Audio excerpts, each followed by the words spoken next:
here. This is people. And a great good morning to everyone out there in the Imperial Realms. We'd like to welcome you to the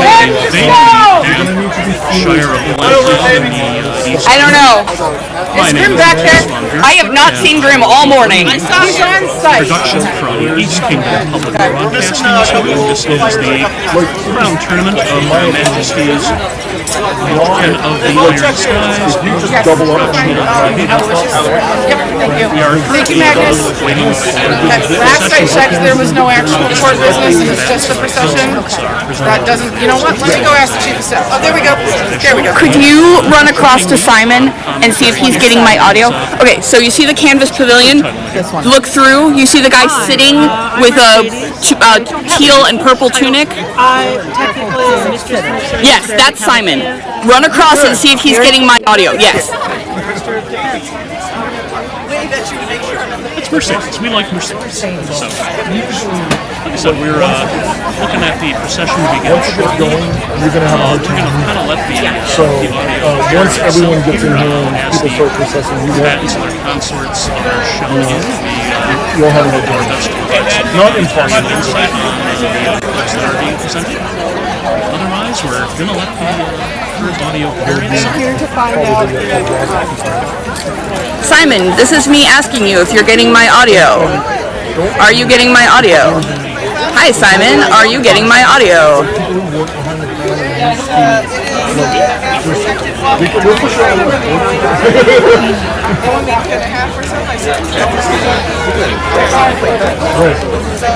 And then on rare occasions, when you're not understanding what's going on, and someone will say, you got to get out of here. And then you just go. Great. Awesome. Just be gracious and don't be a dick, and you're basically good. Cool. I think I can do that. And you've worked behind. I've done good before. Yeah. So there's a unique flow to every read. I think we have to take pictures of it. Sure. Please do. Procession. We'll line it.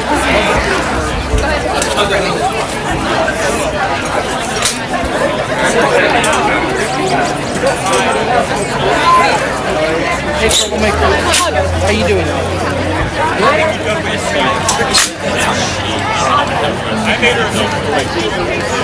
I have one extra. Oh, you have like not me. No. How do you have one Alright, I'm stepping out from under because it's so hot. It might have just been. Oh, airflow. Hey, it's this size, but out.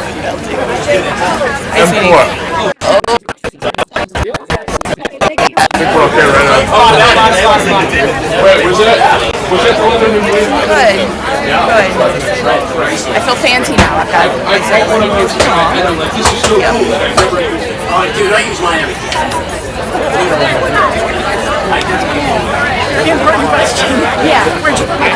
It's right here next to mine. Right inside the tent on the ground. Right here. Most important question. I knew Francis would understand. It only took me turning my phone off and back on. I know, right? Are we ready front of house? I have no idea. I am not front of house. So there's a lot of people like who are clustered front of house with official looking like, you know, banner. I am just camera. Okay, you're just camera. I am just camera. I would ask anybody standing over there. No, she's looking at the front of house. a relatively nice day of fighting. We are a little bit of a chance of bringing it around. So things may get interesting.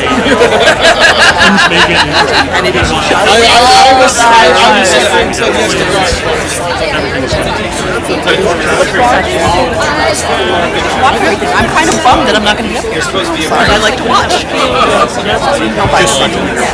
We're resetting the fix. I just wanted to let Sorry. Is a lot that we've ever had in Crown Tourney. I don't remember in this decade having that many.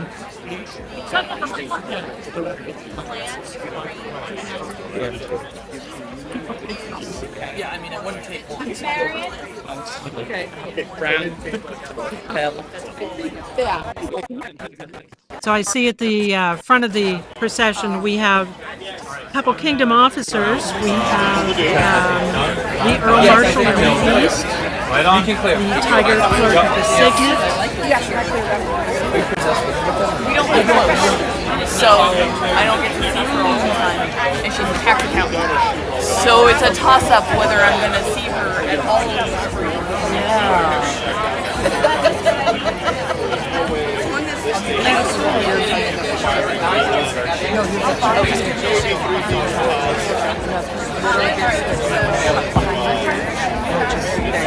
There you go.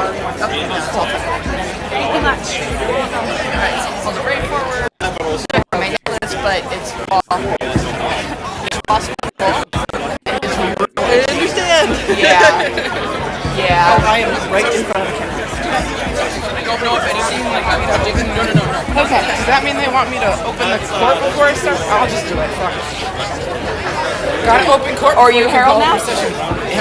Sweet.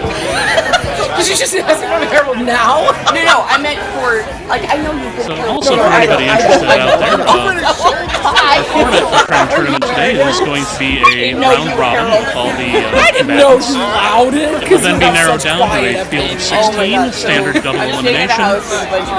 We will be covering the round robin with a fairly broad view so people can see any of the matches. And then once we get down to the field of 16 and then further down to the semifinals, I'm like, I gotta be out the door at 4 o'clock. we will be sort of 2:30 I go narrowing our upstairs. I go focus to so we the can top get of more detail on the individual games. And I just holler up the spiral staircase, and he's like, "Fuck."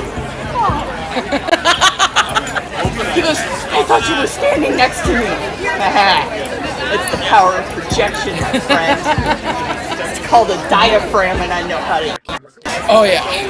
It's totes a thing. I shut up my words. So I'm just gonna kind of minorly open. I'm gonna open the court for procession. You need to do this Oh, for just that. That's cool. And then keep it going. T-5.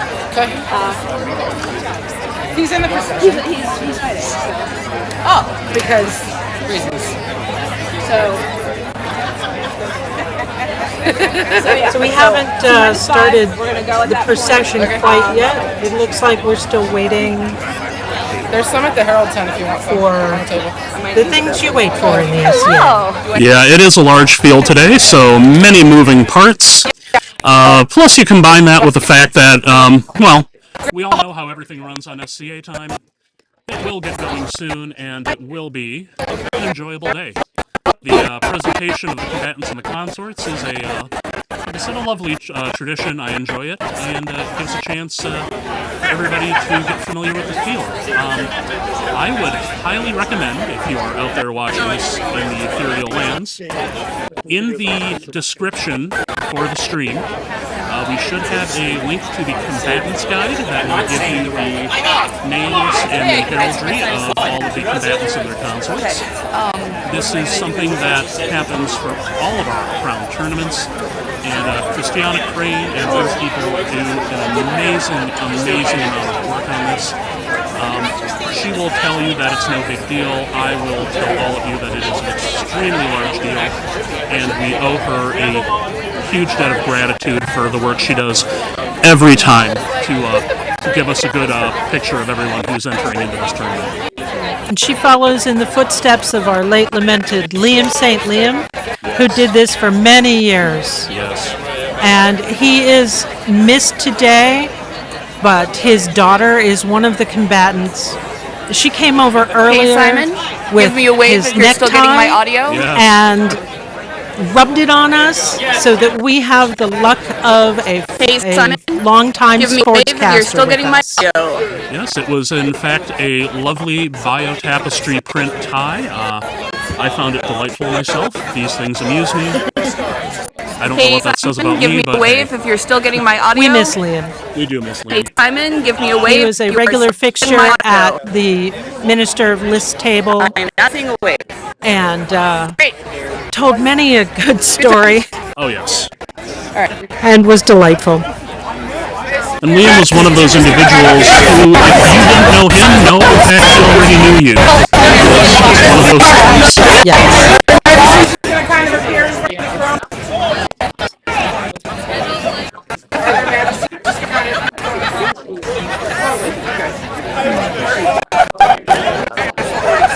I had to wear one pin that had blue on it. Frank, camel.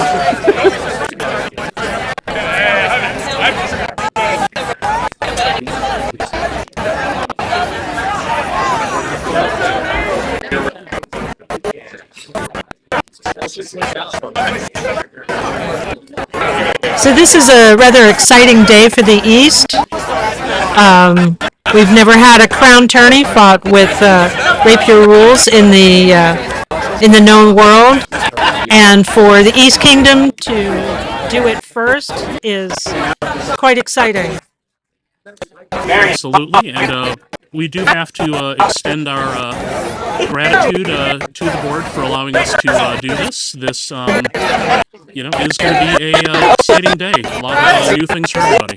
And shout out to the board members who are here with us today, and everyone who has come in. I know that at least one gentleman has flown in from Wales in Dragon Ball. There's the one next to us, like sucks. Just to be here. This is a huge crowd. I'm really impressed with the number of people who have made the trip. So my 2 cents.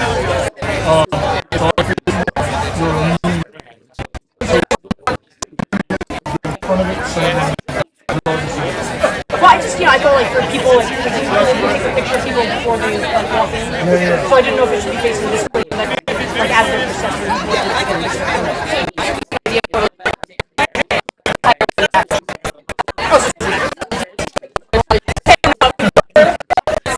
It might not show up anyway. Fair enough. Just to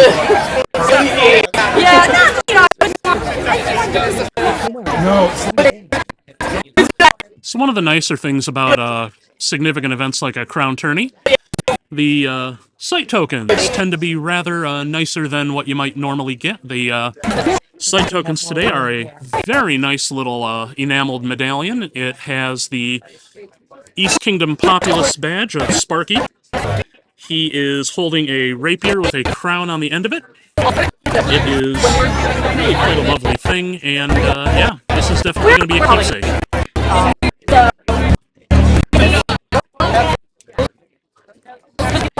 We're at a very nice site in upstate New York. We've used this site before for East Kingdom 50 year, and this is the regular site for War of the Roses, held in late May.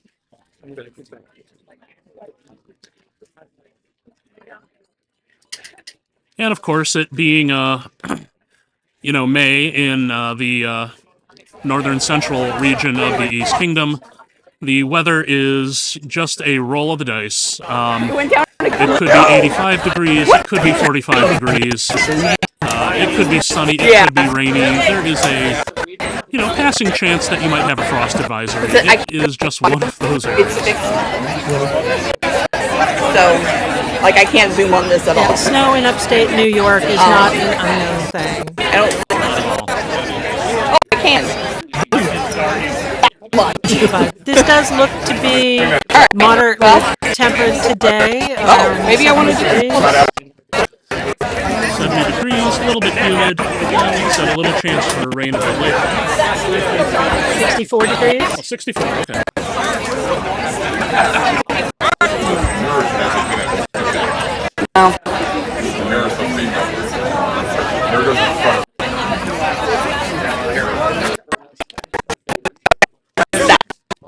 If somebody was watching from home. What do you attempt to do? Everybody, I'm The procession. Eleanor Redpath, Not out of the the procession here. So, That's great. today as well. audio is Well, welcome, Eleanor. We definitely need the help today. I mean, the other option is hand with them. We've got an awful lot of people. In It's my understanding, gonna definitely take all of us to keep on top of the conversations action. that they did not want. I'd like to thank Eleanor for Simon is being part of capturing the my audio. commentary crew today. We've got a few more people that'll be tagging in and out as we go. Our hosting, I also have Okay. Meister Malone here, who's my going to be understanding. Some occasionally people are gonna say taking over total on opposite. the hosting duties. In addition to Mercedes, we have Anishka, who will be stepping in occasionally. We may get the occasional visit from Phelan. Kieran. I think that's about everybody, right? Yeah, I think that's I think everyone. that's everybody. So we will have people swapping in and out. We have a variety of folks with a lot of expertise in rapier combat. So we are looking at having a both entertaining and informative broadcast today. We'll apologize in advance for mangling people's names. We do have pronunciation guides, but I'm sure we're not going to be perfect. No, I'm just saying, yeah, they don't need to. They're really good. So they're saying that they're clearing everything, but not a lot from us. Yeah. Simon.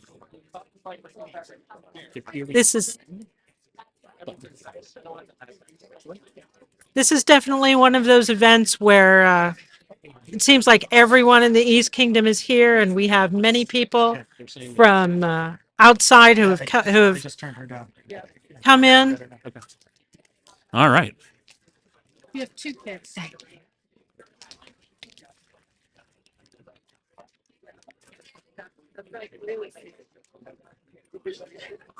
I understand that Athelmark and Atlantia both have their crown tournaments today. Yeah. I know some people who had hoped to be here, but ended up at those crown tournaments instead.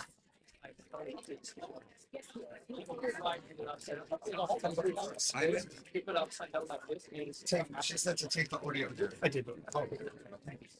Am I too loud? No. Phone camera 1 over there. Oh, okay. That's going to pick up the Heralds later when they're doing their thing. Gotcha. I'm trying to enunciate. As you can see, their majesties have stepped forward. I would expect the presentation to begin in just a little bit. Definitely SCA time. I found your children, and Amelia's there sitting with them. Thank you. Sarah's 31 coolers. I think we're going to be doing them for air fillers, and especially for once we get into 16. It's going to be more general. She's even willing to take them off site if it comes down to that. Just give her the telephone. It's in my, We're good. We're good. We're good right now. That's true. That's true.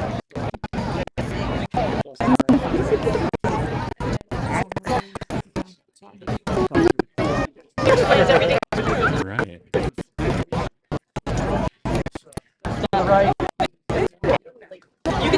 I trust Camille Desjardins and Don Xavier the Sixth. Together.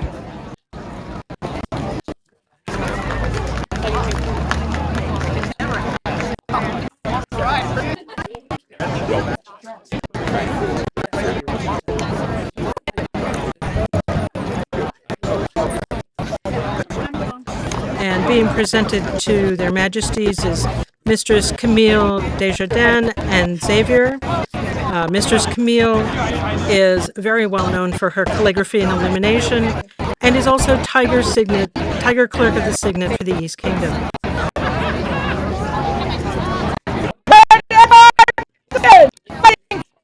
Xavier's persona is that of a Swedish sailor in the late Viking Age.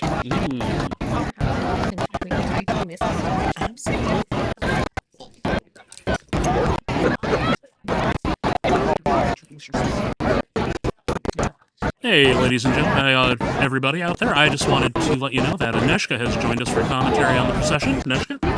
Good morning. I am Aneshka Lishkazlina. I am a professor from Carolingia, which is the Boston area, and I am joining to add additional commentary on the combatants and consorts.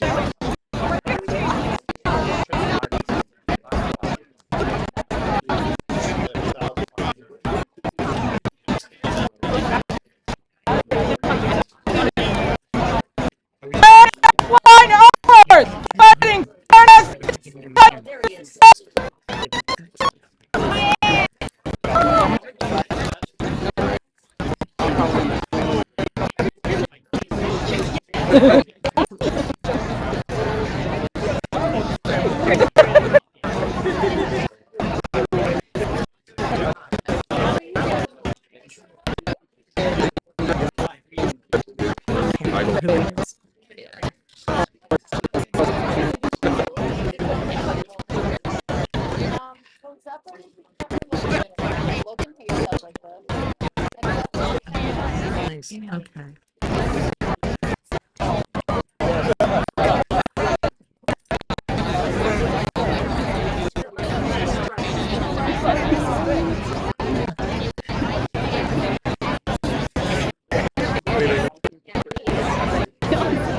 Master Llewellyn Wall, fighting fierce men of blood.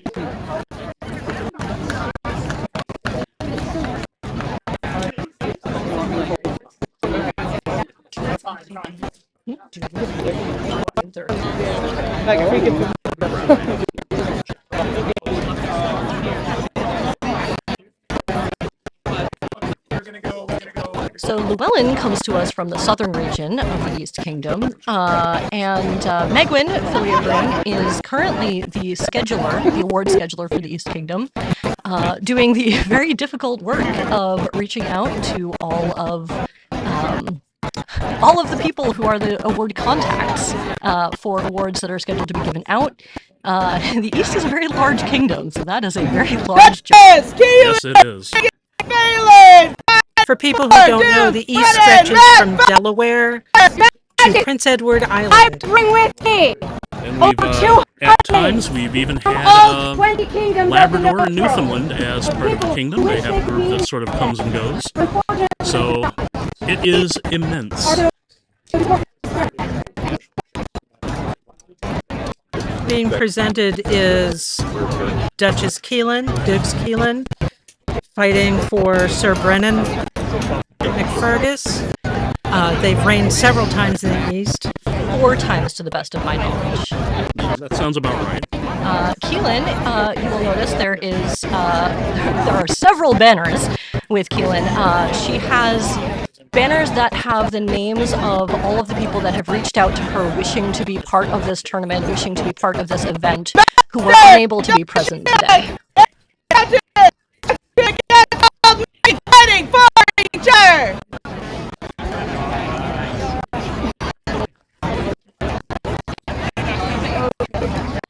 We have Donovan Shinnok. I think one of the favorites in this tournament. Donovan is certainly one of the favorites in this tournament. He has been the Sovereign's Rapier Champion, which is the winner of the Sovereigns and Consorts Rapier Tournament 5 times, which is the kingdom record. And those were 5 times in a row, or in a row for when he was able to. That every other tournament essentially. He is an incredibly good fencer, and his consort, who is fighting for him as well, Countess Chatrika Meghanta, or Countess Meggie, as we call her in the East, is a quadruple peer. She is she's in the Order of the Rose. She's a Master of Defense, a Companion of the Pelican, and a Companion of the Laurel. And is currently Consort's Party Champion. Quite a well-rounded pair. She studies Persian swordplay and uses it quite effectively.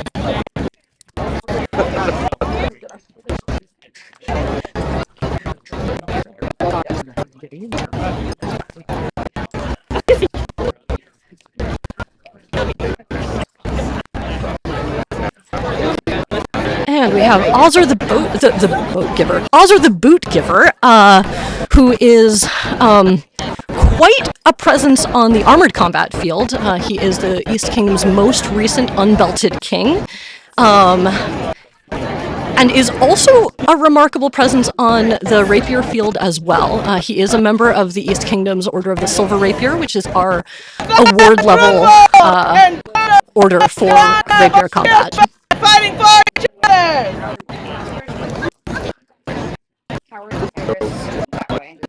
Rose is your team.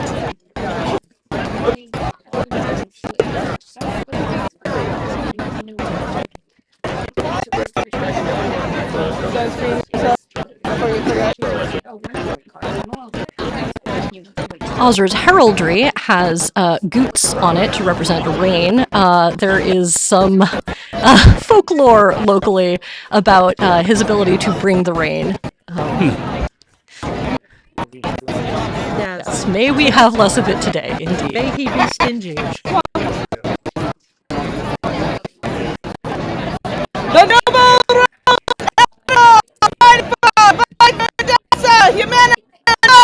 presented now is Magdalena von Hirschberg. She's a companion of the Golden Rapier, the Silver Rapier, and Silver Crescent. And she's been East Kingdom Rapier Army General at 1051. And she is fighting for Kurfürst Matthias Grunwald, who is one of the East Kingdom's two dual companions of the Order of Chivalry and Order of Defense. Matthias was king when the variants for the East Kingdom Rapier was put forth, so he did a lot to make today happen. And we're all very grateful to him for that.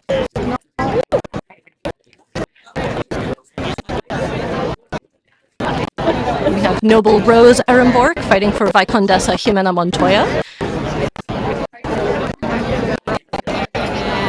Rose is a companion of the Tiger's Cub, which is the East Kingdom's children's order. Which means she's been active for a while. They. Very young. They have been active. They have been active from very young.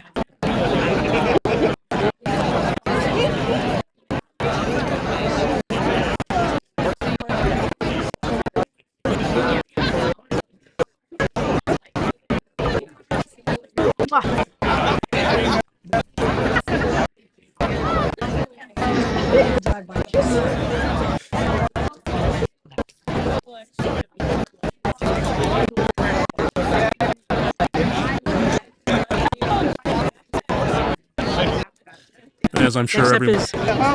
I'm sorry, Master Lawrence Thorgard, fighting for Master Colin Monroe Tadcaster, also known as Baron Larry. Baron Larry was the founding baron of the barony of Ironbog in the East Kingdom. He's also a former East Kingdom Seneschal, which I am also a former East Kingdom Seneschal. It's a long line of bad people. It is a very difficult job herding the cats of the East Kingdom. Or tigers, I suppose. Tigers or cats. Very large cats, yes. Yes, very large cats and still cats. Yeah. Didn't I banish this guy? I'm waiting! Come on! I'm here. Master Lawrence and Master Colin have served as Baron of Ironbog.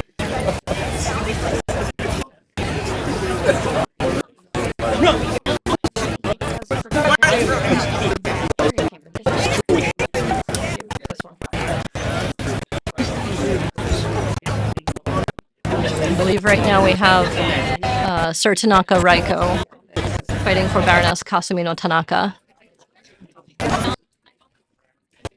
Tanaka is a Tiger of the East, which is a non-precedence-bearing award, but it is given only once a reign, and is... It is similar to the Lion of Onsteora. The Jewel of Athelmark. Exemplifies the qualities of the East Kingdom. It doesn't directly carry precedence, but it is extremely prestigious. And occasionally people will buy you a drink. Yeah. Good for something, right? And listen to your stories.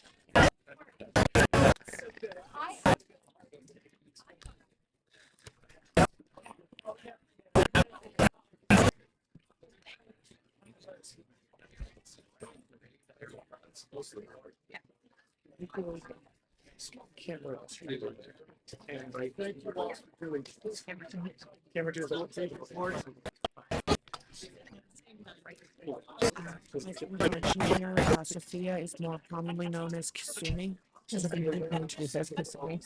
That's what's on.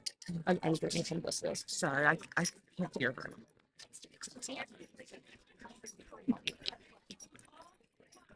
Next up is Master Thomas de Castellon fighting for Baroness Millicent Grey. Fact about Thomas is that he helped develop the drop testing protocol currently used to test Rapier Army throughout the known world.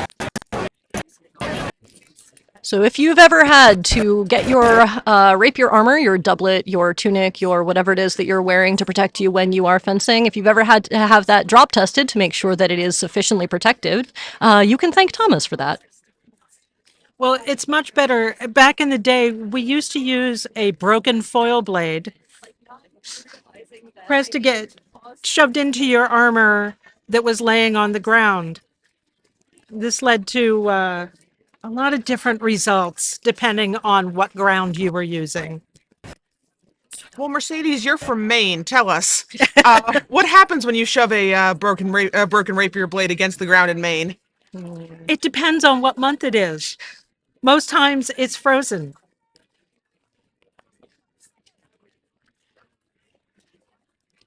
So we have Natalia and Ogadai fighting for each other. Natalia has previously served as Tiger Clerk of the Signet, which is we had Camille Desjardins earlier in the procession, who is the current Tiger Clerk of the Signet. Tiger Clerk of the Signet is in charge of all of the scribes in the East, is in charge of scribal assignments and wrangling all of the scribes and keeping a list of who is currently active, sending out assignments. For those who are not aware, the East Kingdom does all custom scrolls. We do not use preprints or charters. Everything is fully custom. Natalia is also a former East Kingdom rapier marshal. And is a triple peer, Master of Defense, Mistress of the Laurel, and of the Pelican. Ogadai has been 3 times General of the Penzik Rapier Army, so no slouch himself. And we do refer to him as Duke Ook, even though he has never received that award officially. He did get written up in a Penzik Rapier battle for the Penzik Independent as Duke Ogadai Bekanjab. So we're hoping today he becomes Prince Ogadai.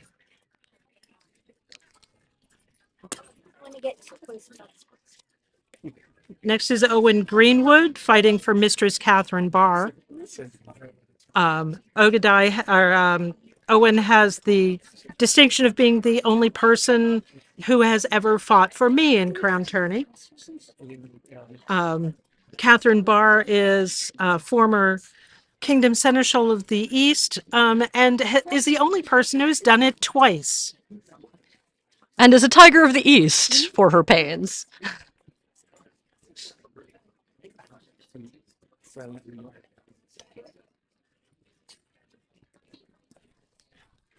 I will say, those of us who have been Kingdom Seneschal know that it's a hard job, but we really appreciate the kingdom and what it gives us. So the job is worth doing.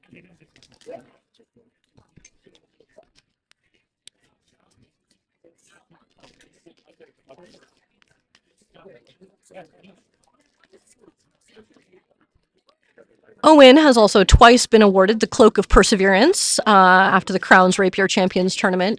This is a tradition, I don't know when it started, but it is one of the traditions of the East that at the end of the Crown Rapier Tournament, not Crown, but the Sovereign and Consort Rapier Champion Tournament, some person who has fought in it is awarded the Cloak of Perseverance, and it is uncommon to receive it twice.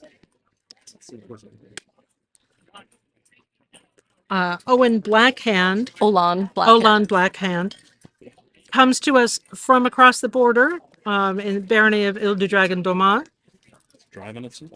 as well as Conrad. Olan is a true delight to fence. I have had the honor of fencing him several times. He brings such joy to his fencing, and it is nice to see that he was able to make it down across the mundane border to fight today.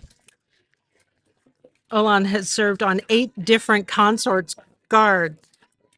I've only done it once, and it was hard enough. I can't imagine doing it 8 times. I have done it twice, and it is a joy every time. But 8 is consistent service to the East Kingdom and to the crowns.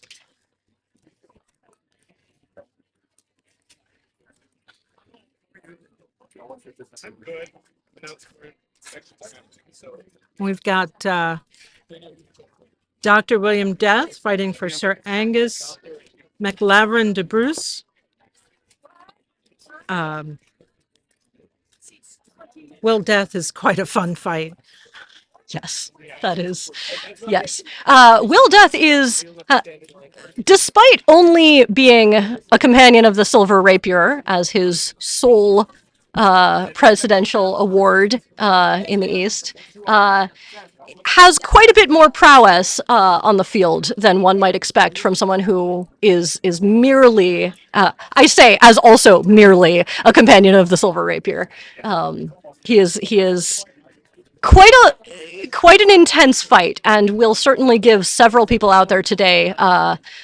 He will force them to work hard. Yes. While we're talking about Will Death being a fun fight, it's also worth noting that if you pay attention, you can occasionally hear lightsaber noises when he fights. Does he make them himself, or is that from his sword? I believe it's himself, but who knows? The swords do move that fast. So it's the equivalent of doing your own pew-pew sounds. But whomst among us has not? If you can't have fun with it, hey, why? Right. All right. Up next, we have Lara Father Grim the Skald fighting for Lady Ethelflaed Brewbane. Grim is current Eastern Crown Herald for their Majesties. He is the reign herald for this reign, and it is nice to see that he is interested in being in front of the thrones instead of behind them. He served twice as Sovereign's Bard and twice as Consort's Bard. Ethelflaed has also served as Sovereign's Bard by casting auguries from the entrails of a crocheted rabbit. and as weird as that sounds, it was weirder to watch, but delightful. Up next, we have Don John Radburn fighting for Baroness Juliana von Altenfeld. John also comes from the barony of Ile de Dragon Dumont, across the Mundane border in Canada. John is mundanely a very skilled musician and composer. He has recently returned from a hiatus from at least SCA fencing, I believe the SCA as a whole, over the last couple of years. And has certainly not, it does not show in his fencing. He is still quite a force. He made it to the Sweet 16 in the most recent Sovereigns and Consorts Rapier tournament. Juliana's from Bacale, so they are from opposite ends of the kingdom. Bacale being in the southern region of the East Kingdom, so quite a long distance between them. Master Jean-Xavier Bouillet is fighting for his lady wife, Maestra Gianetta Lucia. They have served as Baron and Baroness of Andabegin. Andabegin is mundanely the region of Long Island, New York, and they are well known for their duck imagery. Yes. If you ever attend a court in the barony of Andabegin, you will hear quite a lot of quacking in the court. They are also well known for the absolute inability for anyone to spell their name correctly, and in all the official online resources, they are simply referred to as Andub.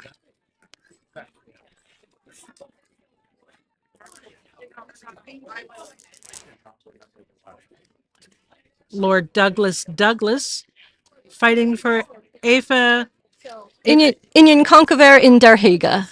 Thank you. I'm going to rely on you for the pronunciations. I am a herald in addition to a fencer. Primarily a book herald, but I do dabble in court heraldry as well. The book heraldry background means that I am a little bit more comfortable pronouncing names that are not English. I'm just a fencer. Just. Okay, whatever. Douglas is, I believe, from Concordia. Yes. And I say in my capacity as Herald, has just recently submitted his name, which is a delightful period name. You might think it's silly, but I think it's delightful. Yes, I did hear from the Heralds that they are delighted that he has chosen this name.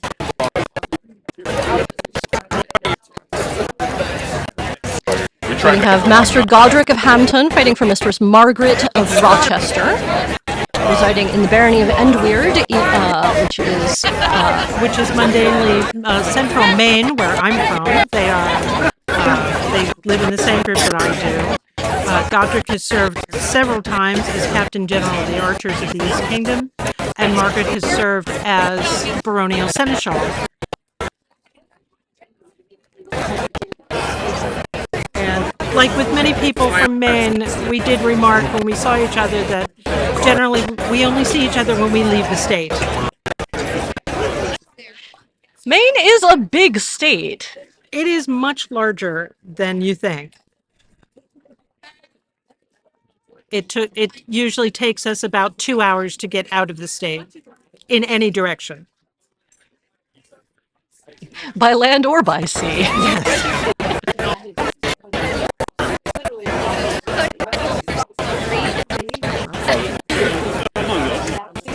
We have Master Erhard von Stuttgart fighting for Mistress Amy Webb.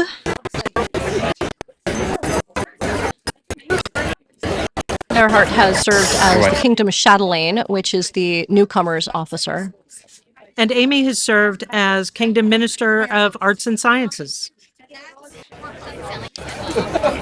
Appropriately for somebody with spiders on their heraldry, which referencing the web in her name, Amy is a senior member of the Guild of Athena's Thimble, which is the East Kingdom's guild for embroidery arts.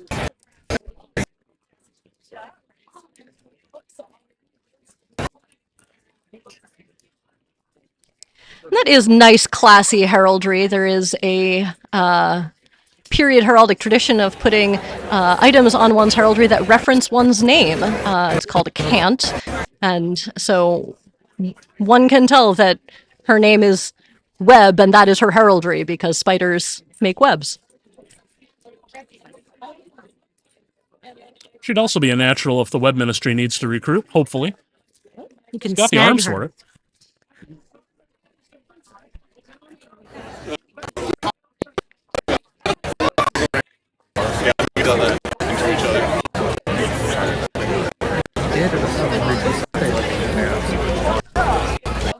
Next, we have Colonel Christian Wolfe fighting for Magister Matt Wick, also from Maine, from a slightly different region. This is the province of Malagentia that they are from. Which Malagentia means bad people. And contrary to the name Malagentia, they are some of the nicest people I know. Can confirm. Christian makes rapier hilts for use in society fencing, and Matt writes custom scroll text for word scrolls. We have quite a lot of wordsmiths in this batch of fencers today. I know Kurfürst Matthias Grunwald is also a wordsmith. Bo of Malagentia, who you will see later in the procession, is also a wordsmith. This is part of the benefit of custom scrolls for every award in the East, is that it gives quite an opportunity for a lot of people to get involved in writing the custom scroll texts, doing calligraphy and illumination.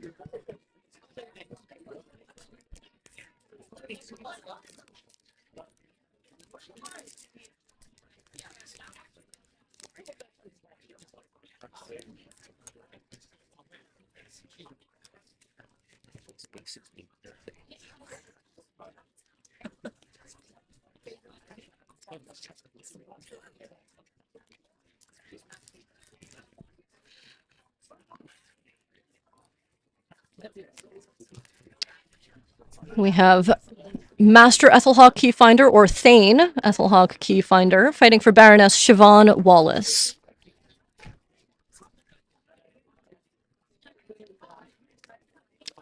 And both of them are Baron or Baroness of the Court of the East Kingdom. Ethelhawk is a companion of the Pelican and also a companion of the Manche, which is the East Kingdom's grant-level award for arts and sciences. Siobhan is also a companion of the Pelican. They work hard for the kingdom.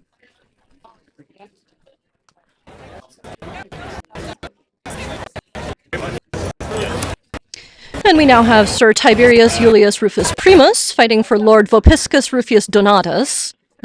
Very, very Roman couple.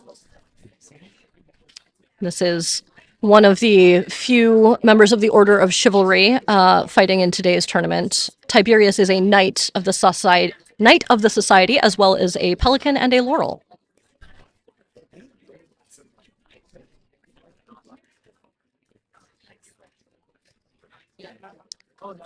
Tiberius is additionally a poet and a potter, which explains the laurel, known for creating replicas of Roman oil lamps. It's nice to see people getting their nerd on about all sorts of different things. Yes, his lamps are beautiful.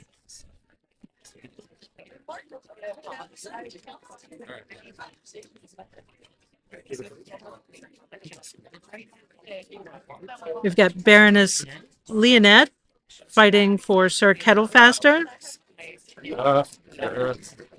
Leonette is one of my locals, being a resident of the Barony of Carolingia. She is another adult tiger's cub, so has been in the society for quite a long time. And she and Natalia, who we saw earlier in the procession, are mother and daughter. They are, as far as I am aware, the only mother-daughter pair ever to enter the same crown tournament in the East Kingdom. I've learned a lot of fencing from Natalia. And Leonette has followed in her mother's footsteps wonderfully. She's a great fighter. Leonette is another person who is quite a lot of fun, both in the lists and out of it. She has, despite her small stature, she has quite a large personality. Master Orlando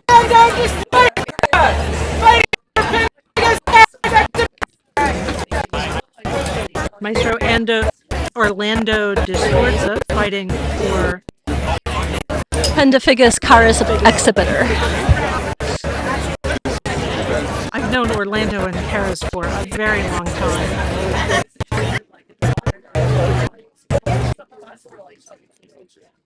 In addition to being a fencer, a master of defense, and Baron of Setmore Swamp, Orlando is also an actor, having appeared in numerous SCA productions by the Penzic Players and also in Temperance Drinkwater Company's gender-swapped production of Henry V in 2020, I believe it was, 2021. During the pandemic. Yes, it was produced entirely online, and he played the Queen of France. That was a very fun production. You were in that, right? I was in that. I played Nim. Excellent. Excellent. Yes, and actually, Countess Meggie, who we saw much earlier, was Henry in that production. Henry V. All right, and we have Doyen Richard Crowe fighting for Lady Ameria Brown. Richard Crowe is a master of arms, companion of the Silver Crescent, companion of the Silver Mantle. Also from the province of Malagentia, so up there in Maine. Richard Crowe has fought in several crown tournaments, fought with the rattan conventions in the past. The surcoat that he's wearing today was his first ever sewing project. I kind of love that. It is really nice to see how well-rounded all of these entrants are. Very few of them, if any, only fence or only, well, I guess if they're fighting today, very few of them only fence. Amaria is very active in the thrown weapons community and serves as the thrown weapons marshal.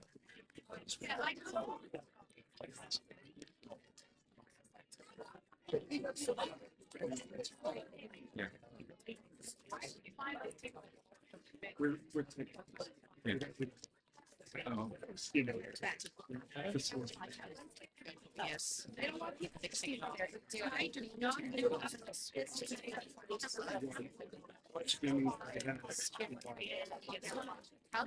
We have Maestro Vittorio Antonello fighting for Voivoda Lada Mongligan.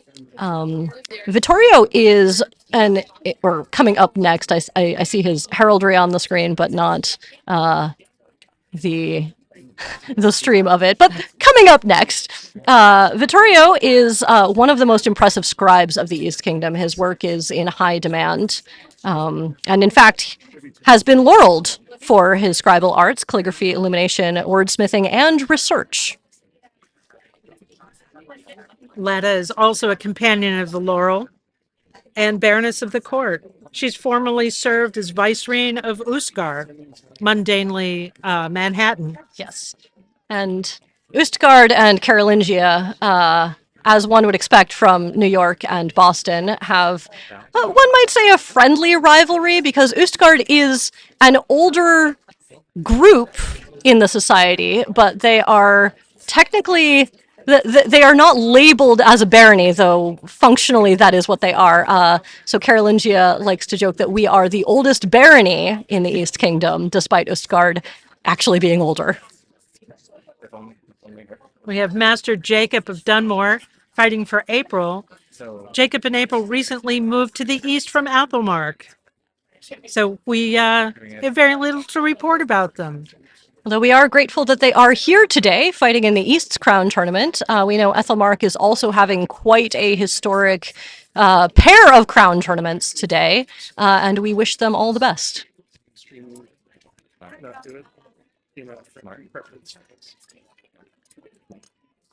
Mistress Catriona Gordon, known as Katya, is fighting for Sir Sterling de la Rosa. They're both from Iron Bog. Katya is a companion of the Pelican. Sterling is a knight of the Society. They're both companions of the Silver Rapier. It is nice to see that there are, in fact, several Knights of the Society and Masters of Arms who are consorts in this tournament today, who are not part of a combatant pair fighting for each other, but are, in fact, being fought for and serving as inspirations for their fighter. One of the things I think we're going to be seeing in this tournament is that we are now getting a chance for a lot of people who have historically been consorts to step up and be the fighter and kind of get that flip of perspective on what the different job entails. Yes, we have a lot of that in this tournament. I think most notably is Keelan fighting for Brennan, having been consort of the East several times, but never having had the opportunity to win the throne by her own hand. Maggie as well, correct? Yes. Yep. And we have Mistress Wentliana Bengrek fighting for Dame Ismay de Linn. Fighting for each other. And we're seeing a lot of that today is both our combatants fighting for each other. Kind of exciting, and hopefully you'll see more of that in the future. That would be ideal. I believe there are 16 combatant pairs fighting for each other. That may have changed since the list was originally published, but it speaks well to the fencing community of the East, and I know that it is there. It does happen in Crown by Rattan conventions as well, but the gender balance of the fencing community and the historic nature of this tournament, I think, have made it so that there are a lot more people who have decided that they would like to fight for each other rather than being fought for purely.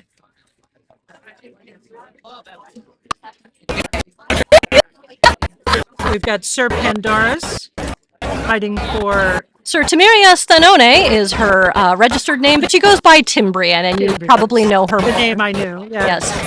Timbrian is the 4th female knight of the East Kingdom and was knighted at this past Pennsic.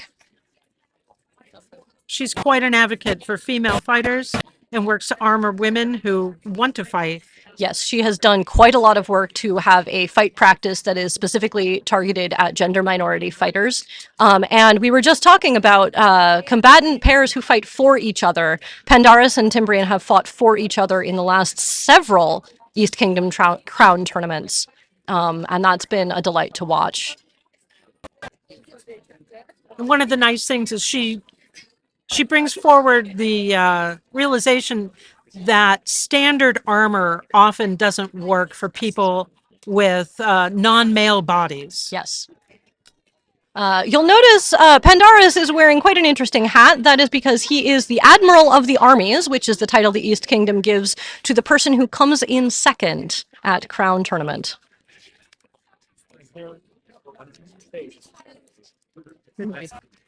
The Admiral of the East is honestly one of my favorite little traditions. The hat is super cool. I can't help it.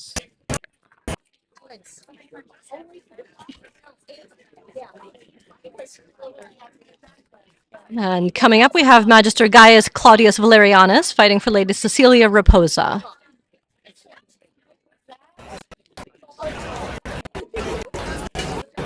Gaius is from the province of Malagentia. He's a master of the laurel for metalsmithing, including making custom baronial coronets.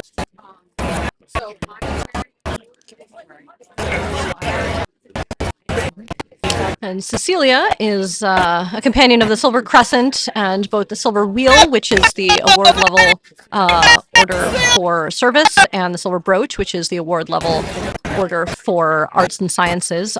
She does calligraphy and illumination, one of the scribes of the East Kingdom.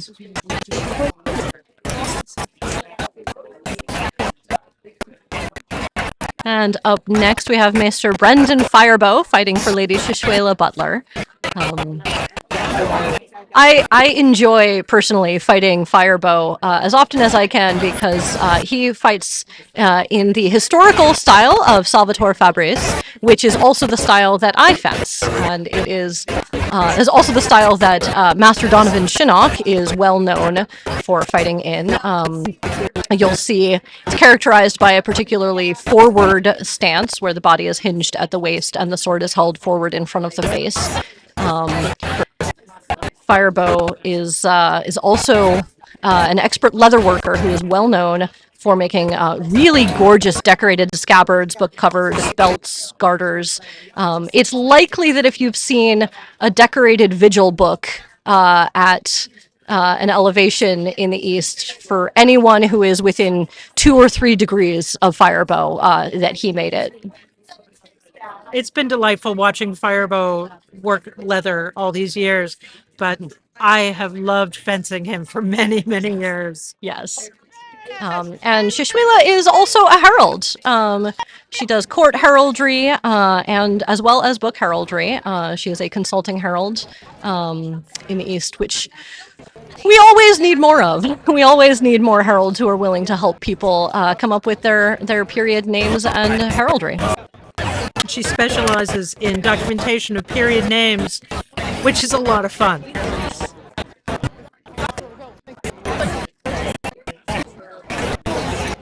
And now we have Master Declan Gova fighting for Baroness Evelyn Inyuni Faden. And they are both from the Barony of Ironbog, which is southern region of the East Kingdom. Mundanely southern New Jersey. He's a companion of the Pelican, Golden Rapier, Silver Rapier, and formerly served as Baron of Ironbog.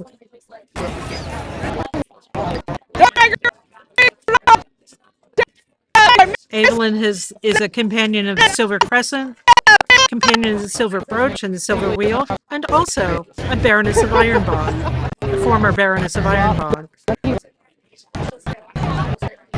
And she studies lamp working, which is making glass beads over a fire, and various period usages of glass beads. Glass bead work is one of those things that I admire greatly from afar. I worry about my relationship with fire. Yes, understandable. But I do enjoy watching people make glass beads. It is mesmerizing. That's a good word for it. Mesmerizing. Very good word, yes. That's what I'm here for, your $10 words. Up next, we have Don Grigori, Rogue Montana, fighting for Mistress Serene Al-Sakina bint Horia. Grigori is in the Shire of Quintavia, but plays a lot with us in Carolingia, and is currently the Baron's champion of Rapier for the Barony of Carolingia. A fact which I know because I am currently the Baroness's champion of Rapier, and he beat me in that tournament, which was extremely well fought. He is quite a danger in the list. He is a gorgeous fencer, a very skilled fencer, and a pleasure to fight. Serene is also a fencer. I believe she entered this most recent Sovereigns and Consorts Rapier tournament.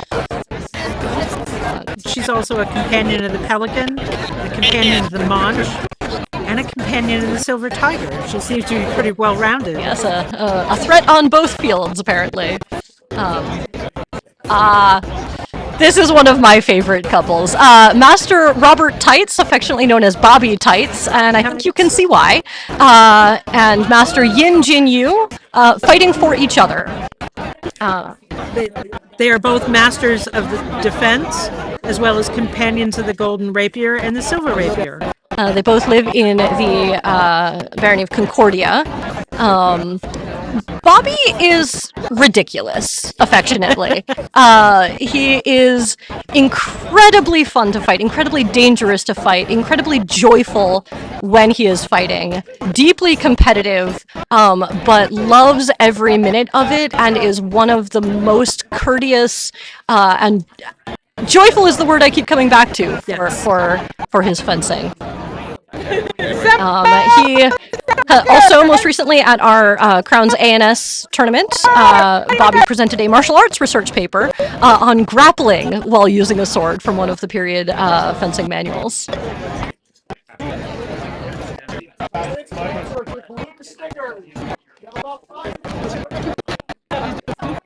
And Yin, you'll notice, has a B on her heraldry. She, I believe, runs or is one of the co-runners of a HEMA school club in the Albany area, which is Hive is the name of it. HEMA being Historical European Martial Arts, which is one of the equivalents of fencing in the SCA, but outside of the SCA. And now we have Chempa Alistair Tucker and Shieldbiter Kara Nyal's daughter fighting for each other. Also from the Concordia area. Also fight in historical styles. Alistair studies I-33, which is, or the Walpurgis Fechtbook, which is one of the oldest fencing manuals. Fun fact about Bobby and Alistair, they were elevated to the Order of Defense 1 week apart. Bobby was elevated without a writ as a surprise elevation, and at that same event, Alistair was given his writ to join the order. Kara fights with a very large buckler, and it's extremely annoying to get around, and I hope she uses that to her advantage today. They're both companions of the Golden Rapier and Silver Rapier. And Kara holds the rank of competency in free embroidery from the Guild of Athena's Thimble. And we see Dame Alana of Skye fighting for Lord Thrain Steinson here. Alana resides in the Shire of Quintavia and does too many things. She has been Sovereign's Champion of Horse 3 times, Consort's Champion of Horse once, is currently, you'll notice there are 2 baldricks on her at the moment. She is currently Sovereign's champion of thrown weapons and Consort's champion of horse of equestrian. She went for the triple threat. She entered the ANS championship tournament as well, but unfortunately, I guess their Majesties decided that it would be nice to spread out the champion baldricks among some other people. She's a companion of the Pelican, as well as the Golden Mantle, and a Baroness of the Court. Theron's a companion of the Golden Mantle and a companion of the Silver Mantle. He was previously Consort's champion of thrown weapons. So they are both very good with distance weapons. We'll see how good Alana is at things that are a little bit more up close than a target. I apologize. We're being corrected. That Thrain was previously Sovereign's champion of thrown weapons, not Consorts.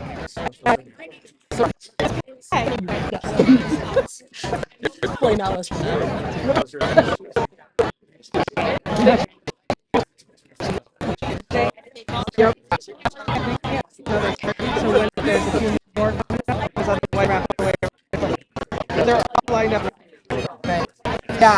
Maestra Isabel Del Oaks fighting for Baroness Winflade at Hathamsphere. Thank you for the assist. We call her Winnie. Winnie is great. Isabel is a Laurel in bookbinding. She also practices illumination and embroidery and writes poetry. And Winflade is a companion of the Silver Crescent, the Silver Wheel, and is a Baroness of the Court.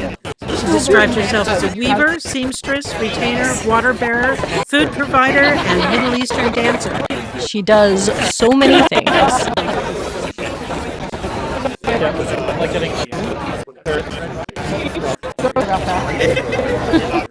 Isabel is another person who's local to me from the barony of Carolingia.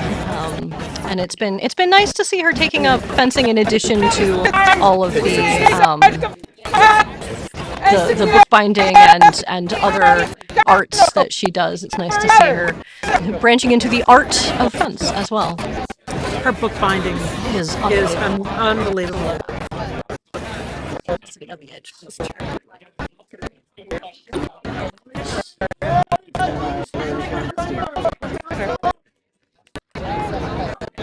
And up next we have Rita Cedric of the Floppy Hat and Signora Aurelia Coliana Bocaforno fighting for each other. Cedric is well known for his floppy hat. Yes, indeed. Which he uses as parry device when he is fencing, in addition to wearing it for the purposes that one wears a hat for. Cedric's a master of defense, companion of the Golden Rapier, companion of the Silver Crescent, and his chosen title, Oide, is an Irish Gaelic word meaning teacher. Which I think really reflects his philosophy on this. He doesn't like being seen as a master, as somebody to hold things. I don't think he likes being celebrated necessarily. It is important to him to teach and to share knowledge and to share the journey with others. He is an incredibly humble and self-effacing person, and that can be deceptive when you are fencing him. Please take note of the fact that he is, in fact, a master of defense. Aurelia is a companion of the Silver Crescent, a companion of the Manche, and a companion of the Silver Rapier. So that is quite a well-rounded individual. Silver Crescent and the Manche are the grant level orders for service and arts and sciences respectively. And the Silver Rapier, as we've mentioned, is the AOA level award for fencing. So it does 3 separate tracks at pretty solid levels. Does a lot of calligraphy and illumination. You'll hear in the scroll credits in court frequently, calligraphy and illumination by Aurelia Coliana Bocaforno. Not to be confused with And here we have Sir Gilbert Christian Blackmore fighting for Lady Rosalie Jane Blackmore, both from the barony of Indrakshi.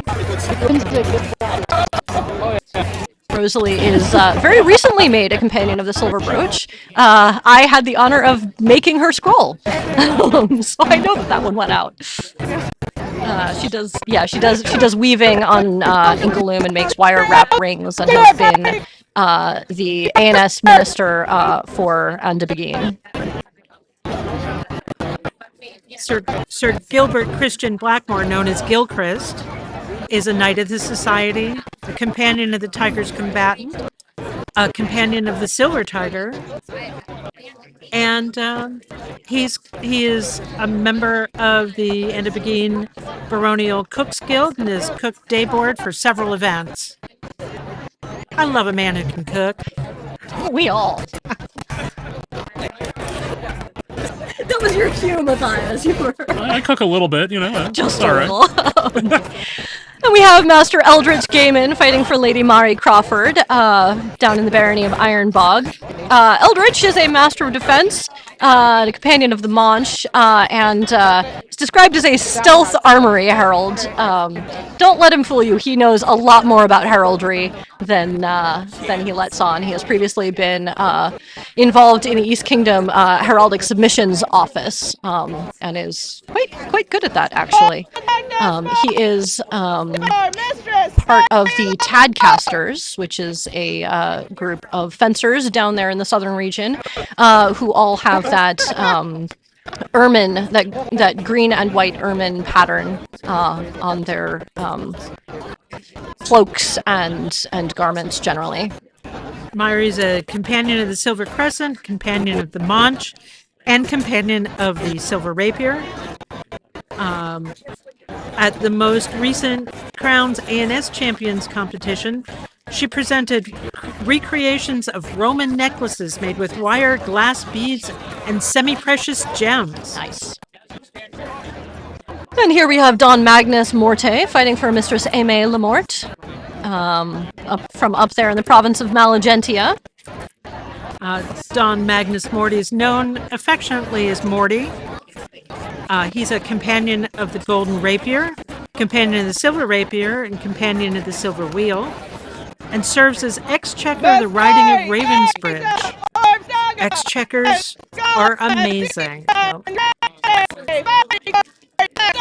Aimée, also in the province of Malagentia, is a companion of the Silver Crescent, the companion of the Silver Wheel, a companion of the Silver Brooch, and teaches youth classes and runs youth activities at events. Youth activities are so important and so underappreciated. Absolutely. And coming up next here, we have Maestare Asa Ormstunga and Scholar Aziza Andrade fighting for each other. This is a Chaos Gremlin pair. Aziza was just recently elevated to the Order of Defense. I think maybe the most recent Master of Defense in the East Kingdom.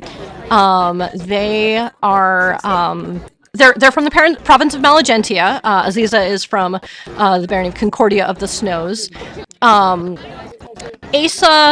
does metal casting, enameling, etc.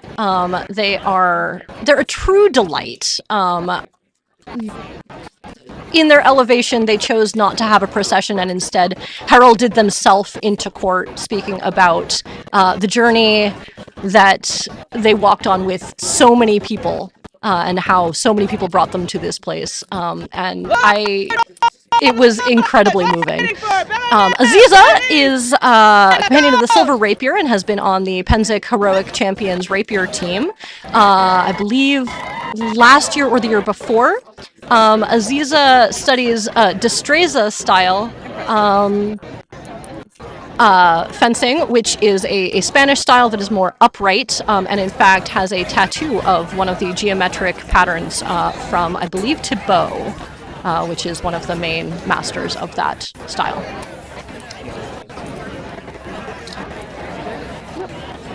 And here we have Lord Brian Le Wolf Hunt fighting for Baroness Clarice Dalaine Lecomte. I believe they are from the barony of Dragonship Haven. Yeah.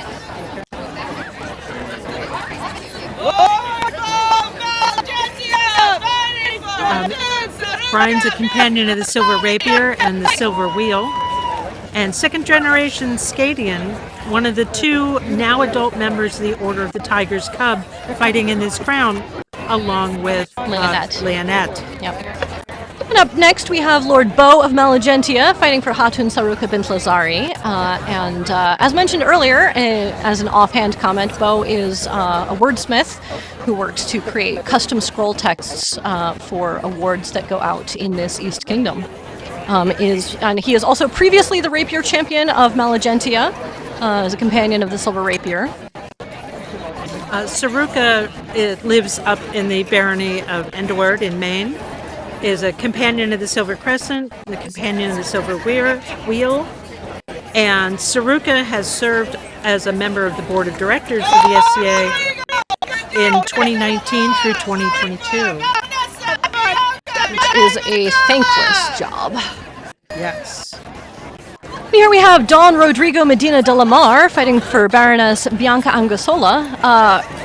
Rodrigo has so much swag. You can see he is so fancy.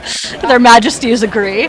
I believe his wife made that outfit for him. I believe that may have been his wedding doublet. He is a resident of... he resides in Quintavia, I believe, but he spends a lot of time in Carolingia. Is another Destreza-style fencer. I believe he has at least once held the Iron Ring of the East, which is one of those fencing challenge token things where you can challenge the current holder and take the ring from them. But he is a companion of the Golden Rapier. Was very funny to see him when he got his Golden Rapier. Was, I think, wearing that same outfit. Squeaked and jumped in surprise, though he will swear he did not. Bianca is a companion of the Silver Crescent, companion of the Silver Wheel, and a Baroness of the Court. She is co-founder of the East Kingdom's Courtesans Guild. Very good. And here we have Lady Kalya Kanachbalach fighting for Lord Friedrich Berkheimer.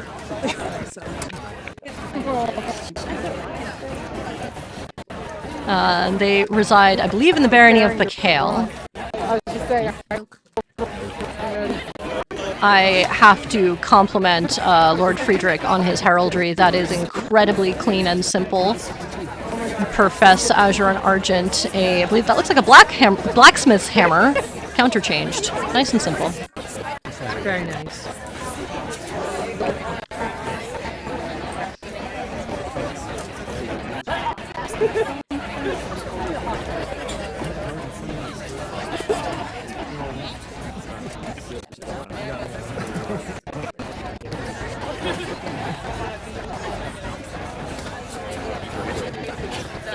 And I know it seems like this procession can't possibly go on any longer. We are, in fact, more than halfway through it. We won't keep you here for too much longer. We'll keep you here all day. This is exciting. It's really nice to get to see all of the different combatants and consorts, to see them in their finery, and to see them get a chance to talk with their majesties. I'm sure that so many of them are being told honor before glory, because that is the most common piece of advice before a crown tournament. This is Corwin Blackthorn fighting for Lady Ada Wright. Corwin and Ada live in Stonemarch, which is mundanely New Hampshire. He's a companion of the Tiger's Combatant, companion of the Silver Tiger, and the Silver Wheel. And this is not his first crown tournament. He has fought in a couple of East Kingdom crown tournaments before.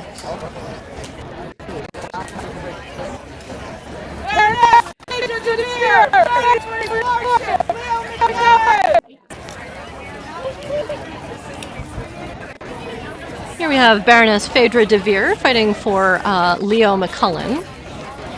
Phaedra is another local to me, local to Barony of Carolingia.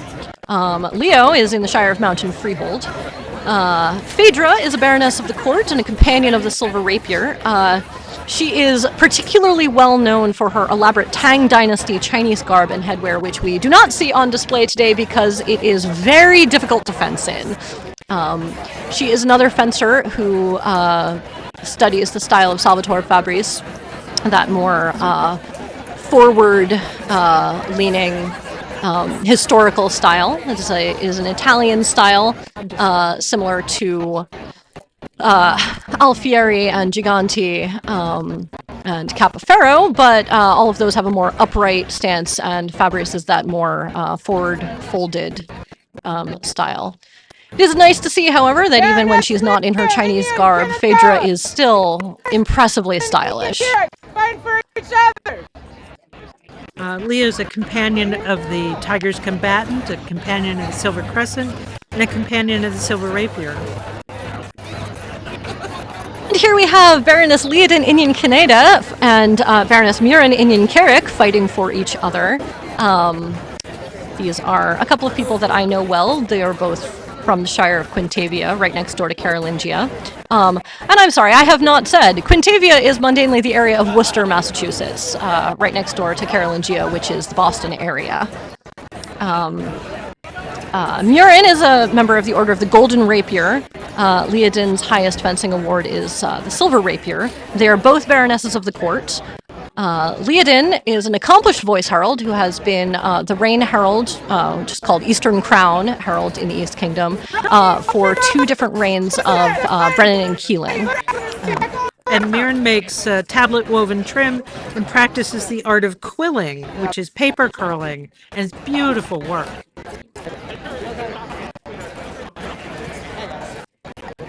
And here we have Drotin Grimoff Skulison fighting for Lady Hrefna Spakona.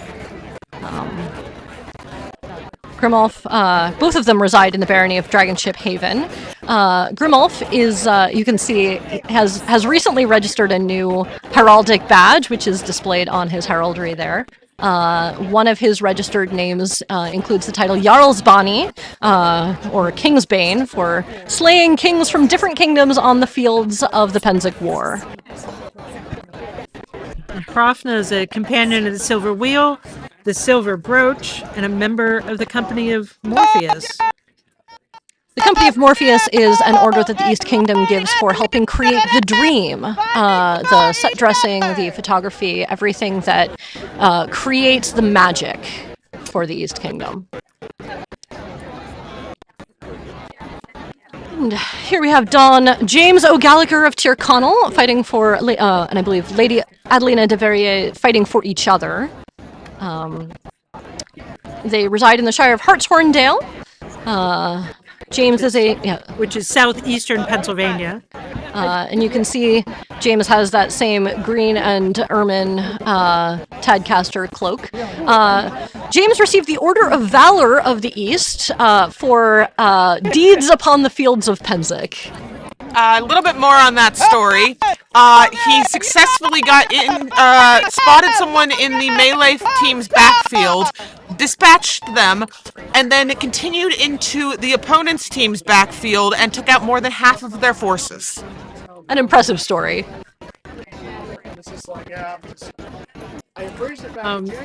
James is a companion of the Golden Rapier. They are both companions of the Silver Rapier. And Adelina is the barony of Becale's populous rapier champion from 2001 to 2002 and 2024 to 2025.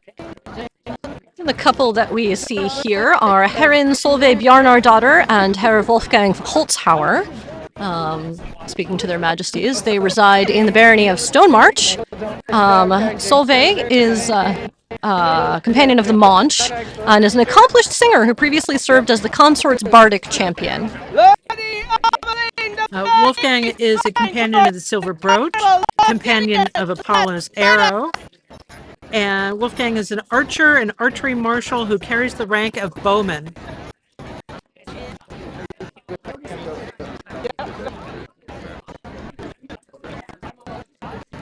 Here we have Lady Ameline de Fleury fighting for Lord Didius Alanus Secundus. Ameline, another incredibly joyful rapier fighter, resides in the barony of L'Île du Dragon Dormant. Again, that is mundanely across the border in Canada. She currently serves as the consorts rapier champion, and that was an absolute delight to see. I had the joy of being in her pool at that tournament, and she's incredibly worthy of the honor that has been bestowed upon her.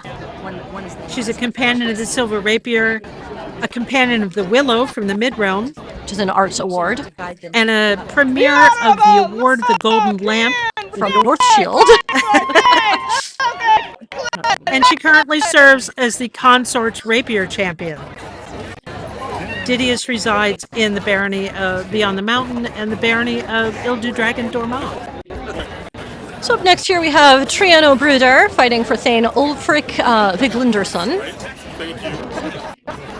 Trian is from the canton of Ravensbridge in the barony of Malagentia, which is, again, Maine. A lot of Mainers here today. Folks from Maine and Boston. And, I mean, a lot of folks from all over, really. We've had quite a lot of southern region folks from New Jersey and Pennsylvania. We've had quite a lot of our my local Massachusetts folk. Only a couple of Concordians in that Albany area, but few but mighty. Trian is another wordsmith who creates custom scroll texts, word texts for the scrolls that go out in the East Kingdom. He also made it to the Sweet 16 of this most recent Sovereign and Consorts Rapier Champion this past February. He is tall and uses long blades and takes good advantage of that reach. So I think that the rest of the combatants today will be looking out for that. It's a fairly new companion of the Order of Golden Rapier, companion of the Silver Rapier, and a companion of the Silver Wheel. I believe he got his Golden Rapier at Burka. Yes, just a couple months ago. That sounds right.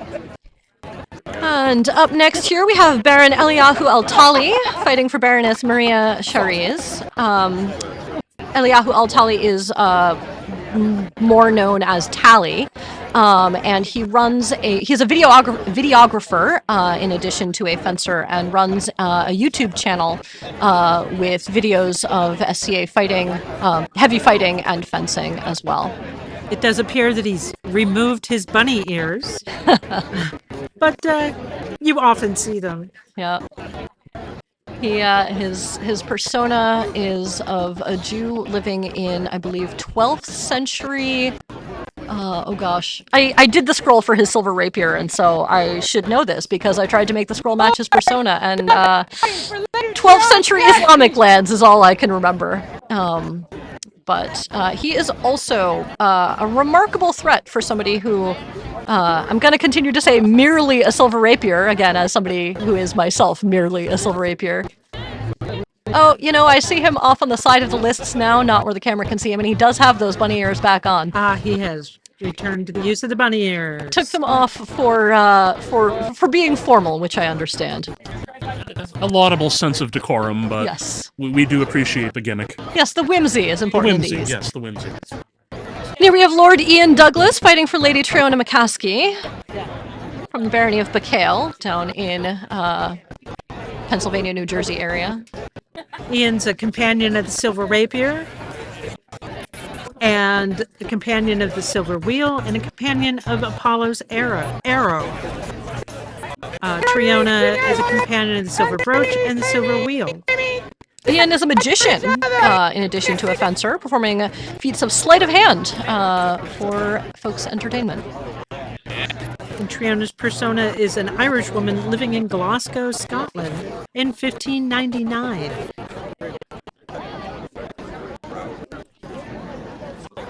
I'll do my best. And up next here we have Senor Rodrigue de Ignis fighting for Lady Jaime de Ignis. Both from the barony of Ildu-Dragon Dormant, mundanely across the border in Canada.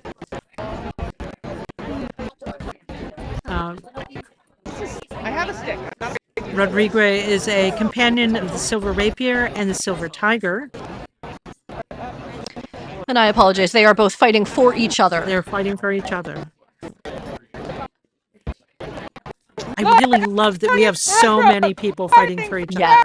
Yes.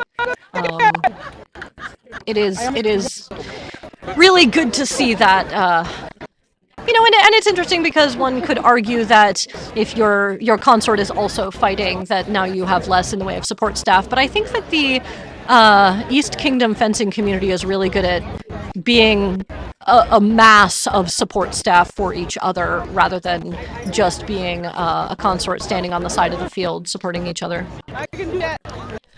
Here we have Lord Antonius Hasebrook fighting for Frau Cecilia Folkegazanken. They are from the barony of Bergenthal. Antonius has been, I believe he was one of the lieutenants of the Consorts Guard for His Majesty Emerson last summer. Has been on a couple of other Consorts Guards, and is an amateur voice herald as well. This is another example of someone who has heraldry that matches their name, Hasebrook. Broek is a Dutch word meaning breeches, so he's got pants on his heraldry. Yep, I love that. Yep. He is sometimes affectionately known as Lord Bunny Pants because Hase is rabbit in German. Yep. Yep. And Frau Cecilia is the Minister of Arts and Sciences for the Barony of Bergenthal. Where is Bergenthal? I can never remember if that's Connecticut or... I think it is Connecticut. I should know these things. I also should know these things. All right, and we have Captain Albion Drake and Lady Mage Cunningham, alias Blue, fighting, I believe, for each other. And you'll forgive me, I'm struggling to find the notes on the particular. Well, I can at least say that the art that's provided there for Blue was provided by the East Kingdom Heraldic Art Deputy, Osgoth Silvestris, who does incredibly good work, and I can tell that from the period tinctures that they commonly use in those art forms. Rather less stark than the traditional Crayola colors that we generally use. And up next here we have Lord Ulfar Gilthier fighting for Lady Lillian Hutchinson. And they are from the Barony of Setmore Swamp, which is mundanely central and northern New Jersey. Ulfar is an accomplished skald, bard of the Norse persuasion, who has been baronial bardic champion of Setmore Swamp. Lillian is a companion of the Silver Brooch for Arts and Sciences for her work dyeing with cochineal to create stunning red colors. That's not an easy task. Nope. And next here we have Lord Nicholas Verdoyant fighting for Lord Nuno Cabral Domar. Fighting for each other, my apologies. They are in the Barony of Bridge, which is Rhode Island. Nuno has a lot of arts. Companion of the Silver Brooch, does beeswax and tallow candles, does fiber into rope, recently presented at Their Majesties A&S Championship down in New Jersey. Nicholas is a companion of the Silver Tiger, and his persona is early 15th century cartographer from the Duchy of Brittany. I will note that the Order of the Silver Tiger is the East Kingdom's AOA level heavy fighting award. So anyone who's got that Silver Tiger is coming here from the other field, trying things out on the fencing field. It's nice to see some consorts from the heavy list. And here we have Lady Gwen Hoivar of Lindley fighting for Lord Tavish McKinnon, more commonly known as Gwen. They are from the Barony of Setmore Swamp. Gwen is a companion of the Silver Rapier, a companion of the Silver Wheel, and a companion of the Silver Mantle. Also a talented equestrian who's previously won the position of Consorts Equestrian Champion. Tavish earned the Award of Esteem for hard work as part of the Queen's Guard. Nice. That Award of Esteem is a nice one. It is one of those awards that can be given for service that has not been otherwise recognized, or particular things that Their Majesties would like to particularly call out. It can be given several times. The consort has an award of esteem, and the sovereign has an award of esteem that either of them can give as they see fit. Here we have Lord Sylvan du Soleil fighting for Lady Esseld Anne Gornick from the Shire of Mountain Freehold up in the state of Vermont. Sylvan was recognized as the most entertaining fighter at Burka of 2024. Esseld is a companion of the Silver Brooch and constructs detailed period garb, making specific study of women's supportive undergarments and their evolution from 14th century and beyond. It's an important thing to study. I love the rabbit holes that everyone goes down, digging into not just garb in general, not just a particular period's garb in general, but specifically how did people keep their soft bits together? Yeah, how did people protect their fancier clothing? What sort of undergarments were there? Or people who study things like period perfumes or cosmetics, things that are a little bit less commonly looked at but were part of somebody's everyday. So. And here we have Lady Osanna Shada fighting for Lord Alveric Wintervelt. They're both from the barony of Andebegin. Osanna built and painted a replica of a 1583 Gluckhaus game board for the most recent Crown A&S Champions competition. That was quite a good Gluckhaus board. I saw that one. And Alveric previously won the post of baronial archery champion of Andebegin. And those are the last couple in our procession today. The combatants are being informed that they should go and get inspected if they have not already done so. I expect that folks are generally working on warming up, getting inspected, if any of them are deciding to change out of their fancier procession gear into something a little bit more workmanlike for fencing, that now would be the time. But it seems like we'll probably have a little bit of downtime here before the fighting actually begins. Yes, we're going to go ahead and take a little bit of a break to reset and get our coverage of the round robin set up. I would like to thank Mercedes and Agnieszka for that lovely commentary and wealth of information regarding our combatants. And we will be back with you shortly. We're going to have a few fighter cards to display to keep you guys up to date, as you can see on the screen. And thank you for tuning in with us. Thank you for your patience. We'll be back shortly. This is East Kingdom Public Broadcasting. Oh, that was awesome.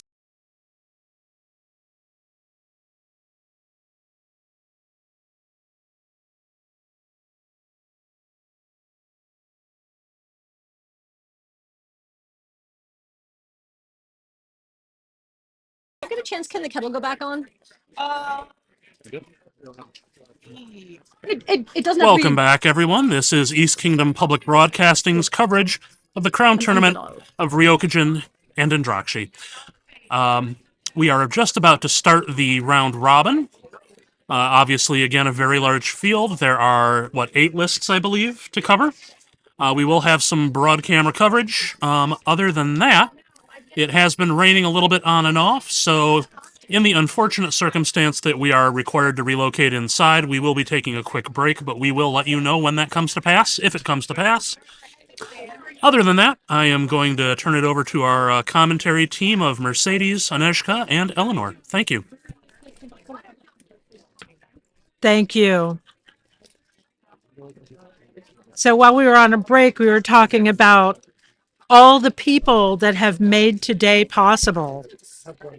So many. I'd personally like to thank Alice McIntosh. Yes. Who not only has made our commentary easier, but she has worked for so long in East Kingdom Rapier that without her, I don't know that we would be where we are today.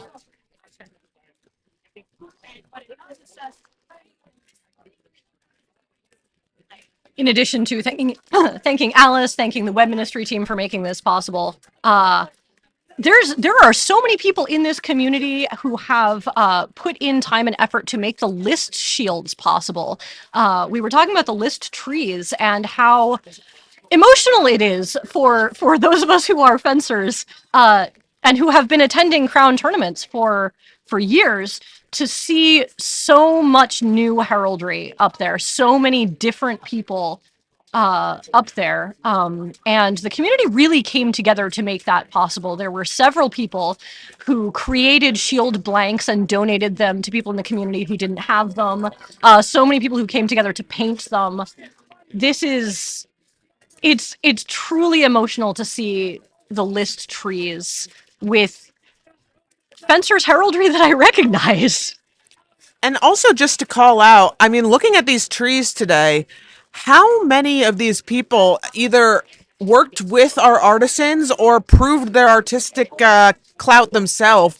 We're looking at scribal level shields up there for a lot of these. I really didn't know we had this many artists in the fencing community. You can see on the live feed, if you're watching on YouTube, the list trees in the background, they are beautiful. And the moment that they went up, the feeling among the fencers, you could feel it in the air. So many of us had never seen these arms in a crown tournament. And a lot of us are also feeling our own absence, that we would love to be out there participating. All right. We've got. I also want to just shout out I got the ability during our break to take a walk around, and the energy out there today is immaculate. Everyone is so excited and energized, even with the damp weather. You can just feel what a big opportunity this has been. Well, I have to say, I have been feeling giddy all day. Having been a part of the fencing community since the early 1990s, I never thought I'd see this day. Yeah.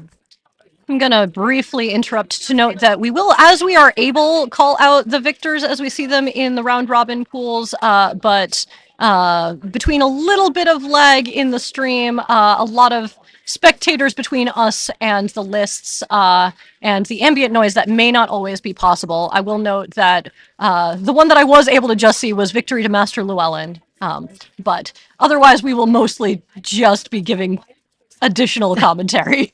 I mean, even in today's drizzle, the crowds are huge. I can't remember the last time I saw this many people at Crown Tournament. Yes. There are a lot of umbrellas out. There are a lot of umbrellas out because it is still raining slightly. Hopefully, the upstate New York weather will bless us with some sunshine later in the day, but who knows? I will note also in terms of size of the tournament and of the lists, this is extremely large for an East Kingdom Crown tournament, but is fairly normal for an East Kingdom Rapier tournament. I believe the largest in East Kingdom Sovereign and Consort Rapier tournament is 110 entrants, and that one was won by Maréchal Remy de la Montagne de Gascon. But we regularly get entrants in the 80s or so. The most recent one was about 50 entrants, which had the complicating factors of being in February in Montreal, with the majority of the kingdom's fencers living south of that modern border. That did cause a little bit less participation than might otherwise have happened. But 80, 90, 100 combatants is pretty normal for East Kingdom Rapier. Yes, we have the East Kingdom Rapier community is large and close, and we like to be there for each other. Watching everyone come together just to make sure that everyone had a list shield is very heartening. Even though we know that it's likely that the winner will have very little experience putting together a household in a raid, the East Kingdom fencers are well known for their support And as you saw from the amount of awards that most of these people have, they like to work. And I will not be surprised to see the rapier community come together during this reign. Yes, the number of combatants and consorts in the list today who have previously served on Reign's staff as chief of staff, as Eastern Crown Herald, as consort's guard, as largesse coordinator, as tiger clerk of the signet, as award scheduler, working behind the scenes to make things happen is pretty core to the East Kingdom fencing community. And I not only will there be ample support for them, but several of them already have experience in this. I mean, to say nothing of the ones who have already sat the throne, such as Keelan and Brennan, such as Maggie, such as Matthias.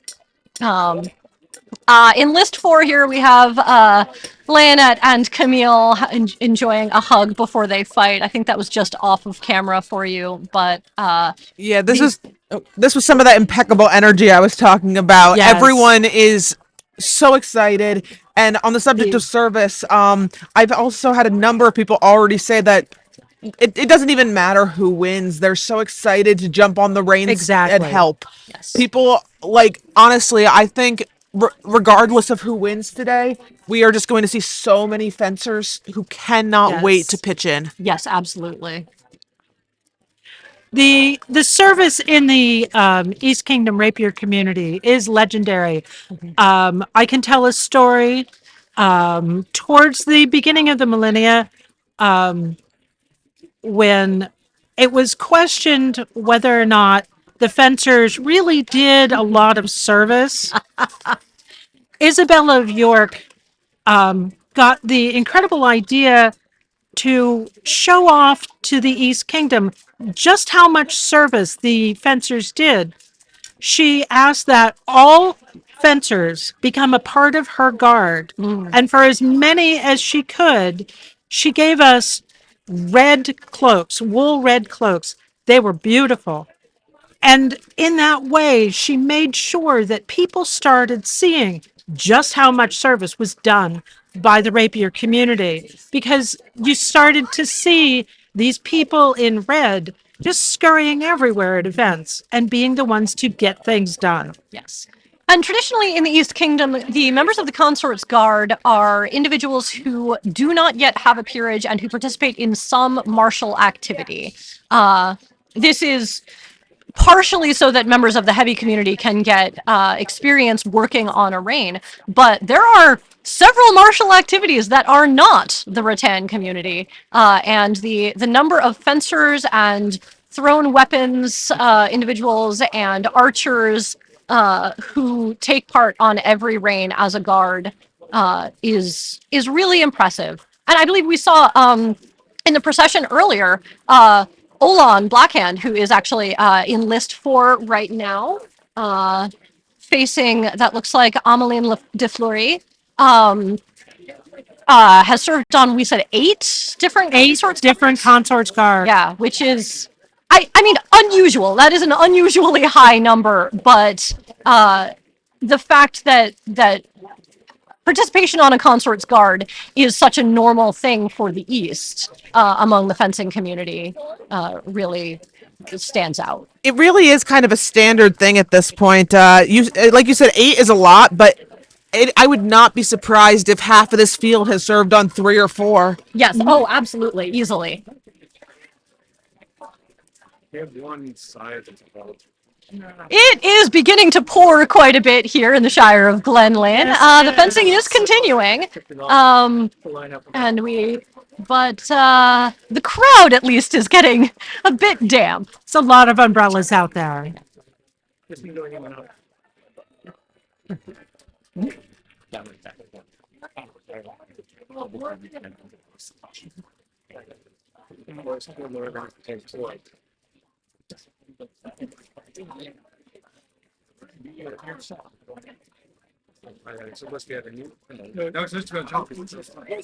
It's also interesting to see in terms of service from the fencing community, the way that before the Order of Defense was created, I believe that's Victory Amelie, I believe so.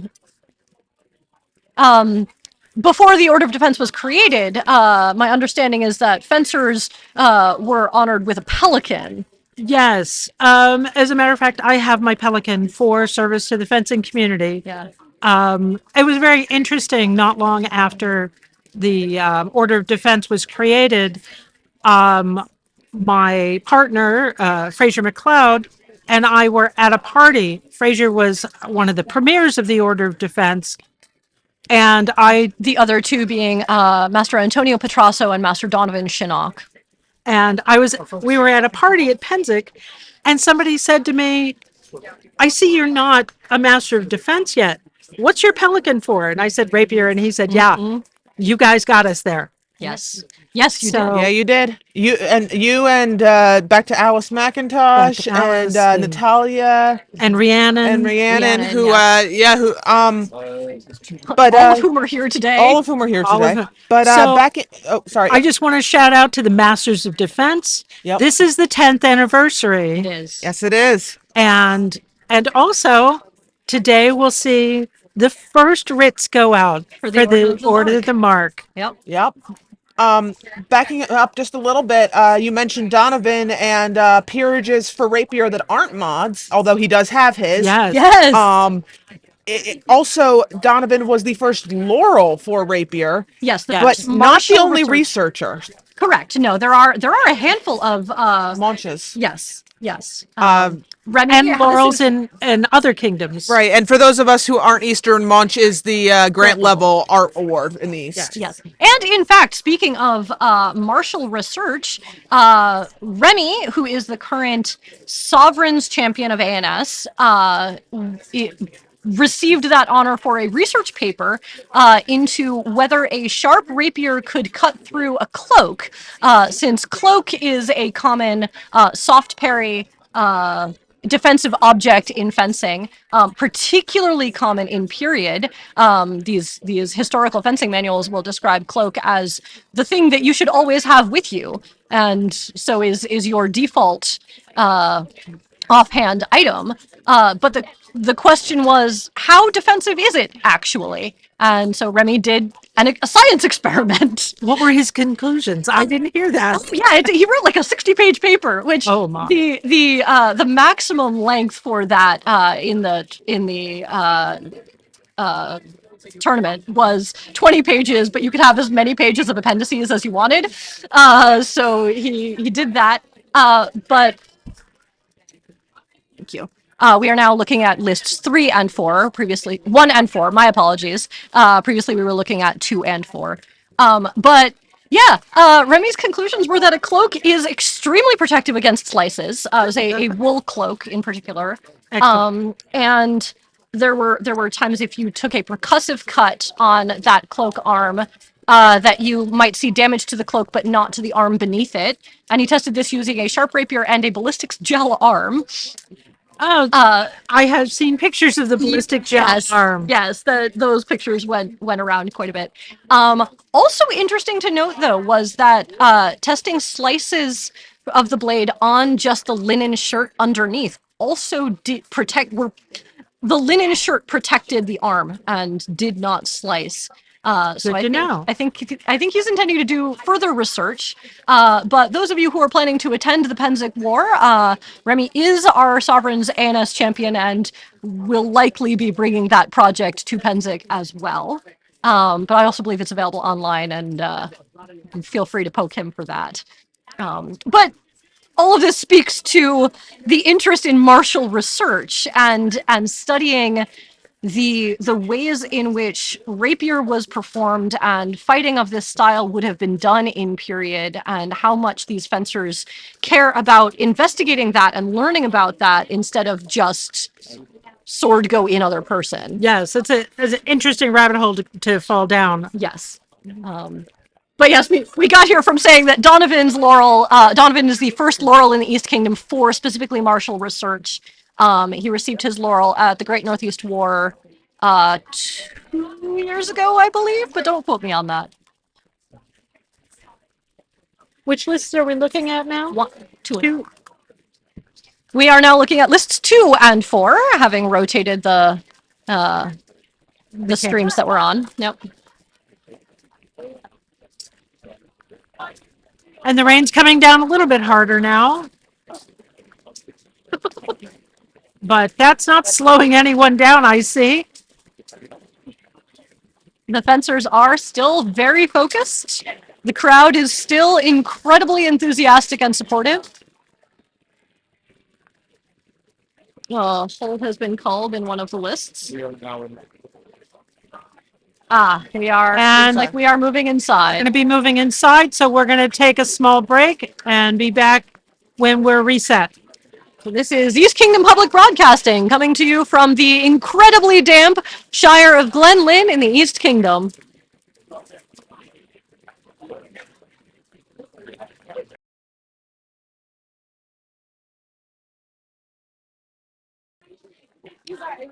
And welcome back, everybody.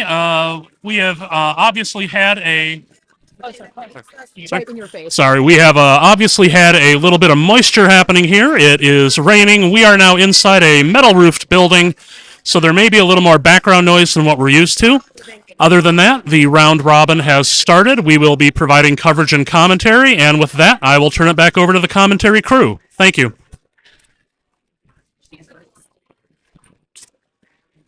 Good afternoon. As he said, we are inside. It is very noisy in here. Hopefully you can hear us, and we'll continue as long as you keep listening. Yes, indeed. I will say it may also take us a moment to be able to give any comments whatsoever on what is happening in the lists. We are still working on getting our setup back up for us, the commentators, to have a monitor. And as you can imagine, there are a lot of people in this small building, and they are all on this side of the list. So I think you're going to get mostly commentary about rapier and fencing in the East Kingdom for a little bit, rather than about anything specific to this tourney. And our apologies, but we'll do our best. Yeah, we're at a point right now where we can't see anything except the backs of people. Mercedes, I think right before we took a break, you were talking about the history of the Order of Defense in the East Kingdom and the history of fencers as pelicans, and we were beginning to talk about fencing research and historical research. Do you have more to add on that? So to understand East Kingdom fencing, go back a little bit to the 1990s. The first rapier award in the East Kingdom was the Order of the Guardsmen, which only lasted a couple of years and was replaced by the Order of the Golden Rapier. Interestingly, the first batch of people that were inducted into the Order of the Golden Rapier are considered all number one. The first 13 members did a lot of work for rapier in the East Kingdom. There are still a few that are still around. Rhiannon, Yes. Brita, of course. Yes, I'm trying to pull up the Kingdom Order of Precedence to have that list, but Yes, we were looking at that last night. Unfortunately, we are now of the age where we've lost several members of the first 13. And we just recently had a couple of long-time, well-known Skadians pass away just this week. yes, Master Farrell. Master Farrell von Holstern and Don John of the Endless Quest both passed away this week. But, as we get older, this is going to happen. Yep. So, And it is good to see that rapier in the East Kingdom and people being deeply involved in the working of the East in general continues to be an intergenerational undertaking, that there are younger people, newer people, even if they're not younger, coming in to help out and join in, even if, We're not the legends that have come before us, but we stand upon the shoulders of giants. You will be legends quickly enough. I consider myself to be the second or third generation of fencing in the East because I'm not one of the original dozen or 2 dozen. My ogre number is actually 45. And what Pokemon does that make you? Vileplume. Delightful. So for those who are confused by that particular exchange, here in the East Kingdom, our grant level award for fencing is the Order of the Golden Rapier, or more affectionately, shortly known as the Ogre. And because there are a relatively small number of members of this order, each new member of the ogre is assigned a Pokemon number because Pokemon have numbers and ogres have numbers. I believe this originated. Oh no, I'm gonna get it wrong. Mercedes, do you know where it originated? It originated after me. All right. I know that. I want to say it has something like.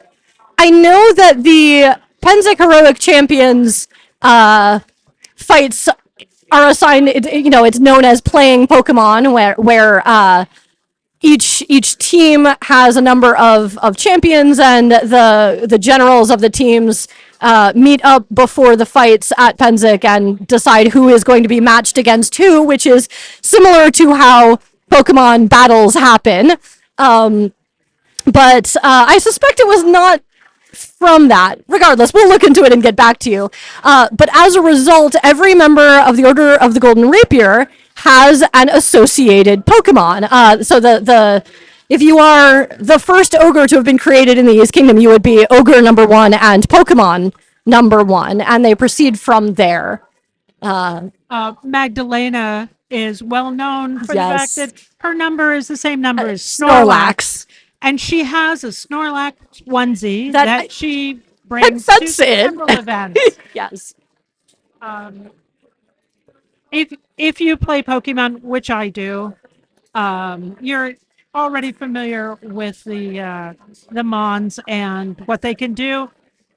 But it's a bit of joy that we bring to fencing. I, as a matter of fact, have purchased a red parasol, which I will be painting to look like Vileplume's hat. Excellent. All right, and I have been able to pull up the list of Pokemon, the Ogre Pokedex. This is, in fact, on the East Kingdom wiki page, which I had been hoping it was, and said, I believe when the stream was off earlier, that if it wasn't on the East Kingdom wiki already, it should be. So of the people who are in today's tournament, let me see if I can find. Well, Rhiannon is not fencing in today's tournament, but she has Ogre number 10, which is Pokemon Caterpie. Alice McIntosh, who is one of the marshals, is Pidgey. Antonio Petrasso, who is not, I think, anything official today, but is one of the East Kingdom premiers of the Order of Defense, is Raichu. Thomas DeCastelon, who is fencing today, is Nidoran. Yes, and he is fencing for Baroness Millicent Gray. Let's see. Orlando Sforza, who is fencing today, is Golbat. And Natalia, also fencing today, is Oddish right after him.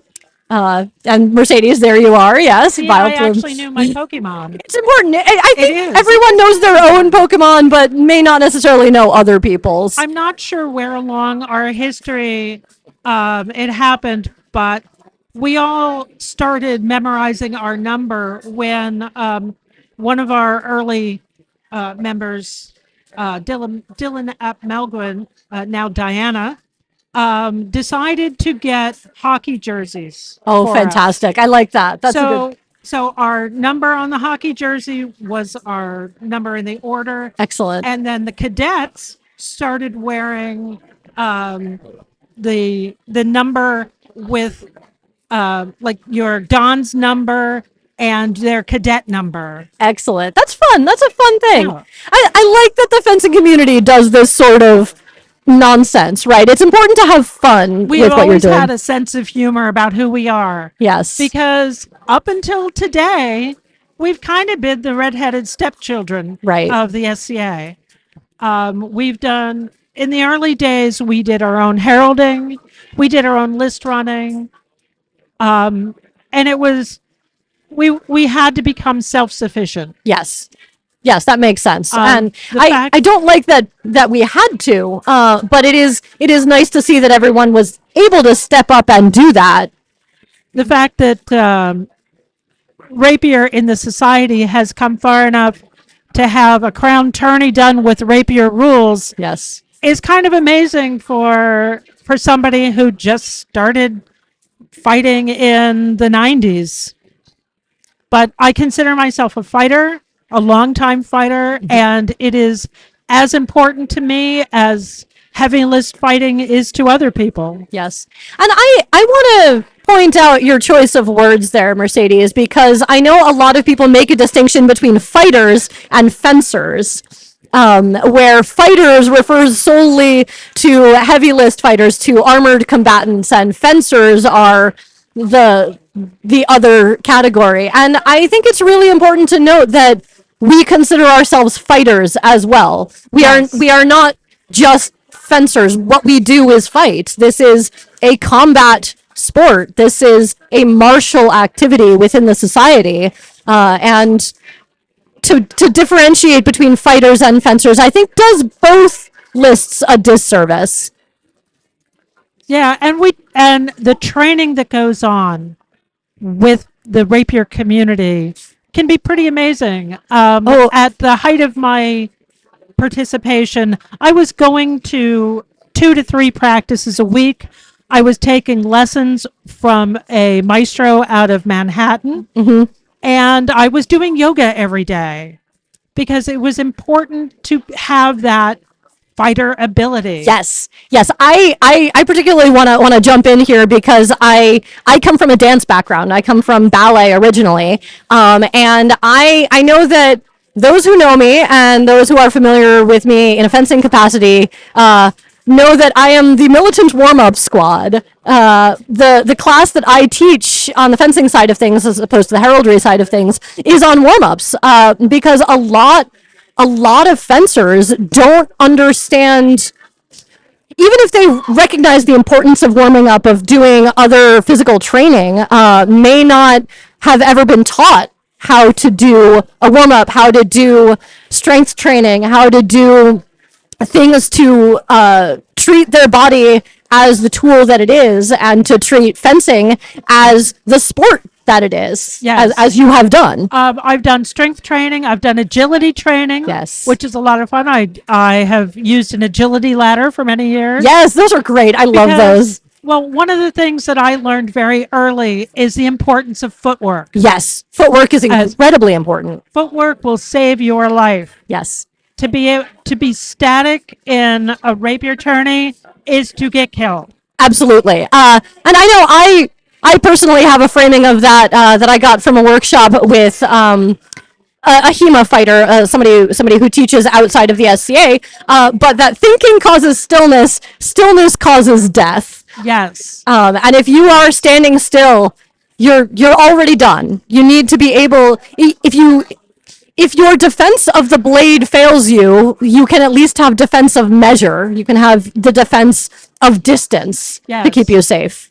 And the ability to have that control of your own body, not only to attack, but in your own defense. Sometimes the difference between winning and losing a bout is moving your midsection an inch out of the way of a rapier coming towards you. Absolutely, yes. And I tout the value of warm-ups and cooldowns specifically, before you fence, both as a way to get your body ready to move quickly and smoothly, and also as a way to check your internal check engine lights and to be able to know, oh, my ankle isn't moving right today. Let me compensate for that so that you're not surprised if you try and move out of the way of a rapier blade coming at you and your ankle gives out. You're ready to compensate for that. And I was thinking earlier watching the procession, how much people had been warming up. Yes. And then they had to stand in that procession. Oh my gosh, yes. And cool down. Yep. So it can be difficult in a situation like this to get warmed up, to get your head together, and then have to stand in a procession. Right. And this is something where I think that the people who have been fighting in crown tournaments for longer than most of the combatants today have a little bit of the advantage of having experience with that sort of situation. Yes. And I know that we have that. My personal experiences with the Penzik heroic rapier champions, where it's one-on-one fights, and they're all called out one after the other. It's not a tournament like this where several people are fighting at once. It's a showcase. It's the East End allies bring their best individuals, and the Mid End allies bring their best individuals, and they're paired off against each other one-on-one. But you get the time for when that's going to start, and you get your body warmed up, you get your head into your adrenaline headspace, you do whatever warm-up fights you need, and then you're going to be maybe number 9, number 10, you're going to stand around for 45 minutes until your fight, and that is truly a trial, and I can only imagine how hard that was for the people in that procession today. Yeah, and you have to get not only your body warmed up, but your mind. Right. I mean, having a good mind game in rapier is very important. Yes. One of the things that I've looked back on some of the best fencers in the East and realized that they understand their head game has to be there as much as their physical game. Yes. Yes. And as we've gotten older, I've watched people have to adapt their game. Mm-hmm. That, I've thrown out a hip, my shoulder is broken, but I have over the years had a bad knee. I've fought from a chair. Mm-hmm. One Kings and Queens rapier that I fought from a chair and made it to the Sweet 16. We had, I believe one of the combatants today, Noble Rose Ehrenborg, fights from a chair as well. They were in my pool in this year's Sovereigns and Consorts Rapier Championship. And they were one win away from being in the tie to make it out of the pool. They did an exceptional job fighting from a chair. It is not as much of a disadvantage as I think people who aren't aware of it would expect by default. Yeah. You're still just as dangerous. And you will have noticed that the change in the terms.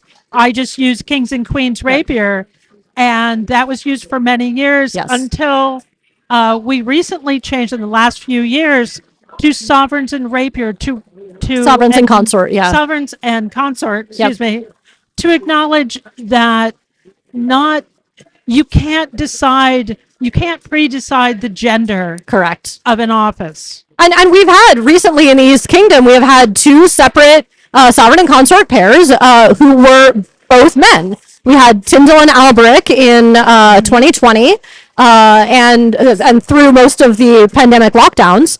And then more recently, last summer, we had Tyndall and Emerson. Yes. And they were not a king and a queen. Right. But and so changing that nomenclature over the years has been really important to show that we recognize that things change. They do, yes. And the number of combatant pairs in this tournament today that are same gender, where there are 2 people who present as women fighting for each other, 2 people who present as men fighting for each other. There are a handful of non-binary combatants in this tournament today. I really love seeing that gender diversity, and it does make it more important to acknowledge that, yes, it's not just always a king and a queen. Yes. That said, we do still colloquially often refer to it as K and Q. K and Q is still said. Having been in the society since a very young age, I joined in 1977. I've heard from some people that the changes in the SCA are hard to accept, but as someone who is female presenting, I have to say I love it. As somebody who is female presenting who has come into the SCA much more recently than that, My first event was in 2016. I have felt very welcomed, especially by the fencing community, and it's been really good to see the changes to have more acknowledgement of gender diversity and yes. One of the interesting things about the rapier community is that we don't differentiate between what men can do, what women can do, what Correct. non-binary people can do. We, in our rapier, in our kingdom rapier officer has been both men and women. It goes back and forth. Often it's male, female. Occasionally we have an oops, but I haven't yet seen somebody non-binary in the office. I can't wait. Right. And I think that's, between society in general becoming more aware of gender diversity and people who are non-binary, Yes. And the SCA itself also becoming more comfortable with and welcoming of gender diversity and people who don't fall within the gender binary. I feel certain that we will eventually get there. Absolutely. Yep. Absolutely. We do not have statistics for you today on the number of people of each gender in this tournament, and that is because we did not ask people to self-identify before the tournament, and nobody wishes to presume. So there are several combatants who use the title of lady or similar, and there are some combatants where we know that they use they them pronouns, but that's also not an indicator necessarily of someone's gender. So I wish we had statistics because I love data. There are some jokes that among the great virtues of the East Kingdom are spite and data. Yes. But that is a statistic that we don't have for you today. So you'll hear many of the women of the Order of Defense use the title Master. Yes. And when asked about that, the best line that I heard was whether or not a particular lady wanted to use mistress instead. And she said, "You don't mistress defense, you master it." Yes. Very good. So I have appreciated that. And I used the title Master. I've used the title Maestra, Doña. Doesn't matter. I know my own worth. Right. So yes, and I know I'm just reminded of the way that Alice McIntosh introduces herself whenever she speaks for somebody's elevation.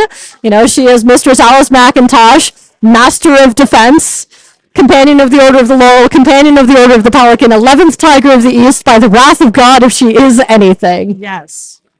And she is.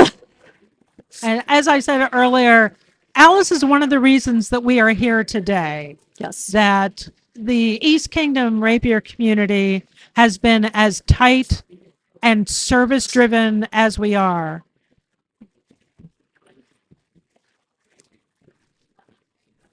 So if you're watching this on YouTube, you get to see the fights that we don't. Yes, I mean we can see them on our monitor here, but you have a better view than we do in person.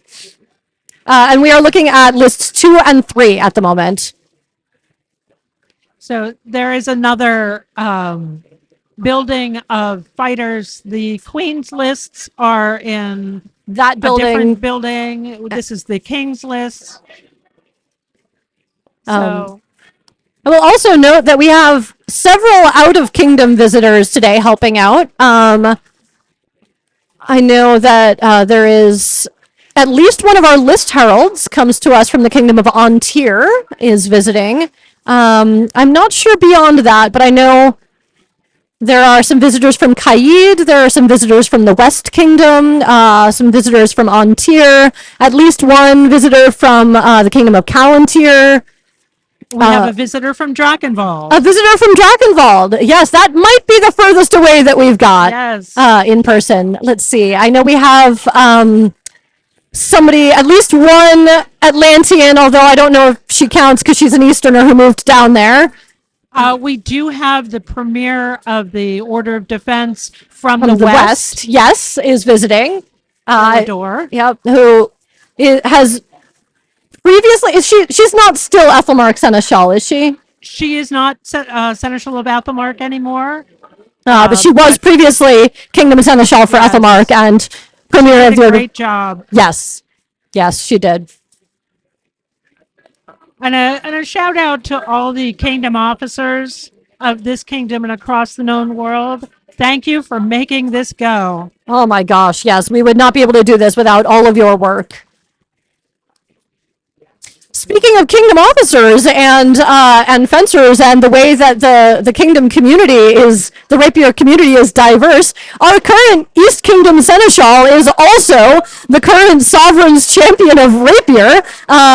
Master Thomas of Effingham won the Sovereigns and Consorts Rapier Championship in Montreal earlier this year, while also being Kingdom Seneschal. And it is barred by law from fighting in this tournament because he is Kingdom Seneschal. Correct. But also, you've won one thing, leave some for somebody else. Right. Thomas is a very accomplished fencer. And hopefully, when this happens again, yes, he can fight. He might be too tired from being Seneschal for that, but being Seneschal is not an easy job. Yeah.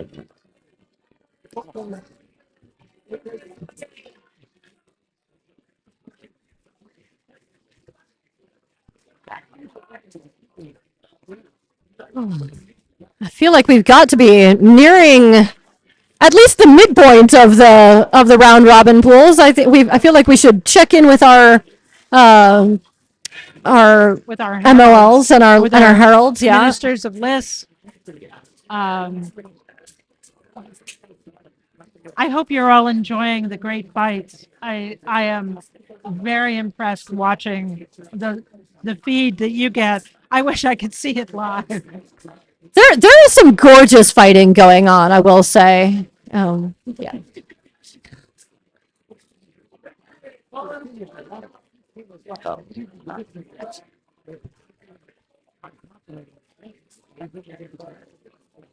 Some of the fighters I can recognize by sight, but I'm not sure I recognize them well enough from this distance or angle to be able to say for sure who we've got.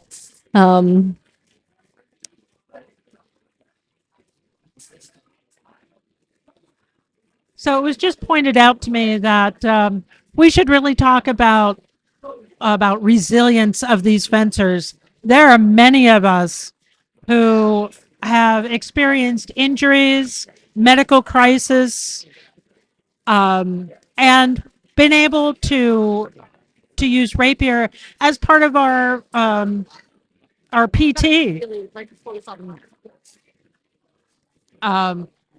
I don't want to get into what anybody's medical things, but I am seeing people out here who have had major medical crisis in their life come back and be able to do well. I've also seen a lot of people who build their accommodations in as fencers. So I fence with a cane. I also use a cane. I've seen people fight from chairs. I've seen people fight with mobility aids. I've seen a lot of different variety. And even just communication. People who are hard of hearing who say, hey, once that mask's on. And just that level of accommodation and flexibility is something really beautiful that I've seen become pervasive in this community. Really, if you haven't had a chance to spend time with the rapier communities of your kingdom, try. They, by and large, are warm and inviting and inclusive and diverse. Mm-hmm. And for anyone who's thought about fencing but thinks that for whatever reason my body won't let me do that, I'd encourage you to talk to your local fencers, because there's a lot of things we can do, and you might be able to try something new. Often we take it as a challenge. How can we get somebody who has this disability or into the list and have fun with us? Yeah, our local practice, I had 3 students who were learning to fight from chairs. I have fought from a chair. I have fought successfully and well from a chair. Yep. It is possible. I have a folding stool that I can fight from. But absolutely, I would encourage anyone who's ever thought that looks like fun, but see if there's a way. Yeah, it not only looks like fun, it is fun. It is so much fun. And people really do. I love how you said it was challenge accepted, because people really do want to figure out a way for everyone to fence. Yes. I mean, for a lot of rapier fighters, the challenges of being a rapier fighter in the SCA that tends to lean very heavily towards other activities, we have kept it going. We've kept it going just out of sheer love of the game. And the SCA gives us a place to play. Well, and there's a reason I think that the mod speaks to perseverance. You as a mod yourself. Yes. I feel like the community as a whole has been through so many trials, whether it's personal or societal, and we figured out how to make this game work for a long time. And yet we persevere. And here we are. Yeah. And I've seen so many people go through so many things and still show up and still have a great time. Just an update. We're about halfway through the round robin pools. We're about halfway through the round robin pools.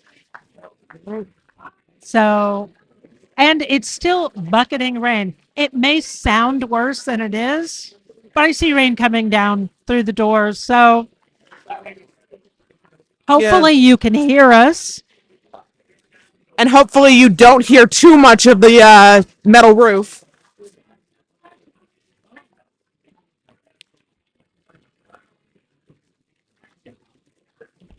I will say, even though we may have been driven inside by the rain, still the energy is so good. I wish people could feel the kind of energy that's here today. I feel giddy because this is a long time coming for this community, and I just love it. Actually, just to highlight again some of the helpers, I will say, even while we've been sitting here doing this, there are people running water to marshals and us radio people, and there's people cooking and providing food. And the list ministers. Thank goodness for the list ministers. Where would we be without them? We have so many of them today, too. Yes. The help is needed, but it is here. I think the SCA as a whole is an organization of volunteers that will just throw themselves into it. What needs to be done? What can I do? You hear that all the time. And so many people just show up to give back to this organization that's done so much for us. Thank you. I can't tell you how many times I've heard the words, "Have any responsibilities today? You got a job for me?" I did come to this without really anything to do, and thank goodness for the web ministry team that invited me to be here and provide some color commentary. So same, we couldn't enter thanks to a new baby, but I thought I was going to be just the spectator. My husband is marshalling, and I was invited to participate, and this has been so much fun. And I'm really glad we've been able to bring all this information to the rest of those of you who couldn't be here in person. I kind of wish we had chat turned on to get questions, but wouldn't that be great? But I also wonder if chat is the best idea. So Sorry, we can't answer your questions. We wish we could. But I think the rain just got harder. How is that possible? Yeah, it is a sheet of water outside the doors of this barn. But everyone's inside and having a great time. It's all smiles in here and excitement and just watching all the competitors have a great time. And you can see in one of the lists that we do. Sorry? I just tagged in, so. You can see in one of the lists that there's a gentle fighting from a chair. And that's great to see. Yep. I had heard that there would be a fighter fighting from a wheelchair today. And I'm very excited to see that because it isn't terribly common, but I know there are a lot of fighters who use chairs. So it's really cool to see one out in Crown. Yeah, I'm an ambulatory wheelchair user myself and thought that I had to give up fencing. I'm now wondering if I should just start back up again. You should do it.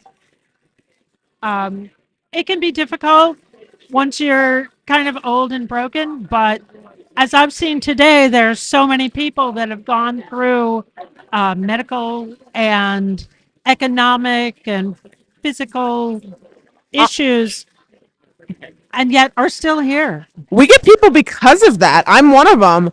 I was an Olympic fencer. I was an I was an Olympic fencer, and I had to stop due to injury. And then when I got into the SCA, I found my love of fighting again, and I've missed it. So there are absolutely people who come back to fencing through injury, or who find fencing because of an injury that took them out of something else. Sorry, we're just having a swap of commentators here.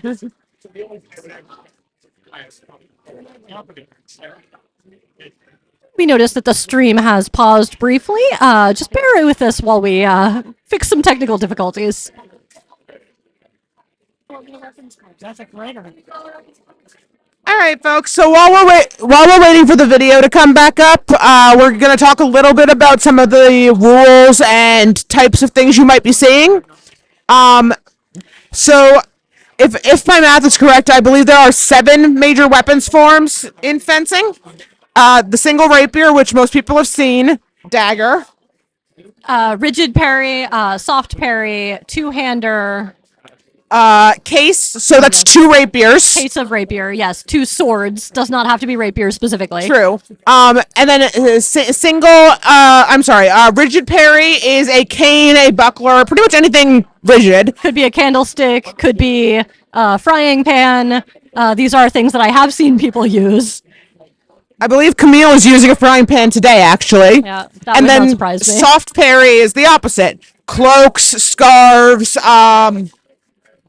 Cloak is the best known of those and is the most common, and is also the most historically supported of them. True, though I have seen some crazy things like a mop. Sure, why not? That seems fine. Yeah. Oh, and spear. Spear is also a... Spear is also a form, though not included in the tournament today. Correct, yes. Two-hander, though, is one of the more unique ones that people don't see too often. That is typically a longer sword with, I believe it's up to an 18-inch handle that is gripped with both hands. The rules for that are pretty similar, except if you lose one hand, you can continue to wield the two-handed sword with one hand. It does change the fighting style pretty significantly to only have one hand on a two-hander, though. It does. That's also one of the places where you can see things like half swording, which is putting your hand on the blade of the weapon itself. Yes. So, within the realm of fencing in the SCA, there are technically 3 different types. There is still light rapier, is still allowed, which is fought with epées and foils and lighter blades like that. Nearly nobody in the East Kingdom still fights with that, however. Oh, good, the stream is back. Welcome back, everyone. There is what is technically called heavy rapier, but is what most of us think of as regular rapier, standard rapier. You may also hear the term Schlager, even though we're not technically using Schlager blades anymore. It has kind of become a cultural norm. Yes, in some areas. Standard rapier is what most people, I will venture to say, do in the East Kingdom. There is also cut and thrust, which is standard rapier plus what is called percussive cuts, and we can get into that in a moment. But I know there are some kingdoms that, for example, do only cut and thrust. Callantyr is one of those. Also known as Callantyr steel. Yes. But so talking a little bit more about the percussive cuts, there's a handful of different types of attacks you'll see in rapier. The first being the standard thrust. But then you're also going to see an assortment of cuts. The most common being push cuts, pull cuts, and also known as draw cuts. And in some kingdoms, including the East, a tip cut. The name is pretty much what it says on the tin. A draw cut is when you draw the edge of your blade across your opponent. You place the blade on your opponent and draw for some distance. The East no longer has a requirement for a minimum draw or push length. A push cut is essentially the opposite. The same movement, but it is moving away from you rather than towards you.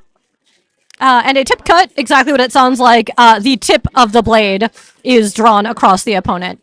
Notably, all of these are what some might call slices. If you're in historical European martial arts spaces outside of the SCA, you'll definitely hear those as slices. But none of these are done with force. And I will also note about thrusts. The East, not just the East, fencing has no concept of that was light. The way that heavy fighting does. If a blow makes contact, positive pressure, if it is discernible, that was a good hit.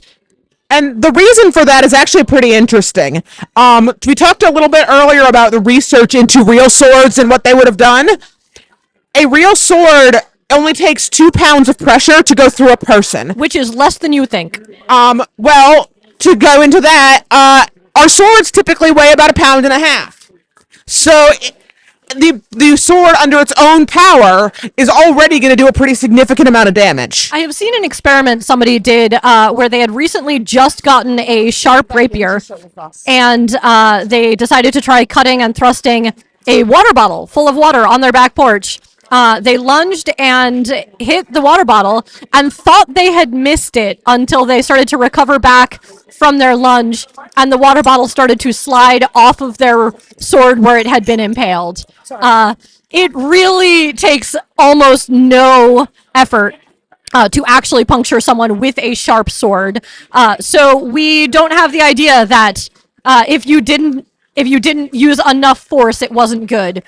These would do some pretty hefty damage. So regular rapier, standard rapier, just has thrusts and push, draw, and in some kingdoms, tip cuts or slices. Cut and thrust rapier also has percussive cuts. Those are delivered with some force, and they are cuts with the edge of the blade that don't require a draw or a slice in order to be valid. That requires slightly more in the way of protective gear. And actually, we can talk a little bit about the protective gear that is used in rapier. Mercedes, do you want to talk about that some? So, from the top down, we wear 3 weapons fencing masks, which in the old days were just masks gotten right off of fencing sites. There used to be, back in those days, there used to be fencing stores where you could go in and shop, which is where I got a lot of my original gear. France Lam was one of the stores. physical chess where I got a lot of my gear. But they started out using a regular 3 weapons mask from a fencing store. And a lot of people still use those today from various online Olympic fencing vendors. Yes. And now you see a lot of people starting to go to heavy weapons, helms makers, and the number of really beautiful work that's being done with perforated plate and conquistador helmets. It's amazing. I love seeing the advances in armor. We also wear neck protections, very Rigid neck important. protection. In the same way that we wear rigid head protection, rigid protection around the throat is important. Yes, because those are bits that you don't want hurt. When we started out, a lot of people wore very limited kinds of armor, just a doublet and pair of pants.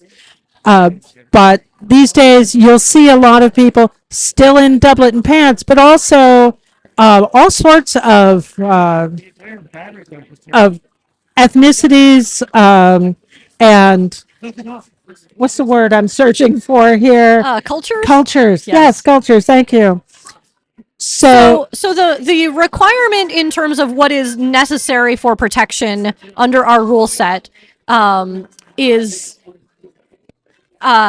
you must have puncture-resistant armor on your torso, and that is a holdover from when primarily epées were used, and the way that those blades would break, if they broke, was sharp. And so you had to make sure that if a blade broke, you would not be punctured and damaged. So there is the drop test that Mercedes was talking about earlier that Thomas de Castellan helped to design. That basically determines whether the total amount of fabric or leather or other material that you are using to protect your torso can not be punctured by a standard measurement, a standard sharp thing. So that is said to be puncture resistant. A lot of people will wear chainmail as their puncture resistant layer. So you'll see people wearing a tunic and a chainmail either over or under it. But a lot of people do use doublets that are 2 or 3 layers of linen that is tightly woven enough to pass that drop test. And any armor that you use has to be tested before you can be in the list. As a matter of fact, I saw on the field today, someone was getting their armor drop tested. That's excellent. Yeah. So it's good to see that people are maintaining that standard, that you don't put people in danger. Yes. We have had recent updates to the armor rules at society level, and that was due in part to an experiment that was spearheaded by Master Donovan Shinnock, who is in the lists today, the reduced armor experiment, which was we are in a warming world and heat injuries are becoming more common, and especially in where we have had previously armor was required not just to have a puncture-resistant torso layer, but one's limbs must also have been covered in abrasion-resistant material, in addition to back of head protection also needed to be puncture-resistant. However, if you are prone to heat injury, which a lot of people are by default, especially a lot of people who were assigned female at birth, are more susceptible to heat. People on certain medications are more susceptible to heat injury. People who have had COVID can be more susceptible to heat injury. So it became important to balance the need for protecting the body against the need to protect from heat injury. And so an experiment was run to allow people to wear fewer layers. So instead of requiring abrasion-resistant limb coverings down to the wrists and ankles, this experiment allowed people to have bare limbs, to wear essentially, you could wear a t-shirt and shorts. Couldn't wear a tank top, you still needed the tops of your arms covered.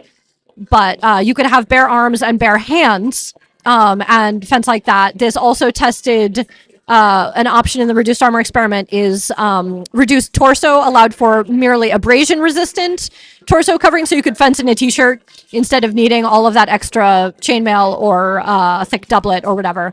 And there was also a level of the experiment that was reduced back of head protection. So instead of requiring puncture resistant back of head protection, you could wear an abrasion resistant material.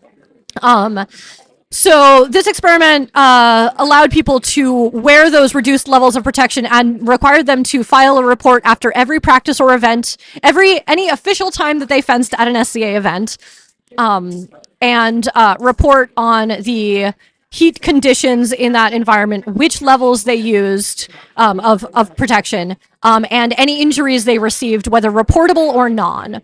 So reportable injuries including, was there bleeding? Did somebody have to retire from the lists because of an injury they received? Concussions, things of that sort. Non-reportable injuries that were required to be reported as part of this experiment included bruises, abrasions, things that you might expect to be protected from by your armor. So as a result of a couple of years worth of data, the Society Rapier Marshal decided that showed that at the minimum, abrasion resistant material on limbs was no longer necessary, and the Society Rapier rules were changed to allow bare limbs. And if you've ever fought in the heat of Texas or at Penzic, you know that there have been several times at Penzic where the rapier field has been shut down because of the heat index. Yes. And it can get incredibly humid and blazing hot, not only at Penzic and in Texas, but other parts of the known world where it's just gotten worse and worse as the years go on. Summers have become almost unbearable if you're in full armor. Yes. So having the lighter armor is a godsend. It really is, yes. So I don't know if any of our combatants today are using bare limbs. A lot of people still prefer to fight with their limbs covered just for their own comfort because it's what they're used to, because this is a relatively recent change. But if they had needed to, they would be able to. Yeah, I probably wouldn't fight with reduced armor, but like you said, it's because it's what I'm used to. Right. Whereas I came into the fencing, I started fencing in November of 2020. My first authorization, I started, Master Remy was running online fencing classes. And I started taking online fencing classes in November of 2020. The first time I faced an opponent on the fencing list was June of 2021 at a practice, and I got my first authorization in November of 2021. So that was all. We had, I believe the reduced armor experiment started in September of 2021. So I have had reduced armor as nearly my entire fencing time in the SCA. And talking about Remy, watching him continue the rapier community online during the pandemic was great. I mean, I watched it just to see what other people were doing. I know that the pandemic caused a lot of issues with participation, and unfortunately, many people passed away during that time. But it also showed us that we were able to pivot in our participation and really look at things with a new light. Yes. And I believe that Remy received his Silver Crescent for the work he did running those online classes. So well recognized. And it was amazing how many new fencers were developed through strictly online training. Yes. That are still with us. Remy refers to me and to Gavin Kent, who is one of the list heralds today and was in the Sweet 16 at this most recent Sovereign and Consorts Rapier tournament as his science experiments. Let's run a science experiment and see if people can learn to fence just online. And the answer is a resounding yes.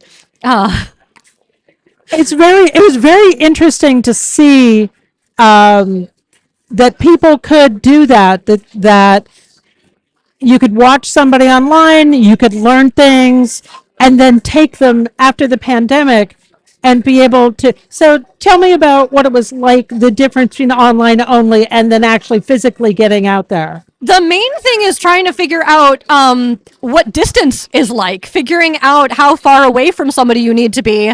The first time I was actually against an opponent, I was like, I don't know how hard is correct to hit.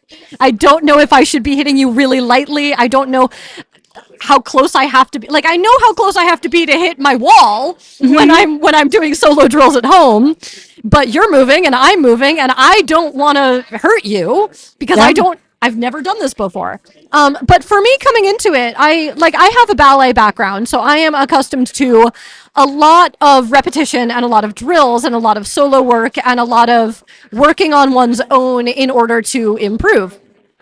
So the online classes were exactly that. That it was, here's some fencing theory. Here is how you stand, and you can practice that on your own. Here is some different guards that are based in the Italian tradition, ways to hold your sword. That was another thing that was really hard for me to, not hard, but very difficult to do at home. And so working with a person was necessary, was in the Italian schools of historic fencing, which is not what everybody does, but you'll hear me mention Alfieri, Capoferro, Giganti, Salvatore Fabris. These are all Italian masters from the late 16th and early 17th century, who had roughly the same style of fencing. And a thing that is core to those styles is the idea of finding your opponent's blade. Yes, I pointed it. It's right there. There's my blade. I found it. But the idea is to put your blade between you and your opponent's blade. Also, when you have a sharp rapier that does not have a safety tip on the end of it, as ours do, they disappear. It is very hard to actually see where your opponent's sword is if it's pointed at you and doesn't have a handy-dandy fencing safety tip, a rubber tip, a leather tip with contrasting tape on the end of it to identify it for you. So the idea of placing your sword on their sword, so you have the tactile feedback of I know where their sword is and I know if they move it where it's going to go, so I can keep myself safe from it. This is an incredibly core concept to this style of fencing, and is not something you can really do without somebody else's blade. Mm-hmm. So the fencing masters of the Renaissance period have made a resurgence in the SCA. I know that in the 80s and 90s, we were studying basically copies that had been passed down from people who collected them. We didn't understand them very well. Mm-hmm. Actually, there weren't a lot of good English translations of them because these were masters writing not in English for the most part. And not a lot of people speak Renaissance Italian. Right. Languages change. If you've ever studied linguistics, the meanings of words change. You look at a manual from the era of Shakespeare, and if you've ever read Shakespeare, you know that what is being said has to be interpreted and can be interpreted in many different ways. Yes. So the work that people have done in the past couple of decades on interpreting the manuals of the masters has led to a lot of really great rabbit holes. Yes, definitely. I'm going to just briefly pause our discussion here to note that 3 out of the 4 pools have finished, and that is why you are only seeing 1 at this point. So have the pools from the other building finished? I believe so, yes. So we are just finishing up the round robin now with just this 1 pool left. So once That's exciting. Once the round robin is done, The ministers of list will do their magic and come back with the top 16 combatants. Yep. And then we'll see them go into a double elimination tournament. Yes. And I believe, do we have prescribed weapons forms for that? I'm not sure if the double elimination has prescribed weapons forms, but the finals will. Yeah, the finals will. I know that sometimes the Rapier Champions tournament has, for example, when Remy ran it and when Antonio and Katarina ran it recently, it was you fight with single rapier until you lose a fight, and then you can fight with whatever you want.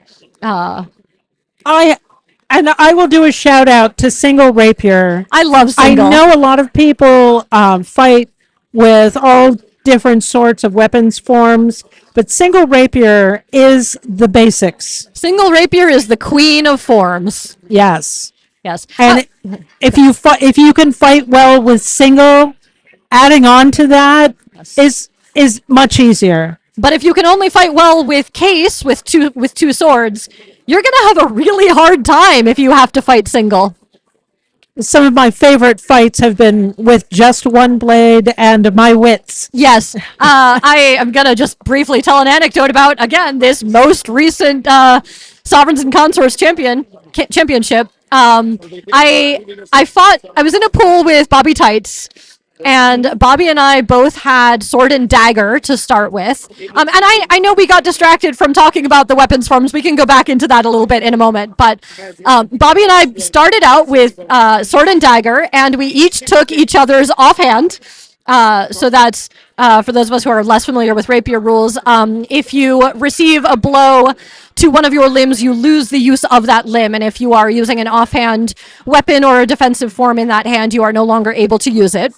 So we both hit each other in our offhand and could no longer use it. And now we were fighting single as God intended. And it was a delightful fight. Bobby took that set of passes as one would expect from the disparity in our experience levels. But he is always such a joy to fight that I can't be upset about it. So if you were watching on the live feed, you saw somebody lose a hand very quickly and go from having a sword in his dominant hand to his offhand. Mm-hmm. It can be tricky to fight with a non-dominant hand, but practice helps. It does, and that's one of the things that I appreciated about being a remote student, having just online classes to begin. Not having the excitement of fighting people, not having the pressure of, I must get more pickups, I must get more fights to practice fighting, and having it just be, let me work on technique solo in my bedroom, meant that I felt it felt more imperative and also more possible to do work with my offhand, to practice my stance with my left hand forward, to practice doing disengages, to practice the same sword movements and my footwork with my other foot forward, which is for me, that's the main struggle. If I take a wound in my right hand, as I am right-handed, and I now have to fight left-handed, I end up with my right foot forward still, and I'm presenting a target to the opponent instead of putting my left foot forward and being more profile. Which, that's in line with how some folks fight to begin with, but it's not my standard style. And as Mercedes was saying earlier, footwork is incredibly important. Yes. And if you're not familiar with doing footwork on your non-dominant side, it can throw your whole game off. So I used a phrase earlier, double elim or double elimination from the tourney. If you don't know how that works, basically you go in, you fight a fight. If you win, you go on to the next round. If you lose, you go into what's called the loser's bracket. If you've ever seen sports tournaments, like we just had the March Madness. You have we have a winner's pool and a loser's pool. Once you have lost 2 fights, you are eliminated from the tournament. Some folks prefer to call it the defeated list rather than the losers lose. I like that. Yeah, I like that. it's a little bit. It's a little bit less demoralizing to hear yourself in the defeated list than in the losers list. So once we get into the Sweet 16, you'll see it go much quicker because you can be out in only 2 fights. Yes. So once you're in the defeated list, you're in a tenuous position because one more loss and you're done. Yep. So it becomes 2 pools that they're feeding into the tournament. Usually once you're in the winners list, you stay there, but I've seen it often happen that somebody can come up through the defeated list having lost 1 fight, but keep it together and get into the upper finals. Yep. And some tournaments will do that losses are forgiven in the final 4, and some of them do it that losses are retained. Yes. So I don't know what the format specifically is here, and we can look that up. But yeah, it would actually be nice at some point to have somebody from the Minister of List's office come over and help explain. I mean, I am no Minister of List, and I probably explained how double limbs work. You did great. You did great. But yeah. But yeah, talking about the other weapons forms, right? So single rapier, queen of weapons. I'll often say single is bae, to use the younger generation slang, because really fighting with just one sword it's higher risk, right? You don't have anything else to protect you, but it really is the queen of forms, and if you can, as Mercedes said, if you can fight well with single, you can fight well with anything else. I know that it's Thomas de Castellon's preferred form. I love it a lot. Any chance I get to fight pickups with somebody single, I will take it. Yes. I don't like it in a tournament just because everybody else is bringing more stuff and it feels like a disadvantage, but the first time I ever won a baronial rapier champions, I did it with single sword against someone with case, and he was over optimistic. Yes, I can imagine. And underestimated my skill. Sometimes it's nice to be underestimated. Yes. So in addition to single, a very common form that a lot of people will take is sword and dagger. So daggers have a maximum, is it maximum blade length of 18 inches? I believe so. Okay. I am not a marshal, so my recollection on these specifics is... My marshalate has lapsed. Oh, all right. So you have no marshal on the mic until Eleanor comes back. Sorry about that. But daggers they're shorter by necessity. They can be used defensively to parry or block shots, and they can be used offensively. They are still a blade. They do still have a tip. You can use them to thrust or cut on your opponent as you would with your rapier. Yes. It's a fun form. It is. If you lose your rapier, if you lose your dominant hand, you can continue the fight with just your dagger. But why would you? To save your life. Most people would swap their rapier to their other hand. If that's all you have, that's true. It's better than nothing. Yeah. And dagger is a great form. It is generally my preferred tournament form because if I get too close to somebody for my rapier to be effective, I still have my dagger and I can still land a killing blow on them. Mm-hmm. Which is not something you can do with either a rigid parry or a soft parry item, which are the other two forms, or two of the other forms. So a rigid parry is something like a shield a buckler, a cane, a stick, a frying pan. You have to remember that for a lot of rapier fights, it was what you had on you when you were attacked in the street, Yep. like in Romeo and Juliet. Or in Cyrano de Bergerac, or yes. So people often carried walking sticks, small shields called bucklers. You can use a large shield. Shield biter Kara and Y'all's daughter in this tournament fights with a large shield. So having a defensive secondary doesn't offer quite the same advantage as having a dagger, because I like to attack with both. I agree. But having a defensive side is... I will say I find it deeply annoying to fight people who are using bucklers, just because it creates a great amount of target denial. It covers however much of their body the shield covers, and blows glance off of it. So they cannot... my attack, which might have been perfectly calculated to hit them, is now sliding off of their buckler, and I have to figure something else out. And if you use a buckler really well, you can kind of catch a blade and redirect it. It's beautiful. Come in underneath, come in over the top. It's it can be used by a master. It can be used in so many ways. And one of the great things about fencing is that you keep learning. Yes, always. You keep learning.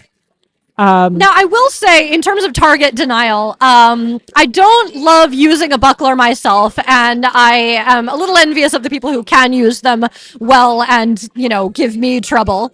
I kind of love the term target denial. Yes. I love that. We're holding for the Heralds.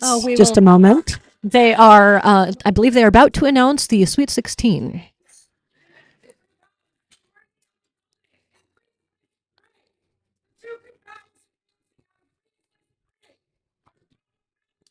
Advancing our Bow of Malagentia and Gregory Rogue Montagna out of Queen's List 3.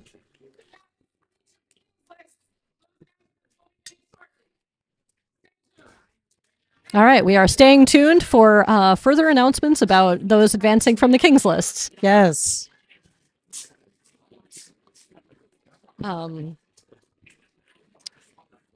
So target denial, and I was going to mention cloak. Now, cloak is one of those forms that is deeply period, as Mercedes was saying.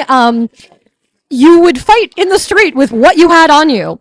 If you were a gentleman in Italy or France or England, you might have your rapier and your cloak. Heralds once more.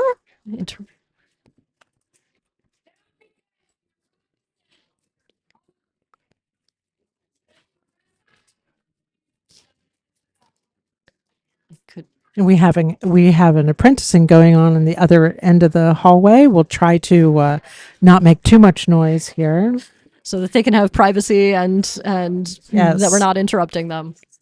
Privacy is the wrong word for an apprenticing, but they can have the focus of the room. Yes. But yes, cloak, a very period style sword and cloak, and cloak is soft parry is the official term for it. It doesn't have to be a cloak, but it frequently is. Cloak offers quite a bit of target denial.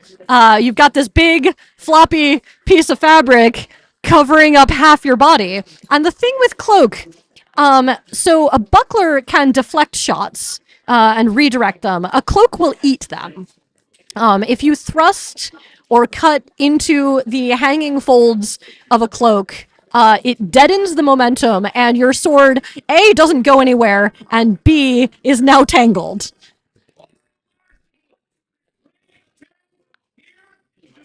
And now we're having a marshals meeting. One of the interesting things about soft parry is the creative instinct that the fencers have for introducing new and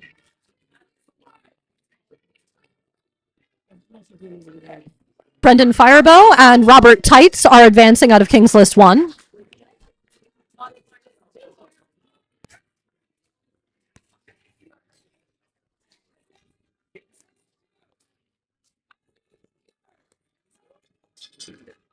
Advancing out of King's List 2 are Jarl Ozzer the Boot Giver and Don Rodrigo Medina de la Mar.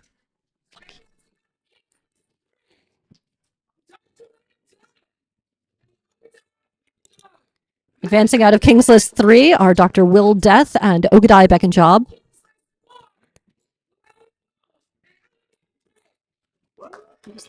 Advancing out of King's List 4, Llewellyn Walsh and Albion Drake.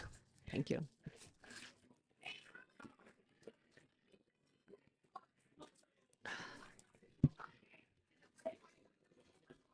I will say there are few surprises in that list of combatants.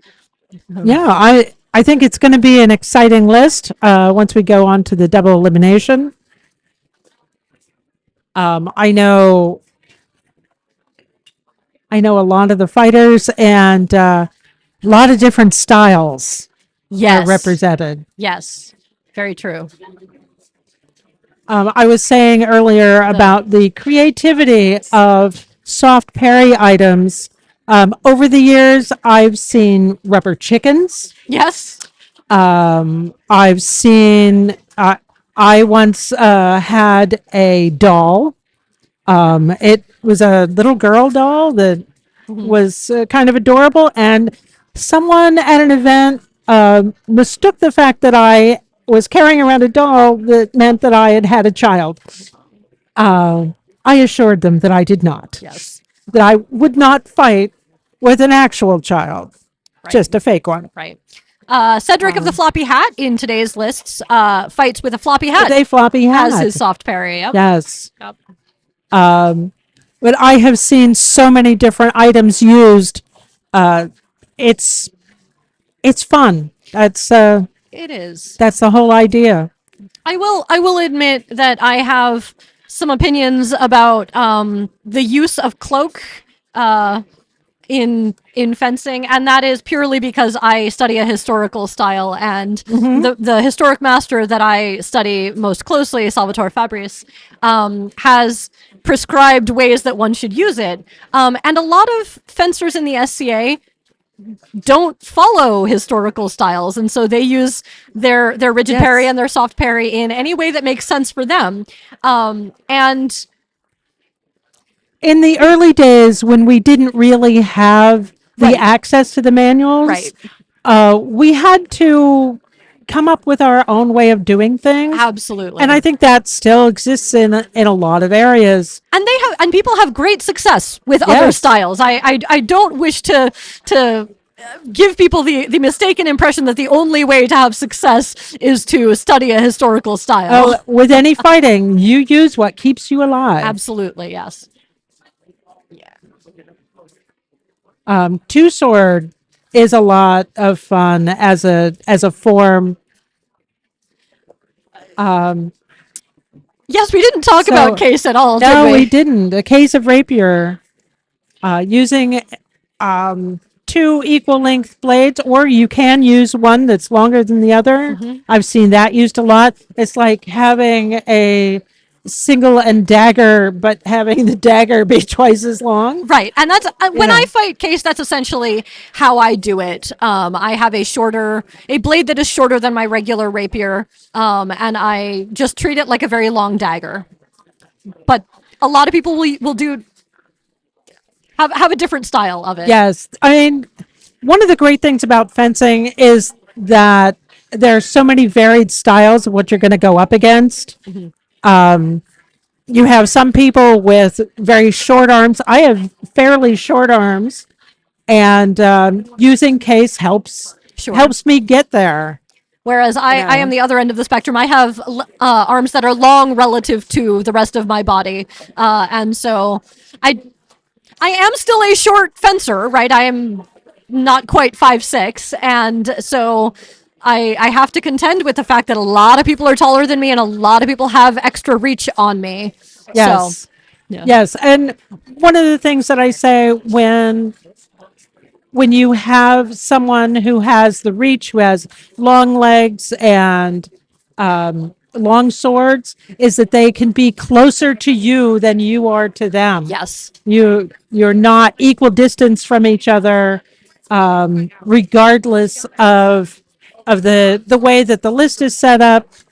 And every inch counts. Yes. You know, you're going out there with a blade to beat your opponent. Yes. And then go party with them afterwards. So, cut and thrust. We have, what are the other forms? Cut and thrust. Well, we and two-handed. Two-hander we didn't talk about at all either. So two-hander, exactly what it sounds like, longer sword. I believe Eleanor gave a definition of it earlier. Generally, it's sword generally wielded with two hands. It is a preferred weapons form of Thomas of Effingham, our current sovereign's rapier champ and kingdom seneschal, and Keelan Dux, who was fighting for Brennan earlier. Pausing for the vivats from the apprentice ceremony that was happening earlier.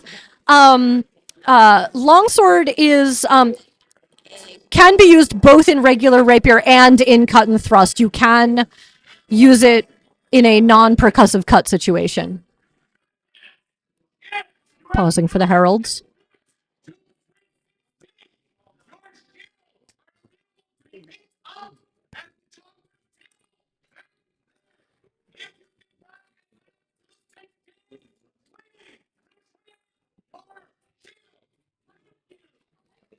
They just gave the okay to retrieve shields if you're not advancing to the 16.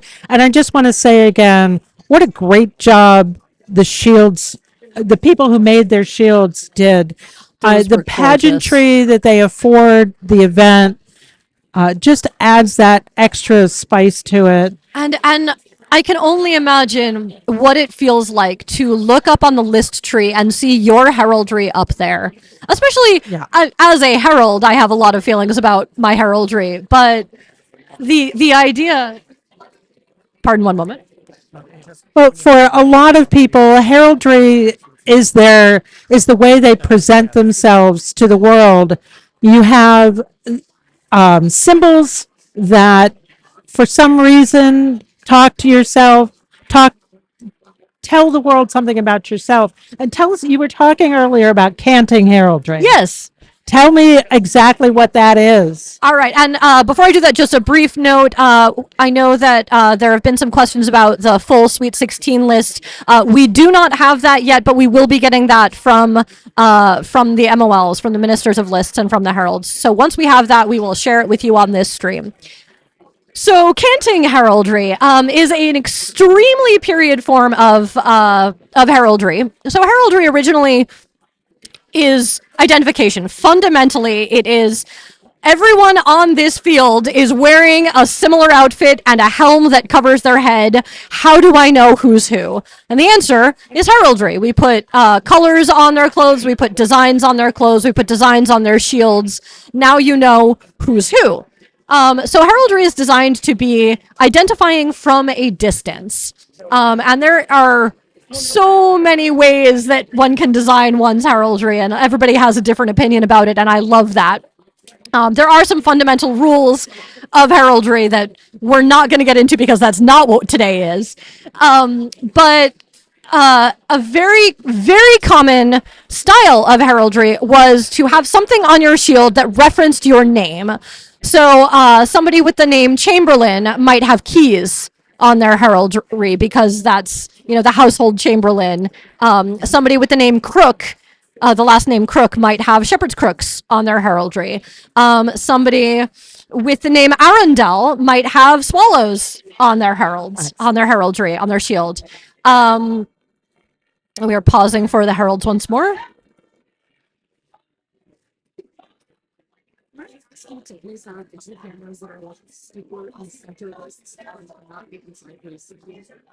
they're super very close to where the Heralds and all of those are going to be. Just an announcement to come pick up your shield yourself rather than sending someone else to do it for you. But yes, so having a design on your shield that references your name is one of the most common things that we find in period heraldry, to the point that if you're looking at a period armorial and you can't tell what the heck that is on someone's shield, because the artists in period were not always very good, and the things they drew did not always bear any resemblance to reality. It can be hard to tell what that thing is. A very common way of identifying what that thing is to look at the name associated with that design and say, oh, that is a name that means wheel in Italian, and so that thing must be a cartwheel. Yes. So.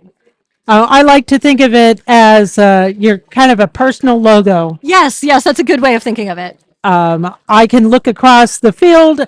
I can see that you're wearing a Nike swoosh. Yep. And know who you are. Right, that you are Nike. Yes. You are that combatant called Nike, and yep. I will go out to do you in. Right.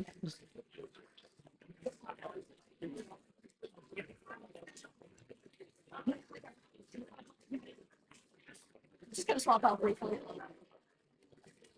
And we're going to keep you here while we're waiting for the Sweet 16 to come in. Hey everybody, I'm Matthias again. I'm just popping back in for a bit while we get everything set for the round of 16. We've obviously consolidated down to one building. Everything is looking pretty spiffy on the technical front, finally. And we'll hopefully have something going on here soon. I know that it does take a while to get all the lists set up. Marshals have to get their marching orders. Are we going to get word straight from the mistress of the lists, or they are actually going to be posting a bracket. It will be a physical bracket on the side of the building here, and I am going to run over and get a picture of it once it's available. Excellent. So we have a plan. It will be a good plan. It will work lovely, I promise. Having a plan is always good. We had multiple plans today, which is why we were able to relocate here out of the rain with relatively minimal hassle, all things considered. Yeah, it looks like the rain might be stopping, but there's no sense in taking everything back outside at this point. Double elimination tournaments tend to go rather quickly. Yep. So, and honestly, even if the rain has abated, you're still looking at probably very slick conditions on the grass. And in a particular fighting form where the object is a solid touch, slipping and turning it into a proxapuncture is probably not the best idea. We keep going back to the fact that footwork will save your life out here. And when you add things like wet ground to footwork, it can make things very static. Yeah, absolutely. Even in the best of circumstances, I know like sometimes, you get at Pennsic with the armored form. They love slogging around in the mud and stuff like that, but there always seems to be somebody who's turned an ankle or somebody and the number of knee injuries. Oh yeah, absolutely. At Pennsic, I don't want to think about the amount of doctor bills from knees and shoulders, and just these things can be rough on the body. Yeah, I mean, but the human body, why? Bodies are stupid. Yes. So it looks like the marshals are over there chatting away, and hopefully not having any disagreements. I haven't heard about any problems today. No. The fencing has been clean. Yep. And everyone has been acting honorably, which is great news. We love a crown tourney where everyone comes out of it feeling good about what happened. Absolutely. That's what you want. You want a day, especially today, you want a day where there's been honor, there's been chivalry, and today we can really add prowess to the list. We've seen a lot of prowess out there. People who have never had a chance to fight in a crown tournament in their chosen weapons form now have been here. They have shown up in droves. Absolutely. And it's great to watch. It definitely is, and I will say from here that I have a direct view of the Minister of the List table. I see my wife there, so hi, honey, I can see you from here. If she ever listens to this later, she'll probably shoot me a look, but it's okay. We love her anyway. I would like to say the Ministers of the List are unsung heroes of tournaments. 100%. We've watched them over the years. I've been fighting for 30 odd years, and I always appreciate the hard work that they do. They sit around at the side and people come to them and demand statistics from them. Right. So it's a very hardworking crew doing a very difficult job under very fluid conditions. Today, both metaphorically and literally. And I don't understand a lot about what the list ministers do. If we could get one of them over here at some point to just talk a little bit about how you go through a tournament like this, keep everything in order, who won, who lost, refights if they had any, and really come up with a way of figuring out who goes on to the next round. And I can see the list tree over there. It doesn't look like it's been filled out yet. Not yet. If you're ever interested in the way it works, there are many resources online. As we were saying earlier, if you've watched any of March Madness and you see the brackets, you get just a little taste of what our ministers of list do in putting together the brackets and how people are fighting and keeping it straight. Yep. No, absolutely. Right, we're going to get some more setup done here. I am going to turn the microphone back over to Aneshka, and I will be talking to you folks soon. Thank you. You bet. Thanks, buddy. My pleasure. Just like my back to I'm going to take some water here. How are you doing?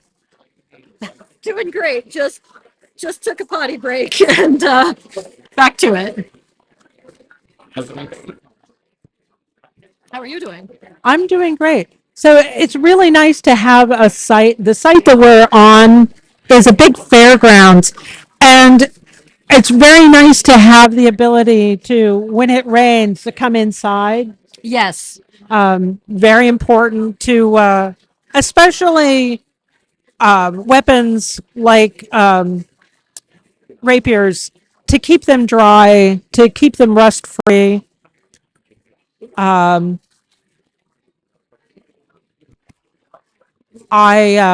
was hoping at some point to get a list minister in here, but I see that they're very busy, and pulling somebody out of the crowd does not seem does not, unfortunately.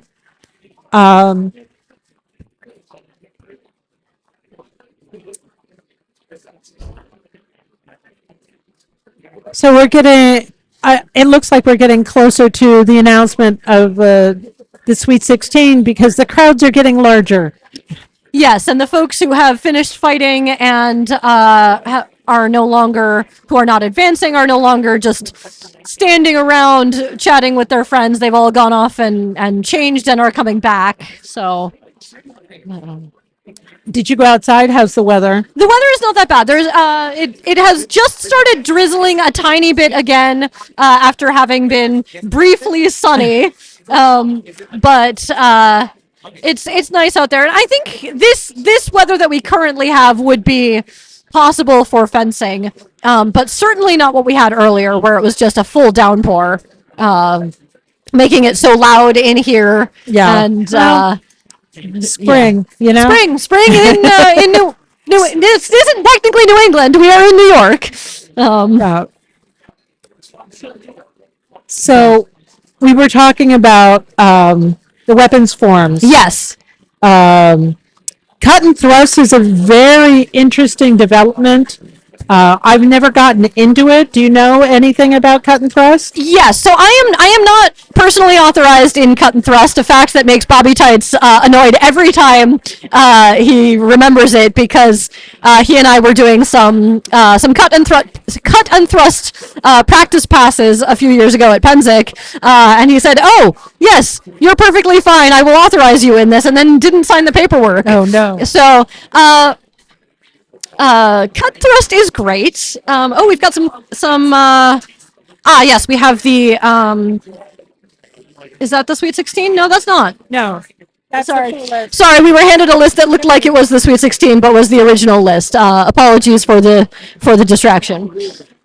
Yes, cut and thrust is interesting because there are a lot of historical weapons, historical fencing styles that utilize cuts, those percussive cuts that aren't allowed in standard rapier. And if you're trying to use that style in standard rapier, you need to, as you throw a cut, you bring your arm around and it will come in with a hit, much like the wrap shots that you'll see in rattan fighting. Instead of allowing it to make, so in standard rapier, instead of allowing it to make that full percussive contact, you have to pull the shot so that it lands essentially softly. You place the blade and then you push it or draw it so that it has a distance that it travels, so you are now doing a push cut or a draw cut. In cut and thrust, you don't need to do that. In cut and thrust, you can just let it be that percussive hit that it's going to come in with. It does still need to be edge on, so that it is still a cut and not just a slap. And that can be a thing that you'll encounter people saying, "Oh, that was slappy." All right, sure. But it does allow for particularly some very period styles of longsword or two-hander, but also the Destreza style of fencing uses a lot more in the way of, or can use a lot more in the way of cuts than, for example, the Italian styles that are more thrust-centric. One of the best changes in the SCA over the years from when I started was how important period research and styles has become over the years. Yes.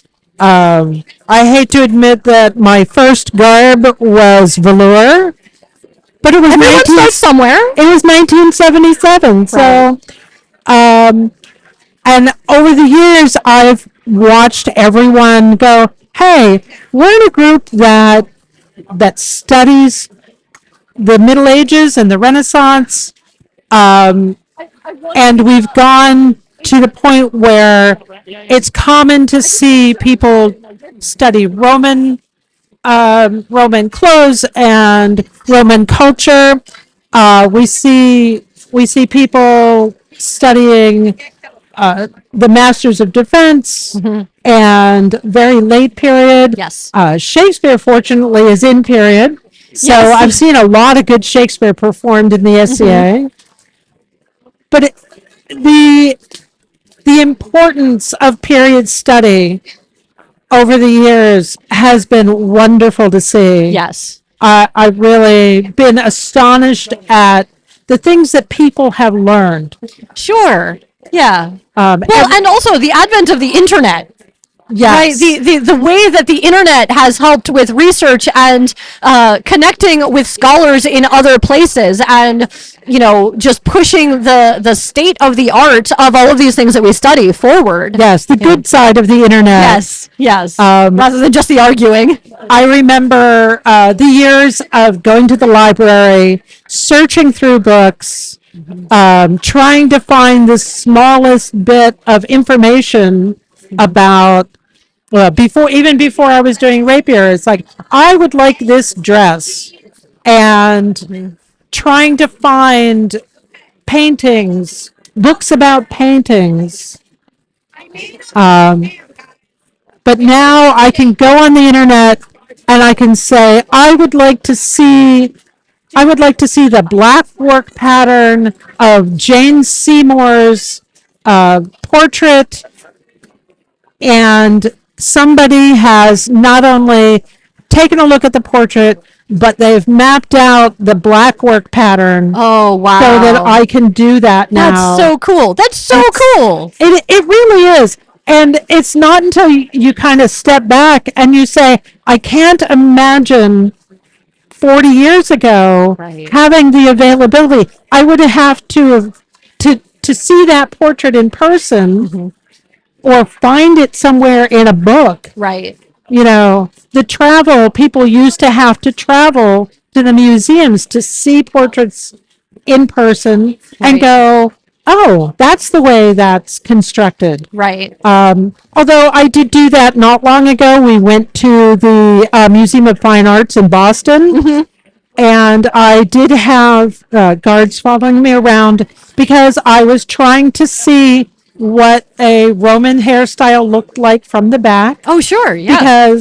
Because you only saw the one side of the bust, and I wanted to see how the style looked in the back. Also saw things like shoes. Seeing it in person on a statue is a lot of fun. But over the years, having the ability to go down so many more rabbit holes than we ever imagined would be available. And like, for me, one of the areas of research that I am most involved in is not fencing related. It is tangentially heraldic. It's names research. The fact that I can go on the internet and find a thesis that somebody wrote in Czech in Masaryk University in Brno, Czechia, about names from the 15th and 16th century, and that I can read that and see the work that someone else has done. I don't have to go to Czechia. I don't have to travel to the record libraries in Prague in order to get lists of names to see what people were named in period. I can go on the internet and read the work that other people have done, and I can build off of that rather than having to travel there by myself. I remember talking to Alice about, she was so excited that records from churches in Peru that were recorded in history actually enabled her to find my name and register it officially, because my name was grandfathered in for many years, because there were no examples of actual people named Mercedes. Right. It was a title for many years in Spain, and then they found records in Peru, women being named that, and she was so excited because it was online, and she was able to find that online. So as many times as we kind of curse what the internet has done, it's enabled so much research to be shared all over the world. Right. And it has enabled this live stream today, so you all can be part of this historic East Kingdom Crown tournament. And I know I've seen several comments from people who really appreciate the live stream. Shout out to my mom in Connecticut, who is listening to this live stream. She couldn't be here, but here we are. We can speak to everyone across the known world. And we really appreciate the fact that you're listening and you're interested in what we're doing. Yes.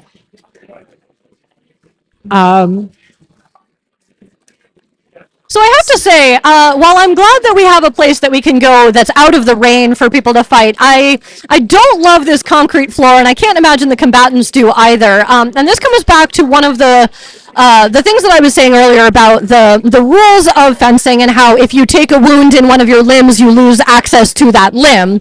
If you take a shot in your leg, just as in heavy fighting, you lose that leg and you must fight from your knees.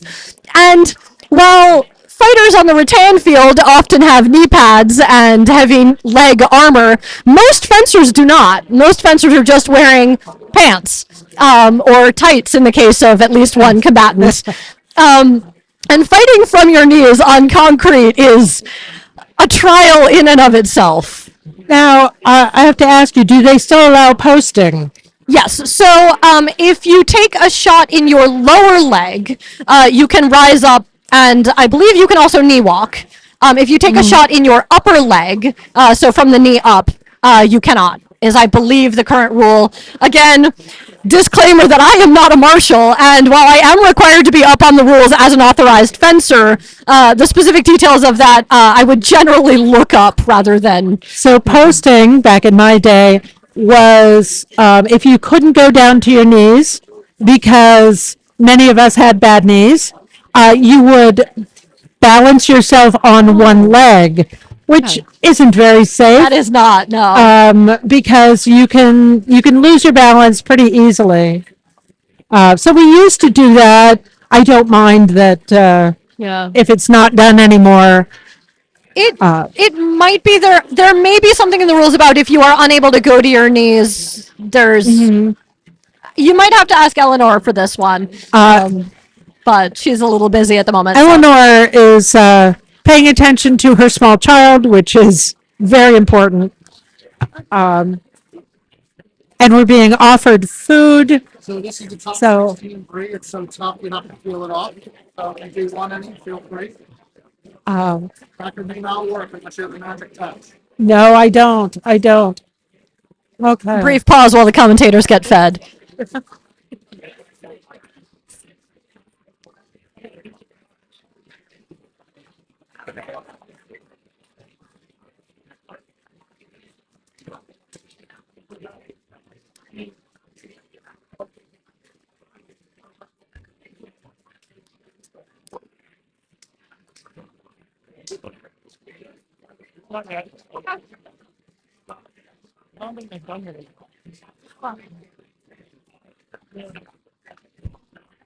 And just confirming for you that we don't yet have the list of the Sweet 16, although the Heralds are calling their oyes, so we may have some more news shortly.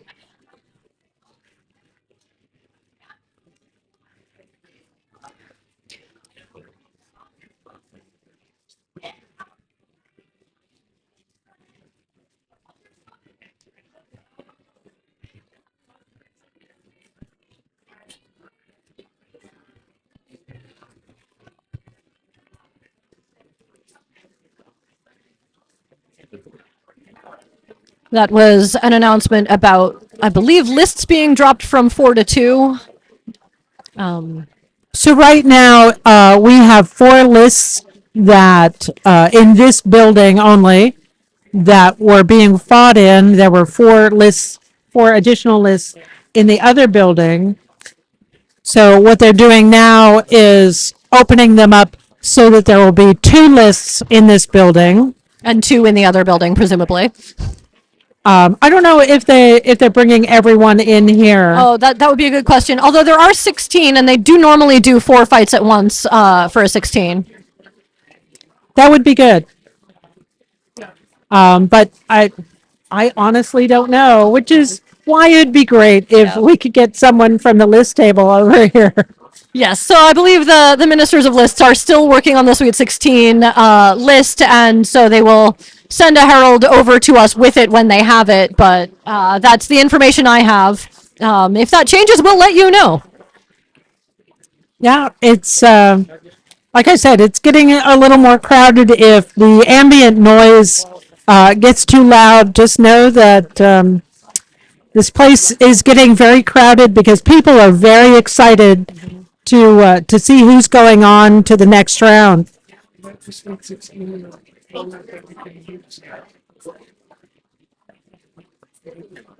Just pause briefly for some information. Are they here and there? Are they having lists in both buildings, or are we down to just one building? I'll check. I think it's just here. Just here. Okay. All right. So we are now down to one building, and so the list here will be the only lists that are in use. It sounds like the other building is being prepared for court later. So. We'll have one camera. So we're going to have one camera per list so that you can watch on the live stream what's going on. Unfortunately, I think that we're going to get our visuals from the live stream because the crowd in here is really thick and we're not getting a good view of the actual fighting. So, but we will keep you as informed as we are. So I will say know. they are beginning to load the list trees, so we may be able to learn who the Sweet 16 are from the heraldry that is mounted on the trees. You're better at recognizing heraldry than I am, but we do have the Crown Field Guide, and it is also possible that we will just have the backs of the shields facing us, which will have the names of the combatants. We will have the names, yes. Yeah. Christiana Crane, who does the field guide, has done a tremendous job of putting this together. Just truly magnificent amount of work and a gorgeous final product. This is a stunning accompaniment to this historic undertaking. And again, I'd like to say I am really stunned at how many people are here for an unprecedented crown tournament fought with rapier rules. Do we have the Sweet 16? We have the Sweet 16. There we go.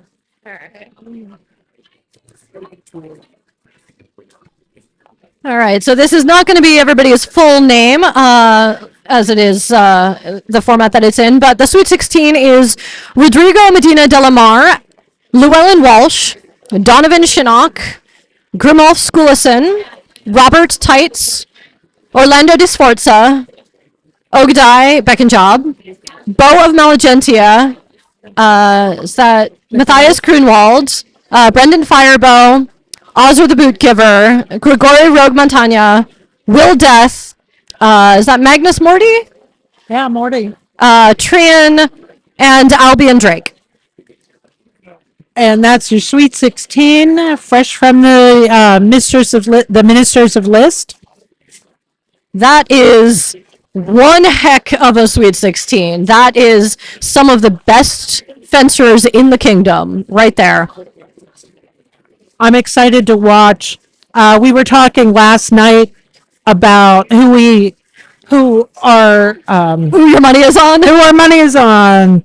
Who do you got in the Final Four? Right. Well, we no longer do the betting man's guide to Crown Tournament, but right. And I apparently am not I only see two people on here that I had in the Sweet 16. Great, thank you. Yeah, great. And we've been handed it in another format now. Excellent. But we have the pairings as well. I don't know. I'm gonna put that. Sorry, just rearranging how our setup is here. Yes, you were saying that only one of your picks. Two of my picks. Two of your picks. So of the 16, I only had two. So we were just handed the pairings, and so I'm excited to see that get underway soon. I think Orlando and Bobby Tight's fight is going to be a lot of fun. Honestly, I think all of these are going to be fun Yes. fights. Yes. There are not only some excellent fencers here, but some fencers who are a ton of fun to watch, who bring a lot of joy to their fight. Yes. And some unconventional fighters Yes, as well. yes. Will Death notably among those. Yes. Um, Yes. I'm very excited to. I wish I could see the list field, but the Heralds are calling their oyes, so I believe we will be. Yes, they are announcing the Sweet 16 to the assembled as well.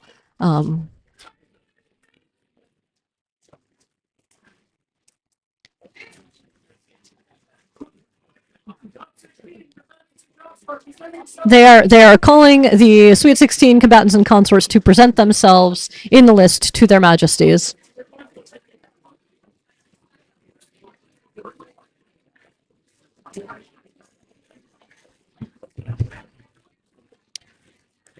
I knew going into this that I was going to have some anxiety about the outcome, but it hadn't really hit until now.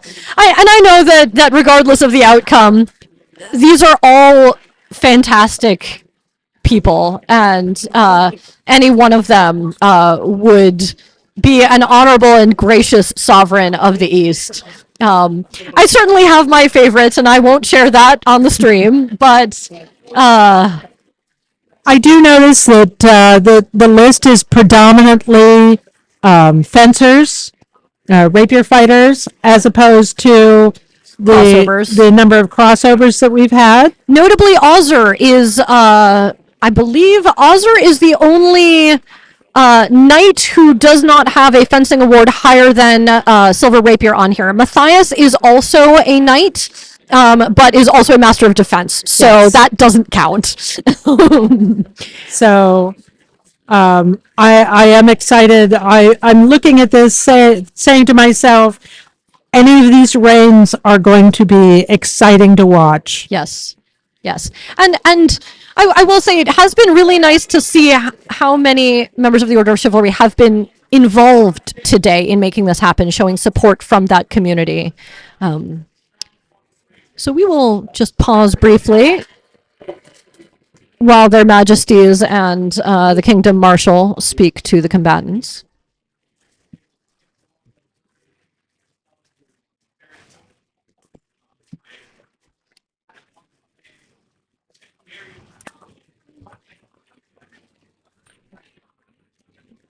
So we really want to thank everyone for listening.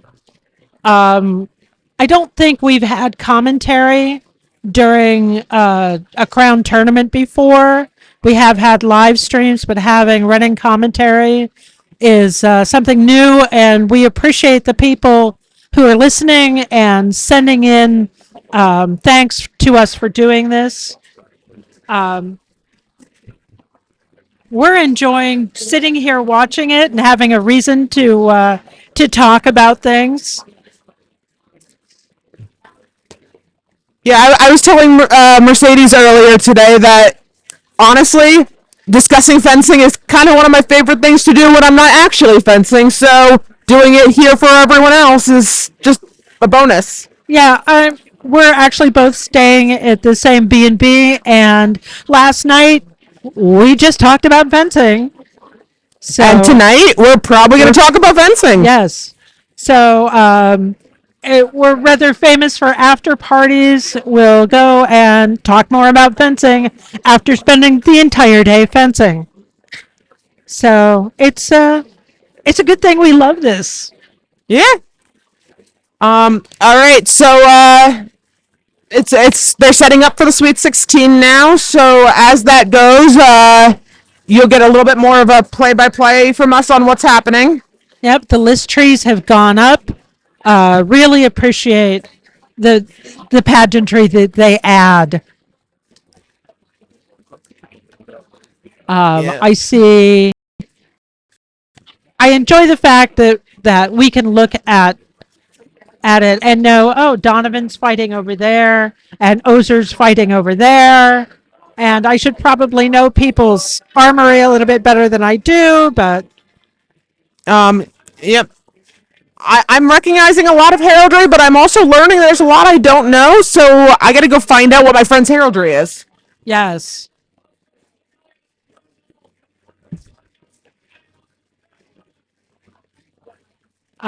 This is the one thing that I'm really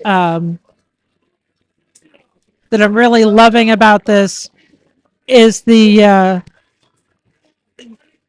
we never fight for consorts in consorts and or sovereigns and consorts rapier champions, and so knowing all of the rapier fighters are fighting for somebody else is really adds an exciting layer to it. That is really cool. The other thing, though, is watching this, I kind of wish we could do the shield trees for Sovereigns and Consorts Rapier Championship. I do really enjoy seeing that.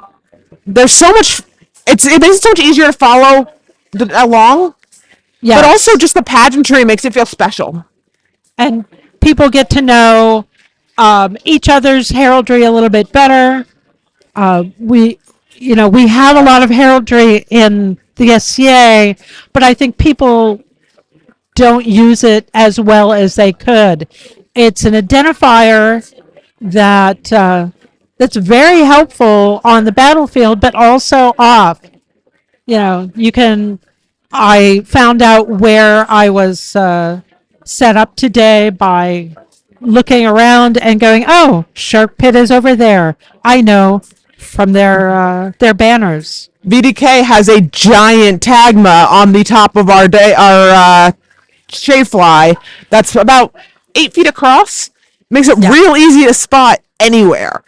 And on a smaller scale, I've also noticed a lot of people starting to put it on their fencing cases. Because let me tell you, you see one black fencing case, you've seen them all. That's so true.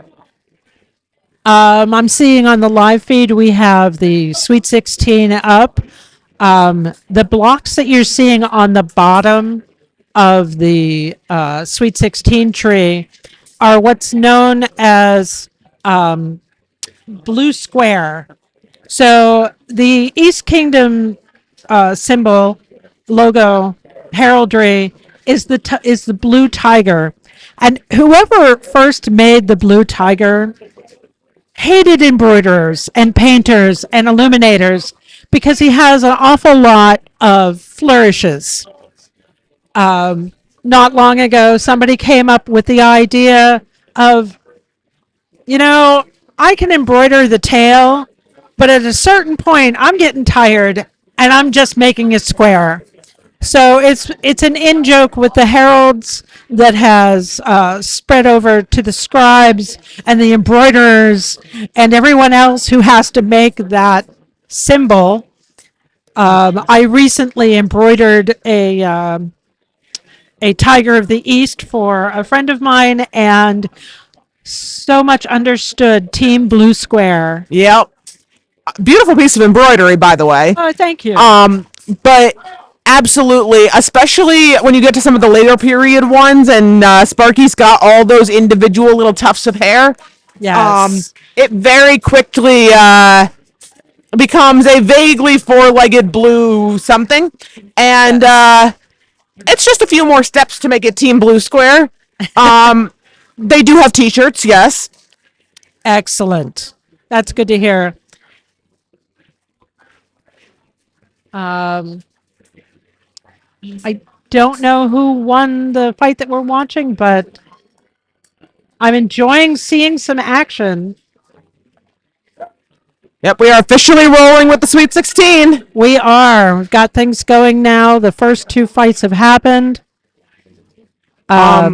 It's harder to hear in this building than it was to hear outside. I'm hearing a lot of echoes. Yep. So we are in a metal barn for those playing along at home. So there's a little bit of an echo. I've heard that you guys aren't hearing it, which is great, but we are. I will remind anyone who couldn't hear that the next rounds are going to be 2 out of 3 with the best of 7 for the finals. So are they doing double fights? So if you have a situation where both fighters get struck at the same time? Oh, have we covered double kills yet?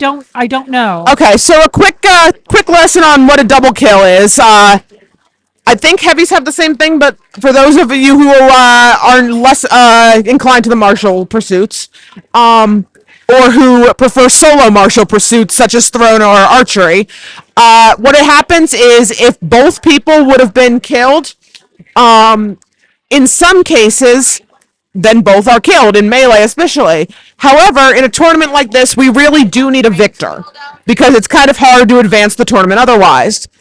For the purposes of today, I believe the intent is that they will refight the bout until clean. Sometimes you will see rules such as refight once and then both take a loss. But again, that makes it really hard to make a clean Sweet 16 tree. Yeah, So when you're in a situation like this, you want to have a clear victor. since we never want to see someone win crown on a technicality, we are going for absolute clean fights today. And from everything that I've heard, the fights have been beautiful and clean, well done. People are calling their shots. People are taking shots. Courtesy, manners, it's excellent. And I'm very pleased that the desire to win a crown tourney has not overshadowed people's innate goodness and their honor and their willingness to play a clean game. Yep. And one of my favorite phrases that I've always heard, particularly when it comes to the salutes at the start of a bout, is honor before glory. Yes. And that is, I feel like, what we are embodying today, is to go out and to fight with honor and to fight with respect for your opponent, because at the end of the day, winning doesn't matter if you can't be proud of how you fought. Yes. Being able to say that your own honor has not been sullied by a desire to win is more important than to say, oh, I won by any means necessary. Yeah. That's not what we're all about. And especially since today is a historic day, especially since it's the first crown fought by way of rapier, it's so important to the rapier community to make sure that they can be absolutely proud of how they claimed that title.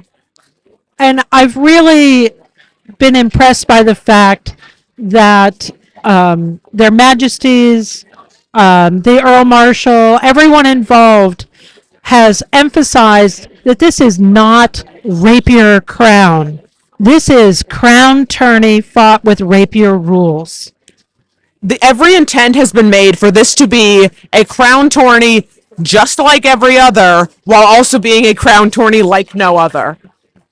This is still the crown tourney that everyone expects to see from a Scadian event and from a Scadian reign. The difference is the community that's fighting it. Yes. And I'm very happy to see so many of the community advance to the Sweet 16. Like I said, I think any of these gentles will make a fantastic reign. And I'm excited to see the differences in the styles go forward. I think this will show people that rapier fighters all over the known world can do this just as well as anyone else. I love the fact that history is being made in the SCA today, and I know that there are several members of the board of directors in attendance.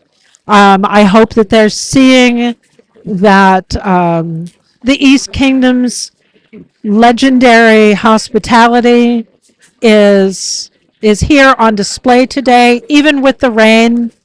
I'd also like to shout out that today was going to be historic no matter who put it on, and I'm very pleased and privileged that the East was able to do it.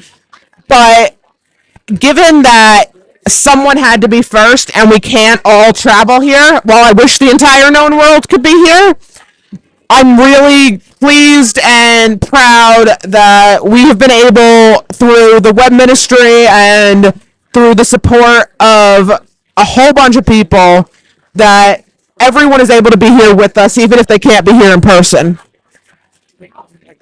I haven't heard anything yet about the crown tourneys in Ethelmark and Atlantia. I know that Atlantia is over, but I haven't been given the names of the winners, and I'm hoping that that the other crown tourneys in the SCA are going off just as well and with just as much supportive feeling as we're feeling here today.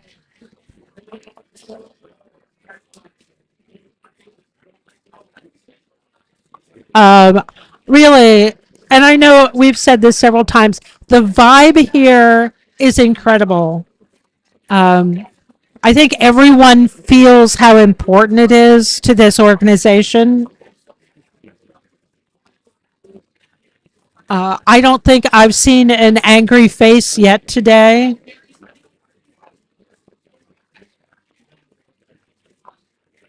I mean, certainly I've seen several very tired fighters come off the field. I actually do have news here on the Ethelmark heirs. Prince Andreas and Princess Callista will be the heirs for this reign.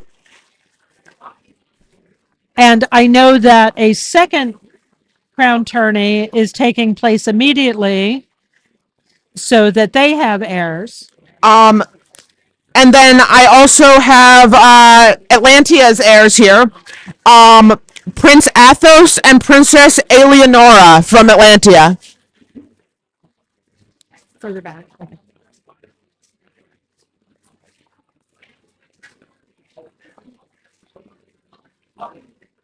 We're just getting some technical instructions. Neither of us are in any way professionals at this, and the fact that they kind of asked us to do this, you'll excuse our amateur nature, but we are having a blast. I've got another update here. I have the first 3 orders of the Mark out of Atlantia. Oh, excellent. Writs have been given out for Dame Diala Cohen of Lockmere, Master Seamus McRae of Bright Hills, and Master Valgard of Moors of Sudentor. These will be the first 3 members of the Order of the Mark out of Atlantia. I'm very excited that we have kind of a confluence of events here today.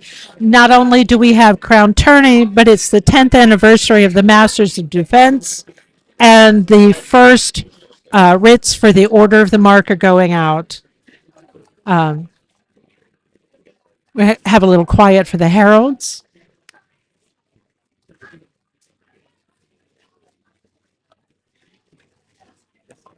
I figured announcing that would be awesome. So, I figured they just announced it with them. So.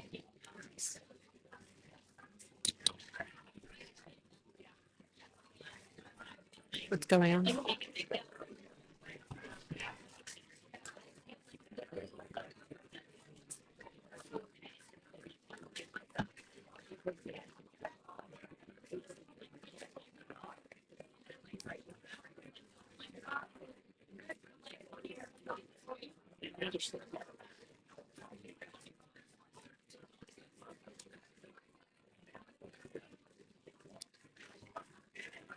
We're just waiting to hear what's going on with the fighting. Several announcements are being made, but I can't hear them over here. No, they'll send us a runner when it's time for us to know. Excellent. They've been really great. I actually want to say a thank you to the MOL staff. They've been really wonderful about sending runners this way. We have complimented the Ministry of the List several times today, but honestly, without them, we'd just be a bunch of thugs out here hitting each other. They kind of take our chaos and make it into statistics. Yeah. They do a really wonderful job pulling all of the massive amounts of data and actually making it to something we can report.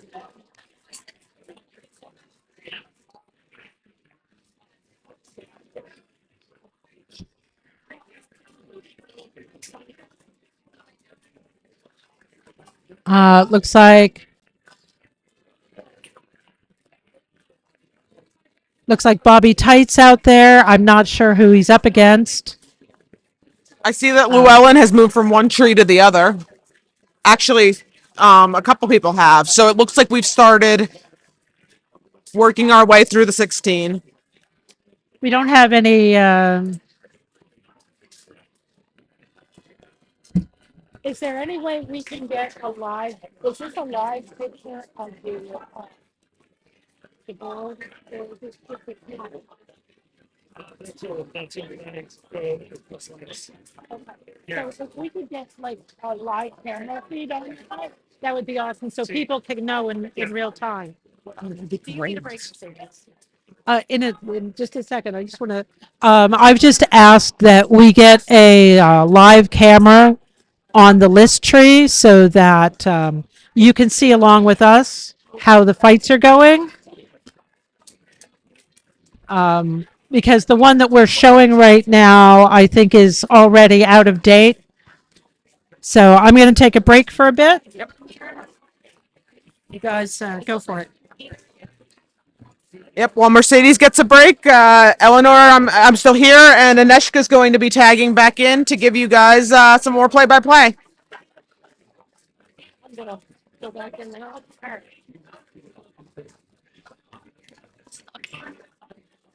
Best thing about her being a NICU baby, she is out cold. All this noise, she's just like amazing. We're waiting to hear if we can get a live camera. Oh, look, Awesome. great. Yeah.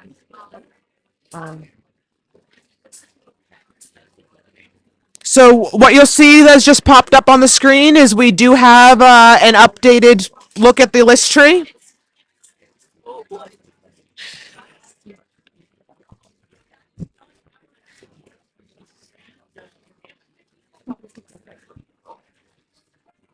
It's going to be I mean, for people who know, I'm mad about either, but personally, I'm too negative. So what have y'all been talking about for the last few minutes so that I can jump in? Yeah. So we've been kind of giving a lot of shout outs to the MLLs for how good they've been at communicating with us. We've been talking about how clean the fighting has been today and how important it is to the rapier community that all of these are clean fights, that kills are addressed, that everyone can step into this role, whoever it is. Yes.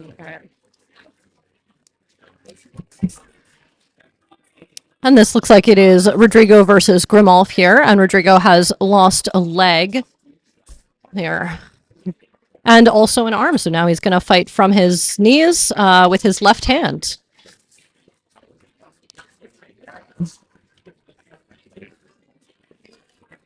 So, what you're seeing here is what sometimes you will hear in the fencing community referred to with the Monty Python reference of being the Black Knighted, where you lose most of your limbs, but you're still fighting because it is only a flesh wound.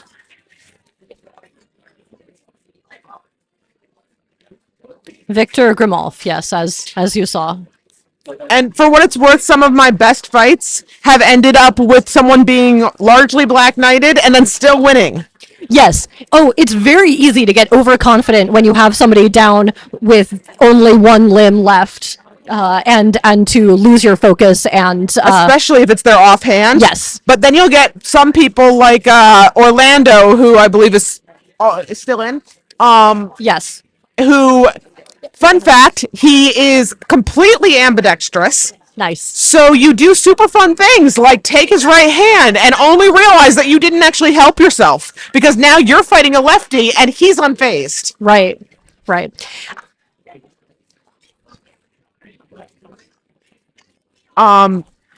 It's also worth noting, like the title card you just saw, Kara, she has a frustrating little habit that when she's legged, she pretty much disappears completely behind her shield. Yes, as we've been talking about the size of that shield a couple times today. Yep. So good luck. Right. Yes. And well, on the one hand, it can be a fun way to win of taking away both of someone's arms. It can also be a frustrating way of, well, I wanted to get that deep target. I wanted to win by stabbing you in the chest, but a win is a win. Oh, see, so now this is a discussion because I'm the opposite. Yeah. Personally, I'm rather short. And especially given that speed is not the way I play my game, I'm not going to get any closer to you than I have to. Oh, absolutely. So right. Take the target that presents itself to you. I'm of the opinion that I've put a lot of my training into going after hands. Yes. If I can cut both your hands off, I would much rather do that than get anywhere near you. One of the women who is a Master of Defense in the East Kingdom, Master Lilius de Sherrington, who is not fighting today, is well known for her skill with hand shots. Oh yes, she is. Now with her, it's not because due to any lack of speed, no, because you will blink and then. Actually, here's a Lilius story for you. Oh, great, yes. I was once fighting Lilius, and I made the mistake of blinking. Yep. And she took both of my hands with one shot. Amazing. In hindsight, I had not fought her before. Right. But I told a couple other people the story, and they just, yep, that'll happen. Our Lady of the Precise Hand Strikes, yes. And so fast that in one blink, she got both. Yeah, and some people, they'll go for the hand shot and it'll be a little stiff or it'll be jerky. No, she's just precise and graceful. It's like she just reached out and gently tapped you on the hand and now it's gone and now what do you do? Yep. There's a couple others like that as well. Donovan is another one. Donovan is one of the only people I've ever taken a shot directly to the knuckle from that didn't hurt.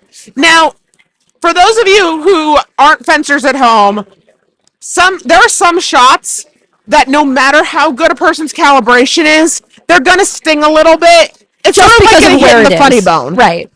Knuckles are one of those. The funny bone is one of them. Collarbone is the one I was gonna call out. And sometimes the solar plexus. Sure. Now that's not a comment on the fencer's calibration. It's straight bone. They sting a little bit. Right. But every once in a while, you will get someone. Donovan is one of them. There's a couple others. Natalia's another. Alistair is very good at that. Too, yeah. That they can hit with such control that you will feel the shot, and despite it being very little cushion, it doesn't hurt. Right. And in my opinion, personally, that is a real master. Yes. That they have that level of control over their blade. Absolutely. I will say the last time that I fought Alistair was at Mudthaw. We were doing pickups, and it was one of those situations where I didn't realize an opening that my guard was leaving just through my own not bad habit, but my body mechanics were not quite where I wanted them to be. And my sword arm had an angle to it so that my forearm was exposed. And he just gently reached out and stabbed me in the forearm like twice in a row. Boop, right? Absolutely. Boop is exactly right. And I sure did fix that after that. Oh, yeah. Absolutely. But it's not the kind of lesson you learn when you have a bruise. Because in fencing, when someone is a really high level fencer, you don't get a lot of bruises. That depends on your own body. Like, let me rephrase. You don't give a lot of bruises. Sure, you don't give a lot of bruises. Yes. Yes. Thank you. Yeah. Let me rephrase. You don't give out a lot of bruises. Mm-hmm. But actually, hold on. Let's pause for a second on that because it looks like we just got our 8. All right, yeah, looking at the list trees, we've got Firebow and Ogadai. Yep. We've got I see Llewellyn. Oh, okay. Yes, we're trying to figure it out from the heraldry, but they're actually giving us list. Yes. But yeah, so yeah, absolutely. While they're writing that out for us, here we go. All right, we have Brendan Firebow and Ogadai. We have Bow of Malagentia and Gregory Rogue Montagna. Yep. We have Grimalf and Will Death, and we have Magnus and Llewellyn. And this is just to confirm. This is our top 8, or is this our top 8 or our bottom 8?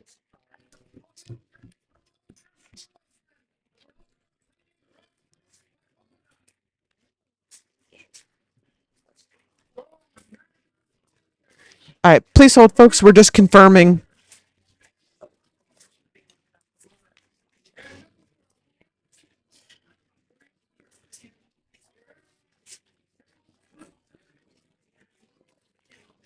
Is Fireball still? Yep. Yep. I'm trying to pull these out. So people are still on.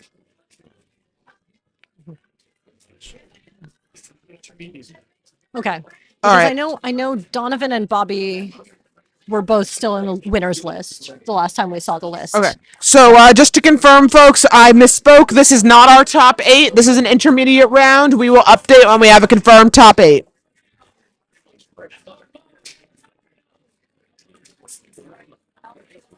I think this is not the winner. I believe that's specific. All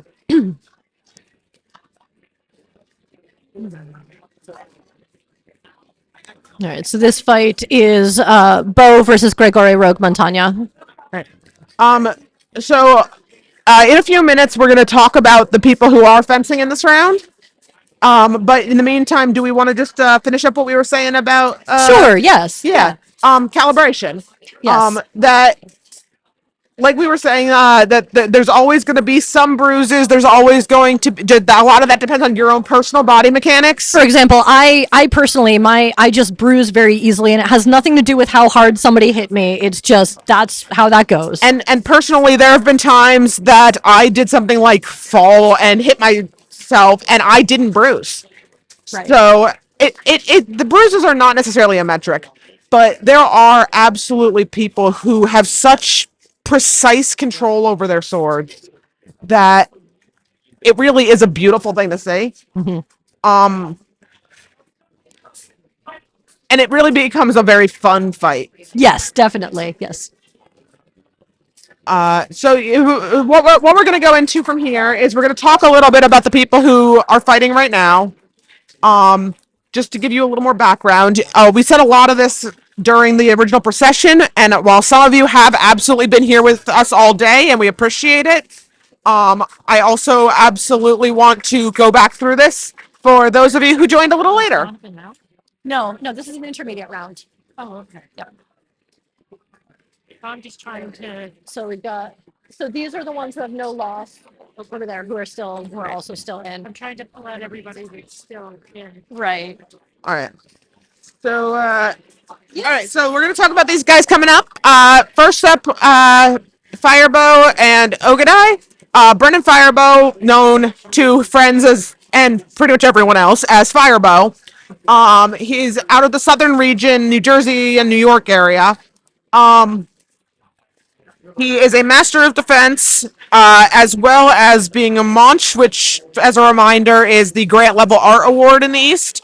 And he has that Monch for being an expert leather worker, and has done an awful lot of things like scabbards and belt hangers for swords. And as I mentioned in the procession earlier today, if you have been in the East Kingdom and you have seen a vigil book at any elevation, any vigil for someone within 2 or 3 circles away from Firebow, he probably made it. He makes a lot of them, and they are incredibly gorgeous. That's stunning. Yeah. He is known for being on a lot of ICOPs, in case of peerage, if you're not familiar. Yes.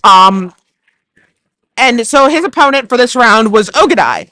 Ogadai is a master of defense out of the Barony of the Bridge, which is Rhode Island. Thank you.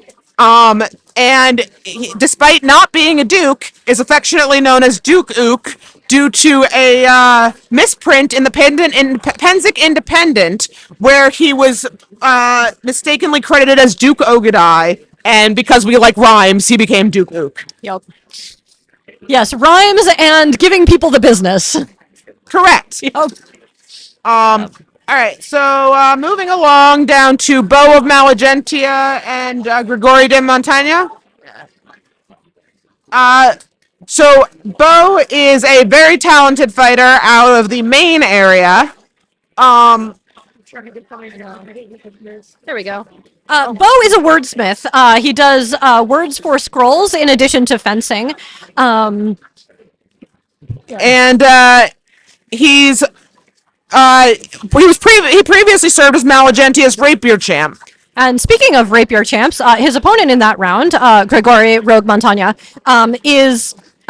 resides in the Shire of Quintavia, but spends a lot of time in Carolingia, and he is currently the Baron's rapier champion of Carolingia, a fact which I am well aware of because he beat me in that tournament. I am the Baroness's rapier champion of Carolingia, and it was honestly a delight to lose to him if I had to lose to anybody. So moral of the story is both of them are known for stabbing people pretty well, hence how they got here. Moving on down to Grimulf and Will Death. Will Death is a companion of the Silver Rapier, who is known pretty much across the East Kingdom for fighting frequently with a case of two-handers. Unhinged, truly. Because he needs longer arms. He's very, very tall and has a very long reach, and therefore needed longer swords. He also is known to occasionally make lightsaber sounds while he hits you with those swords. Yep. And if it's not enough to have long swords in long arms and two of them, I have known him to occasionally post on the rapier to where he is holding them just by the pommel for that extra inch or two of reach. But with all of that said, I don't think I've ever taken a hard shot from the man. Correct. Yeah, he's good at control. So his opponent here is Droin Grimulfur Skarlson, who is out of Dragonship Haven, which I believe is the Connecticut area. That's Connecticut, yes. And he uses the nickname of Jarlsbani from slaying kings from multiple kingdoms while at Pennsic. Yes, and we've had a running theme of heralds throughout this live stream because that is my other main interest. Grimulf has been the local branch herald for the Barony of Dragonship Haven for a while. Mm-hmm. And then our last pairing from this round is Magnus and Llewellyn. Llewellyn is, in addition to being a talented fencer, is a metalsmith and sword maker, or swords and knives. He is really well known to this point where when there's artistic prizes offered and one of his knives is on the table, there is a fight for it.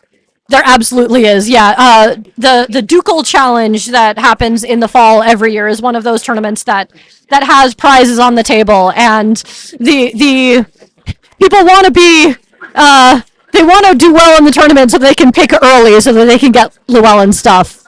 Yeah. Llewellyn is really a master of all trades too. In that he's also known for his applique tunics, embroidery, blacksmithing, and thrown weapons. That's so many things.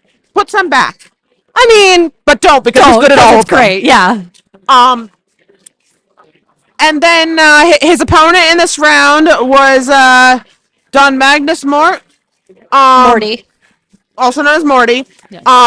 Who is an ogre and also the exchequer riding of Ravensbridge. Yep. Well, we're getting the next round announced. All right. Which means we're going to have 8 more people to tell you about. Yep. Yeah.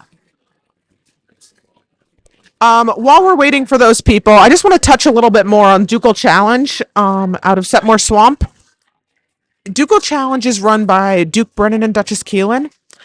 And it's a really cool tournament that pairs artists with heavy and rapier fighters. So the art entries are the prizes, and it encourages fighters to either learn arts or get to know the art community more. And by extension, develops more of a diverse interest. All right, so we have our next pairings. Yes, we do. They are some doozies.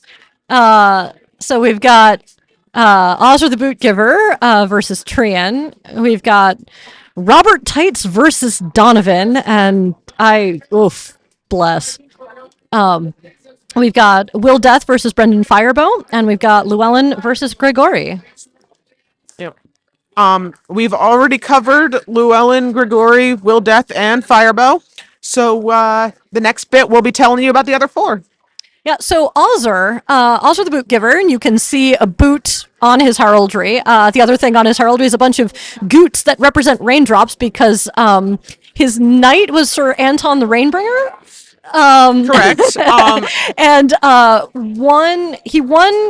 Ozra won crown on a day that was about as rainy as this one, if I recall correctly.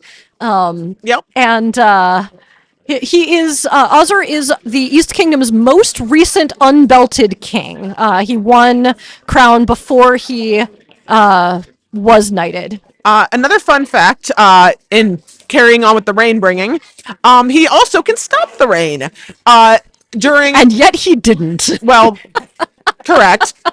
He apparently has to win crown to do that, I guess. Because while he was king at Pensick Court, it was a torrential downpour, which he successfully had his staff stop by belting Toto's Bless the Rains Down in Africa multiple times.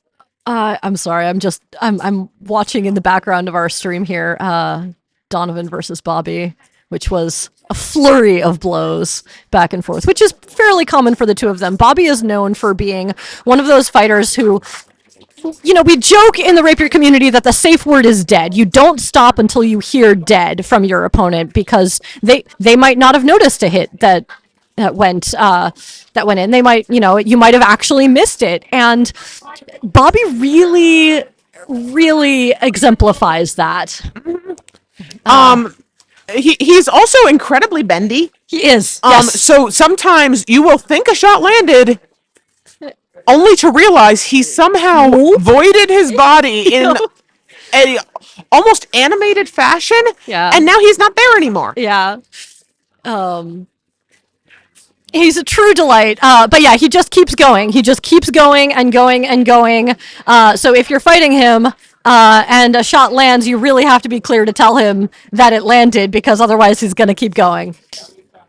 Speaking of boop. Yes. Yes.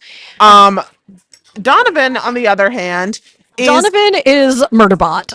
100%. He is no less of a delight to fight. Absolutely. But rather than being bendy and eccentric, he is laser focused. Yes. He sets in, he is going to come to kill you. Beep boop fencing robot, yes. And frankly, in my experience, if he sets out to kill you, he will. Probably. Yeah. Although, against Bobby Tights, who knows? Right. That is why I said that was one doozy of a pairing. That is a doozy of a pairing. Yep. Flipping over to and flipping back because we somehow mixed up our pairings. Well, it was because I got distracted because Bobby and Donovan were fighting each other. Fair. We both are quite easily distracted. That's fine. We go back to Trian. Trian comes out of the Barony of Malagentia as well. Wow, there's a lot of Malagentia today. A lot of Malagentia. I mean, a lot of people from all areas of the kingdom. True. There's a handful who were up here from, who are down here from the Barony of Ile de Dragon Dramont. And then also, Trian is another wordsmith. Look at that. Yeah, a lot of scribal folks here. It's almost like even if they aren't considering themselves to be particularly artsy, fencers just want to get involved. They do. Yeah. Yeah, everybody here does other stuff. We don't really do board. No. Honestly, you leave a fencer alone for about 15 minutes, they're either going to find a new hobby or someone to help. It's true. It's true. Or both. Yes. Just on the topic of if Donovan sets out to kill you, he will. I mentioned this earlier during the procession, but for anybody who wasn't with us at that point, Donovan is one of the major threats of this tournament. Even for those who aren't familiar with his fighting, simply because he currently holds the record for the most times as the Kingdom's Sovereign's Rapier Champion, which is the person who won the Sovereign and Consorts Rapier Tournament. He has won it 5 times, which is essentially 10 years of dominance in that tournament. Essentially, he has proven himself to be the highest ranked fencer in the kingdom 5 years running. Correct.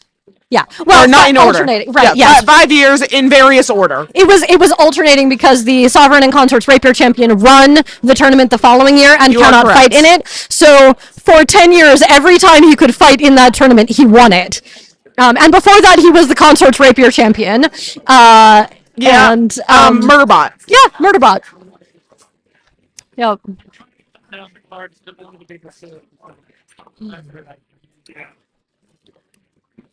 And also, as we mentioned earlier, Donovan is also a laurel for martial research. So not just good at stabbing, but also good at reading about and studying about and investigating how one would have done so in period. His particular style is the Master Salvatore Fabrice, whose 1605 treatise on the art of fencing is one of the best written, in my opinion. I'm biased. I also study Fabrice. One of the best written period manuals on fencing. So, not just how people did it either, by the way, but why. Sure. There's been some really interesting discussions I've had with him where he's like, yeah, this is how they did it. And now that I've done it a few times, I can tell you exactly why they thought it was a good idea. Yep. Understanding the body mechanics and the geometry is behind the various prescriptions of what to do and why to do, how to do it. Here's why. Yeah. And actually, on that subject, back to Firebow, same thing for his leather work. There's been a couple times that he's made things and he's like, yeah, I can tell you why it was made the way it was because this is what makes sense. Right. And I just find that fascinating. That's one of the really cool things about the SCA in general, in my opinion, is that we're doing experimental archaeology. We are trying things out the way they were done in period, and using that how to figure out the why of it. Exactly. And that's that's what brought me to the SCA on the little side trip, because I was never a history kid, funny enough. Sure. Been in the SCA 10 years, did not like history, because I never understood the why. Sure. Why do I care? Guess what? Let's find out. Right. Yeah. Yeah, one of the things that I love most about the SCA is that every single person here, without exception, has a thing that they can just nerd out about at the drop of a hat, that they are fascinated by, that they have been interested in the why of as well as the how. And if you ask them, they can give you an instant TED Talk on whatever it is. And this is truly without exception. Even the people where all they do is fight, they can give you an hour-long dissertation on what fighting, like why things work and how to fight well, and armor and gear and different things that people did in period or things that they're, doing now. I have had a half-hour discussion with someone on what brand of tape is best and what method we should use to tape the tips of our swords. What was their recommendation? The recommendation was hockey tape. Absolutely, yes. Agreed. However, I have since determined at their recommendation that it is a bilateral method where you run 2 strips of tape down the outside of the sword and then wrap around. That makes sense. Wrapping around is not just straight up the way to go. Mm-hmm. So then you get some physics at play. Sure. But so first of all, we have a running joke is ask 4 fencers their opinion, you'll get at least 5 answers. Correct, yes. But on top of that, there is some very adamant opinions on what the correct or what the prime brands are of swords, of armor, of tape. Because every fencer, just like a lot of other athletes from other sports, has a specific way they want their equipment set up. Absolutely, yes. If down to the precise curve of a blade or the weight of a pommel. Yeah, the weight of a pommel, honestly, is a real. I have make a really strong difference. opinions about pommel weights. Sure. Actually, since we talked about gender earlier and gender and fencing, one of the things that I found really interesting over the years is that people who were assigned female at birth oftentimes prefer a very different way of weighting their swords and the pommel size. Sure, that than makes sense. Assigned male at birth. Fencers. Sure, the angle of the shoulders and the angle of the arm bones is different with different anatomy, so that makes sense to me. Yeah. But I've also found that it's something that we're seeing more and more as we're seeing an increase of diversity in the fencing community, which I think is really cool. Yeah, and I think it's also really cool to see, support for different tournament styles that support different ways of handling adrenaline, which differs between different genders assigned at birth as well. There's been a lot of discussion on that because the way your brain is wired affects how you handle it. Yep. So I'm gonna interrupt briefly to note that we have been given our next set of pairings. So we have Trian versus Firebow and Grigori versus Bobby Tights. We've already told you lots about these candidates. Yep. I just want to reiterate that given the list we have in front of us, any of the people who are in the list today, I can't wait for this reign. Oh yeah. Not only because any of them would make an excellent sovereign, but also because I'm really curious to see a whole new set of people running reigns and being on the throne. Yes. Because we have a lot of people who have a lot of experience. Yes. But we also have a lot of people who, in this pool, have been behind the thrones for years. Yes. There are a lot of people here who have done work as Chief of Staff, who have done work as Eastern Crown Herald, which is the East Kingdom's title for the Reign Herald. We have people who have been Consorts Guard, either on the Guard or the Captain of the Guard or the Peer Advisor for the Guard. We have people who have been largesse coordinators. We have people who have all sorts of roles behind the thrones and in support of the thrones. People who know how a reign works because they've helped with it. And now they're being given the chance to do the job themselves instead of just supporting it. And I cannot wait. Yeah. This is one of those days that, as much as I'm a little bit bummed that I'm not fighting in it myself, to be honest, I don't think anybody loses here today. Absolutely not. No, everyone has participated honorably, and they're announcing the pairings that we have just announced to you. So. Yeah, today has just been a delight. It really has. Yeah, and it's funny because there are so many of us who are fencers and who would otherwise be expected to be fighting today, showing that there is support for Crown done by rapier conventions, and that the East has a strong rapier community, but we're not fighting in it. And we're not fighting in it for any number of reasons, but we're all still here supporting it. All right, so we've got Grigori versus Bobby here. A beautiful clean shot there by Bobby. Oh, that was gorgeous. And also look at that reaction, just that yes, level the of joy. Yeah, yes, you got it. They are both just so happy to be here today, to be at this point in the tourney. Which sounds so trite, right? We're all just happy to be here today. I just want everyone to have fun. But at the same time, yes, if you know either of them, they are genuinely just having the best day of their life because they get to have a sword in their hands. Right. And honestly, who wouldn't, right? This is such a... Any day with a sword in your hand is better than any given day without. Yes. Yes. But they're, and that's part of why they are such excellent, skilled, top tier fighters in this kingdom, because they love it, because they put so much effort into it. They love it. They take joy in it. They're a joy to fight, as you saw with that reaction. When you fight somebody who is delighted by your victory, it's so much better. They are both strong members of our community, and I'm so proud of both of them.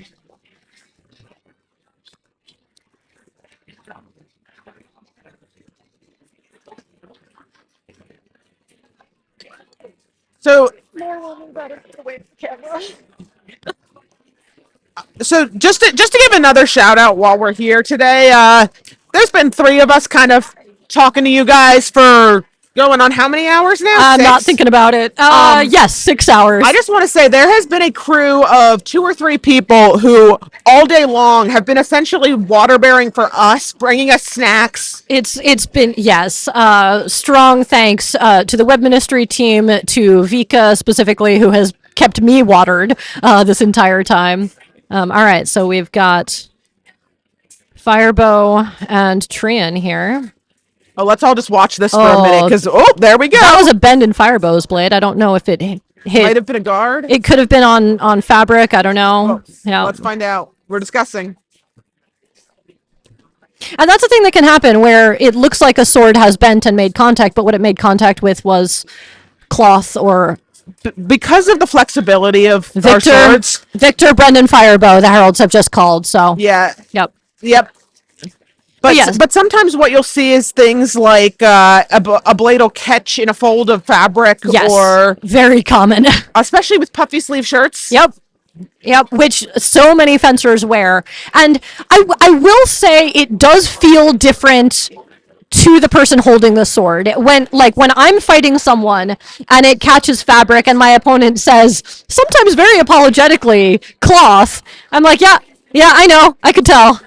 Sometimes you can't. That I shouldn't say that as though it's a fact, but it does often feel different to catch in cloth than to catch skin. I'm going to say it depends on where it catches. Sure, a sleeve, yes. You're right. Yes. Sometimes you'll get next something to the body, like, or a hood. Yeah, those feel very much like you've hit, yeah. Absolutely. But there are times also when I'll hit somebody and it'll get caught in cloth and it feels like I have just blasted right through them and I'm standing there apologizing for my calibration and they're like, bro, you didn't hit me at all. That was cloth. And then I feel so much better. Yeah, absolutely. So... That's another thing you'll see, though, too, sometimes, is you'll see someone who, they stop the fight and the person goes, you hit me. And their opponent will say, no, I didn't. Yep. Because the person thinks it was a good shot. Right. But especially in the case of cuts. Oh, yeah, absolutely. The person who threw the shot will say, no, it bounced right off you. Yep. Or I didn't, or it was flat. I didn't have the edge on for that cut. Yeah. Or things like that. It can feel, especially for hits around the head and neck area, it can be very easy to say, oh, there was contact there. You must have hit me. That must be good. And the person throwing the shot is like, no, I actually didn't. We should keep fighting. Or you'll hear an echo. Right. Just to talk about flat for a minute. Sure, yeah. So because our fencing blades are rectangular in profile, you have 2 narrow sides, which represent the edge of the sword. I'm giving air quotes and you guys can't see me, sorry. It still comes through in your voice, it's okay. Fair. And you'll get 2 wide sides that are the flat of the blade. Essentially, when we throw a shot, especially a cut, the narrow side is considered a good cut. The flat side is not, because it wouldn't be a sharp blade. Right. Yes, these all require that the edge be placed upon the opponent. And that's a thing that, again, like we were saying, depending on where on the body that cut happens, it can be hard for the person receiving it to feel that it is good or not good, and then it becomes the honor of the person throwing the shot.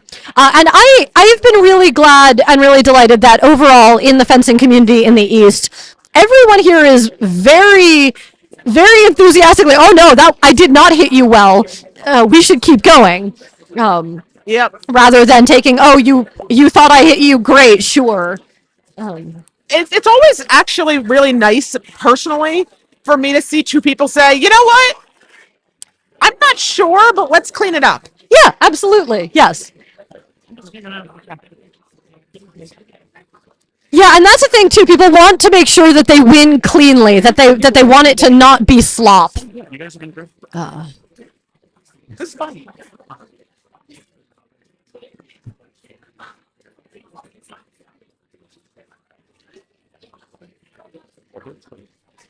Also, for anybody who is looking at this stream and the camera that we've got on the tree itself with the pairings, and wondering about all of the decorations around the edges, up in the top corners we have a Tiger Passant Azure, which is the East Kingdom's populous badge, affectionately known as Sparky.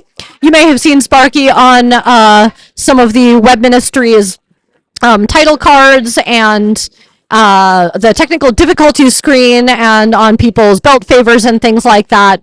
We've moved away from the original view that we had, but if you were wondering about those dancing squares at the bottom of the screen that you saw, there was an inside joke in the East Kingdom about Team Blue Square.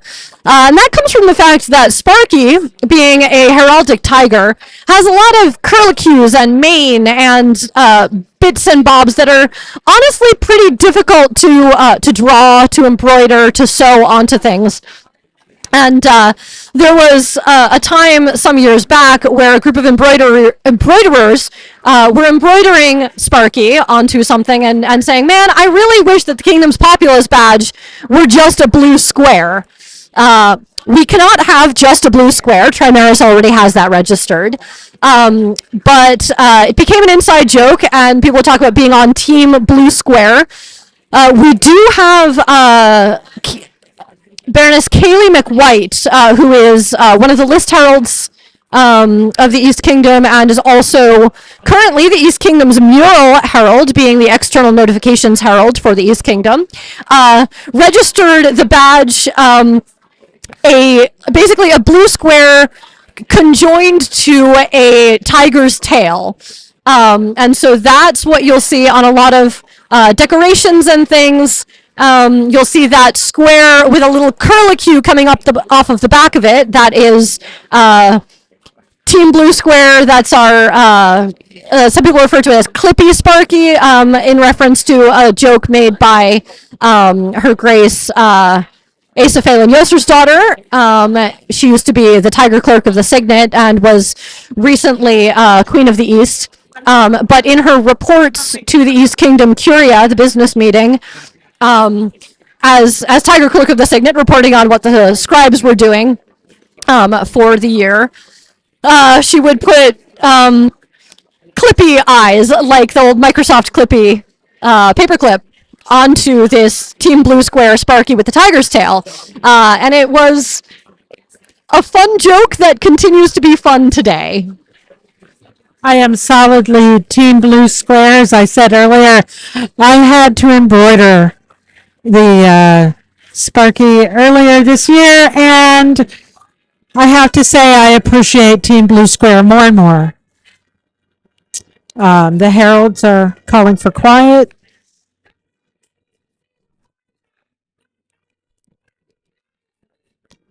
So as you can see, we have our final 4 combatants who have been called before their majesties. So we have Master Robert Tights fighting for Master Yin Jin Yu.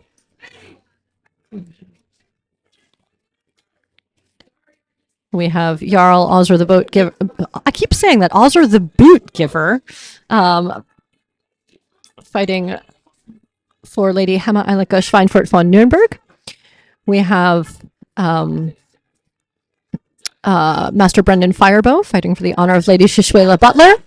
And we have Master Donovan Shinnock fighting for the honor of Countess Chattercom Megahanta, or Countess Meggie.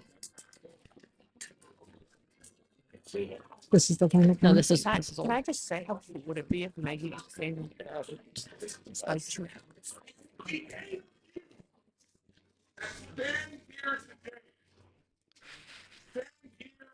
largest crown tournament our kingdom has seen in a decade. His Majesty pointing out that this is the largest crown tournament that the East Kingdom has seen in a decade, receiving quite the cheer from the crowd. It has been clean,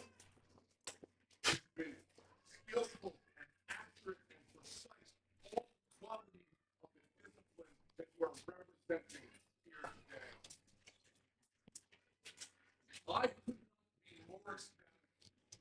to gaze upon these four groups of people and know that one of you would stand beside us as our heirs. That one of these groups of people one of these four will make stand history beside him as the his first heirs. Give me chills. in our society.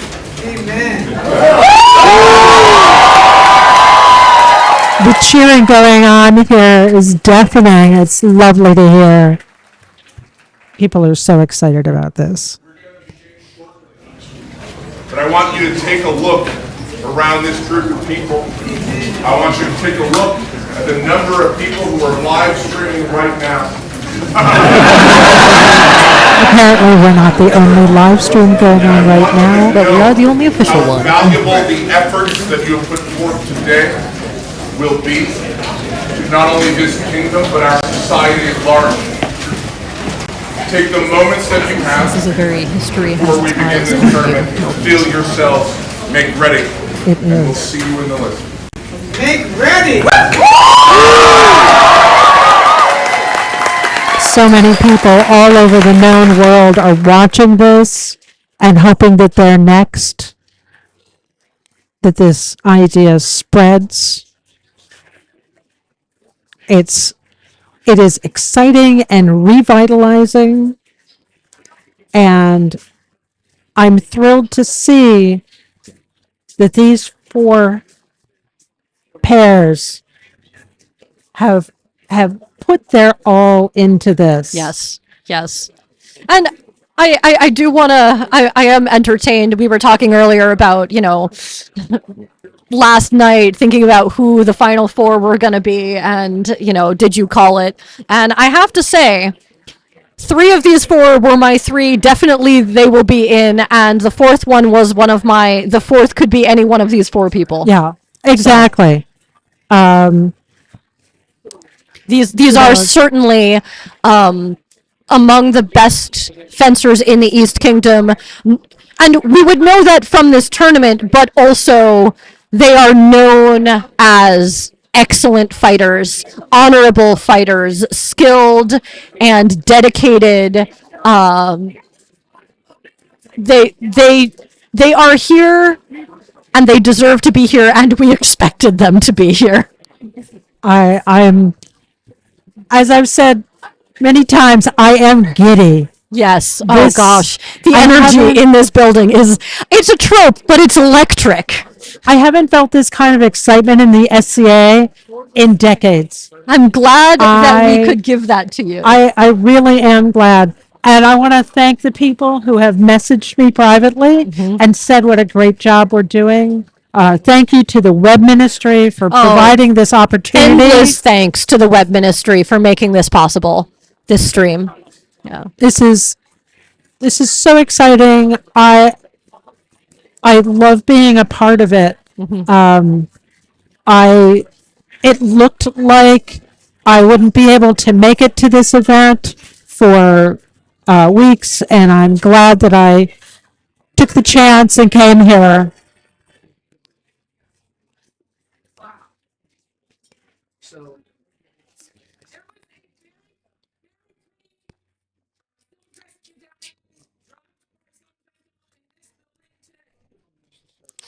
Apparently somebody dropped their Silver Crescent medallion. And it was hilarious to watch both me and Mercedes look down to see if we had lost Yes. our Silver Crescent medallion. We both looked.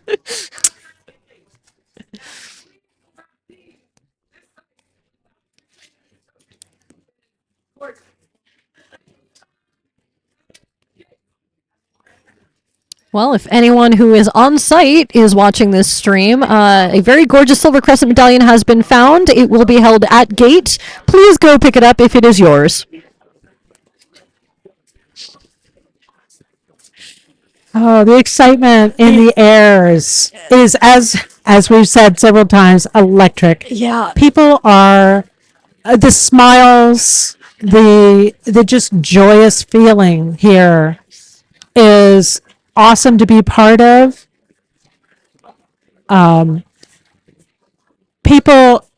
Watching people do their jobs with such competence The ministers of Lys should be commended for being here all day, for being the ones to bring us this excitement. We're down to our final four, and I'm excited for any of them. Really, I think they will be. I think the next reign is going to be fun in a way that we haven't seen in the SCA before. I think you're right. I'm honestly really excited, and I think it's going to re-energize people in a really interesting way. I've seen the energy in the past couple of months since the board of directors said, yes, we can try this experiment to see how it goes. I've seen a resurgence of energy in several quarters. People so excited to be able to participate in this way, in a way that they never thought they would. Yeah, a lot of us, I think, felt until this decision was made that there really wasn't an avenue to crown or an opportunity for us to serve in that way. And in addition, today is, for the East Kingdom, the first writs to the Order of Mark. So we have another entire community with a path to peerage that is starting today on the 10th anniversary of the Masters of Defense. And really, what I feel like this all comes down to is we are giving people more ways to serve their kingdoms. And service in the SCA, it comes in many fashions, in many flavors. And I love to see people saying, hey, I didn't think that I would have a chance to serve as crown or to serve a crown who is, from the rapier community. I'm so excited. I'm so excited. Like, honestly, I can't wait to see who wins just so I find out who I get to support. But exactly. I'm just so excited. Oh, look at this. We've got a split frame. So from now on, it's one fight at a time.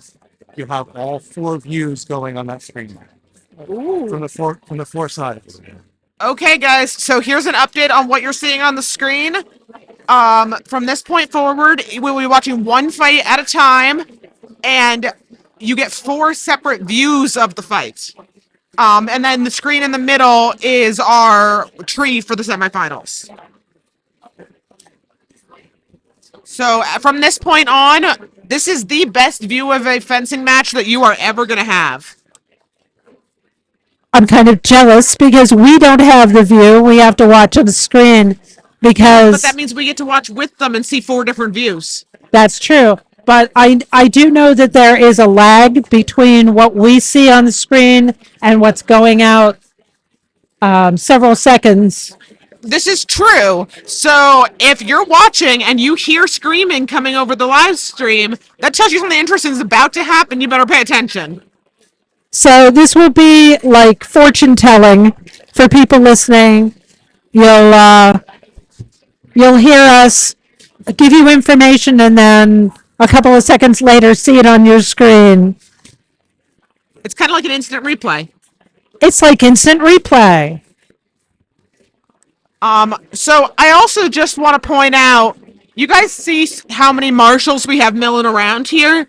This is not because the fencers need any kind of policing. The fighting has been so clean today. What this is we have a lot of marshals because there's so many spectators in the building. They want to make sure that the fighting doesn't bleed over and that everyone is safe.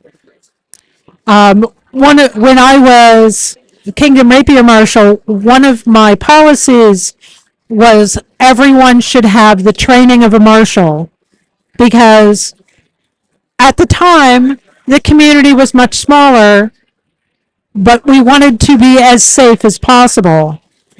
So trying to get everyone regardless of interest, into the mindset that everyone should be watching out for each other's safety is very important. I also love that, though, because there have been times for local practices where we had 3 of our 4 marshals sick. I came up with that policy after going to an event. There were 8 or 10 fencers at the event, and none of us were marshals. And I thought to myself, I never want to have to go to another event where fencing can't take place because we don't have any marshals. And it set me on my path to become a marshal. And when I was able to step up as Kingdom Rapier Marshal, I wanted to have the Kingdom have as many Rapier Marshals as we could. I appreciate that that's not the path that some people want to take, and I completely understand that. What you're saying is it's your fault that like 3/4 of our Kingdoms are marshals? Yes, it is my fault, and I will happily take that fault.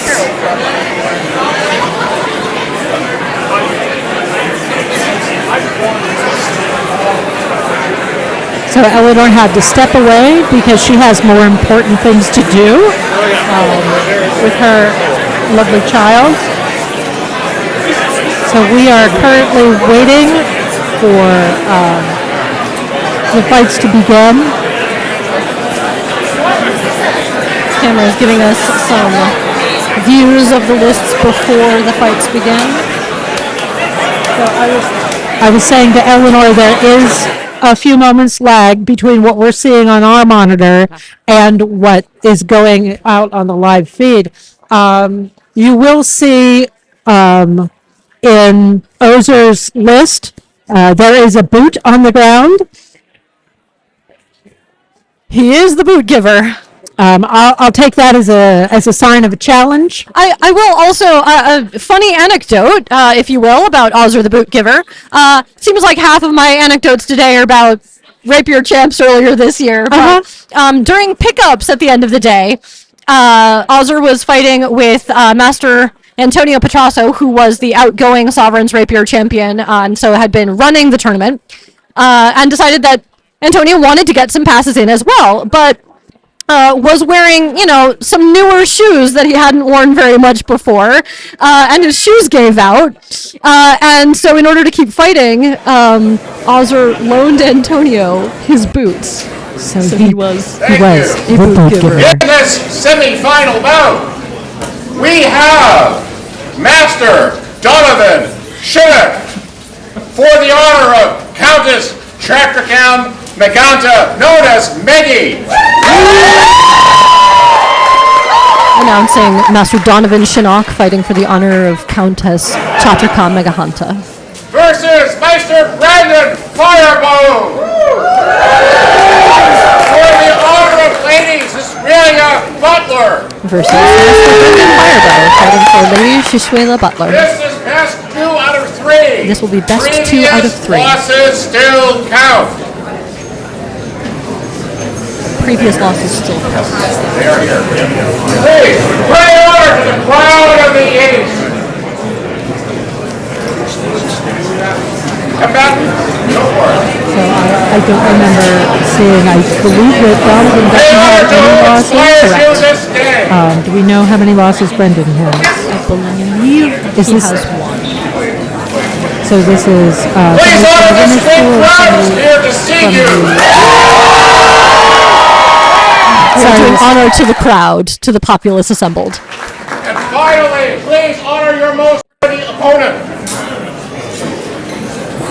Please heed your there's a lot marshal. of people expressing just how excited they are today. So if you hear us stop suddenly, it's because the screaming has gotten that loud.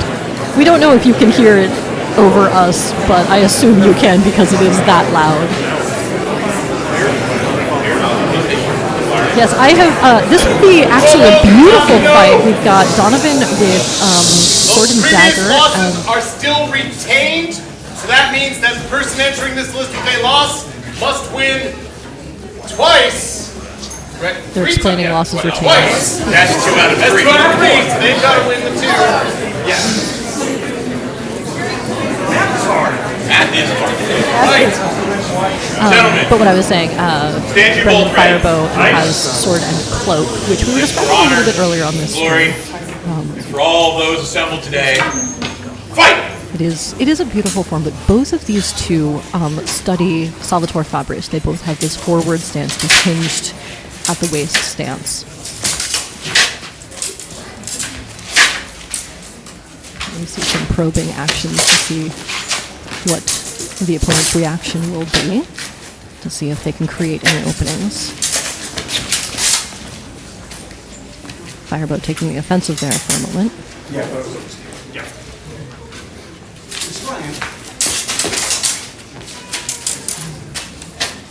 This dagger forward guard is a very classic guard. Yeah.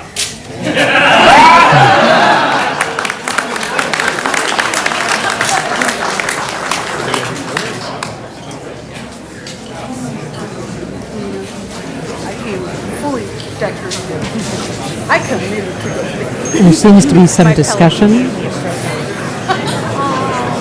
But the best part is the pin holder came on, then stabbed gently.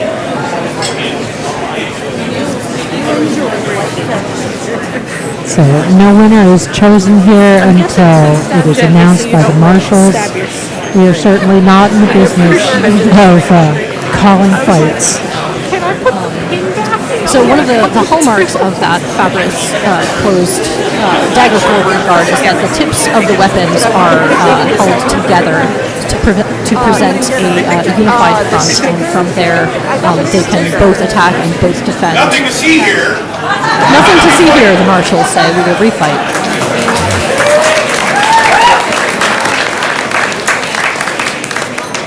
Gentlemen, lay on.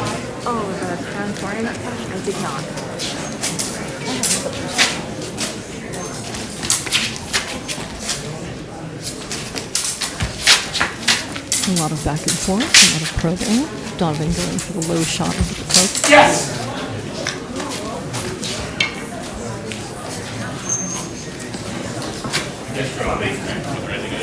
I haven't heard it this quiet in this room. The hush all as people day. are on pins and needles to see and hear the outcome of this fight. And the amount of respect being given is very nice to see. And that was a double kill. Just to clarify, basically that first pass, there was a question about whether or not that first shot was valid. That's why they refought the first pass. The second pass, there was a double kill. That's why we're fighting again. Thank you. The marshal has clarified that first bout, nothing was valid, so they refought. The second set of passes was a double kill, so they will refight. Still, nothing has been done here officially. A lot of fighting and no result yet. They are getting to know each other's fighting, as though they didn't already. Firebow has removed his cloak. So he's taken a hand shot.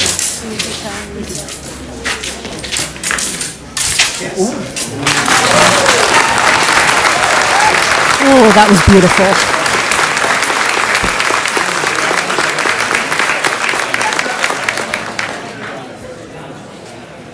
Still some conversation to be clear about it. Victor Donovan. Victor Donovan. Watching that shot, that was one of the most beautiful shots. It was clean. That's classic Donovan. It is. It is. I have always enjoyed fighting Donovan.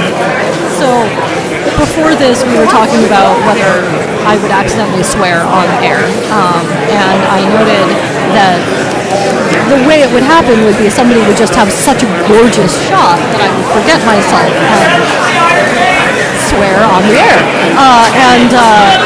If anyone was going to do that, if anyone was going to have a shot that gorgeous, it was going to be Donovan. Yes. I'm pleased with myself compared.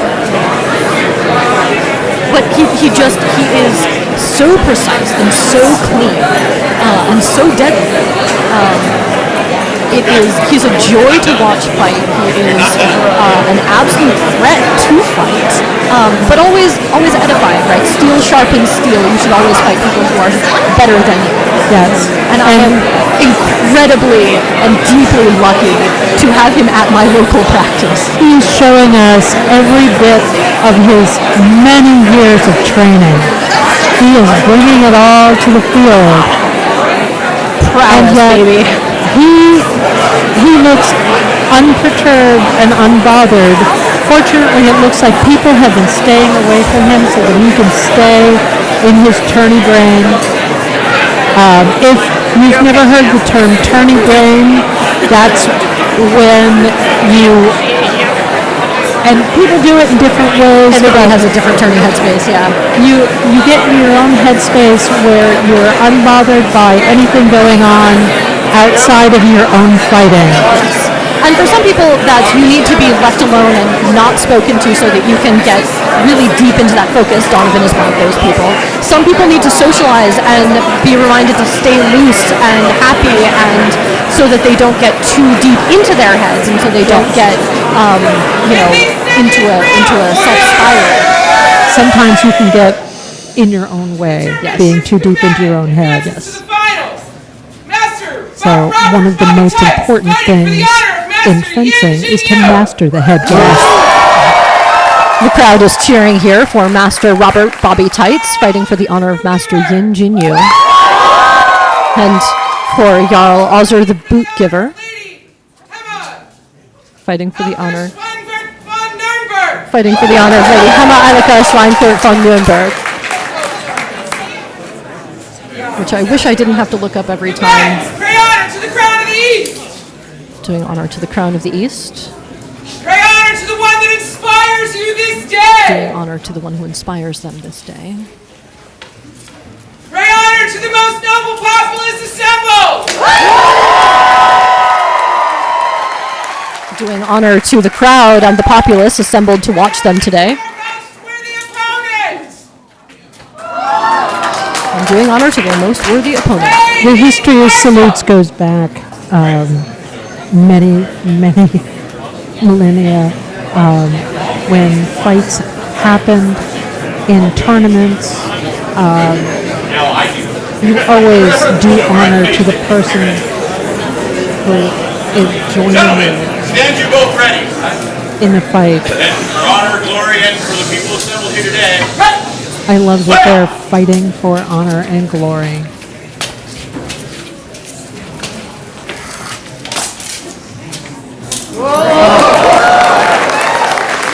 Beautiful. Another just gorgeous fight. Victor of the first bout! Master Bobby Tights! Victor of the first bout, Master Bobby Tights, as we saw. Now, Ozzer is, his highest fencing award is the Silver Rapier, which is the AOA level. But he's a knight and a royal peer, and that counts for a lot. He knows how to fight, even if fencing is a separate skill set. And he fights with a buckler, and he's left-handed, and is really annoying to fight him. So Bobby's doing a great job here. But Bobby also doesn't stop until it's over.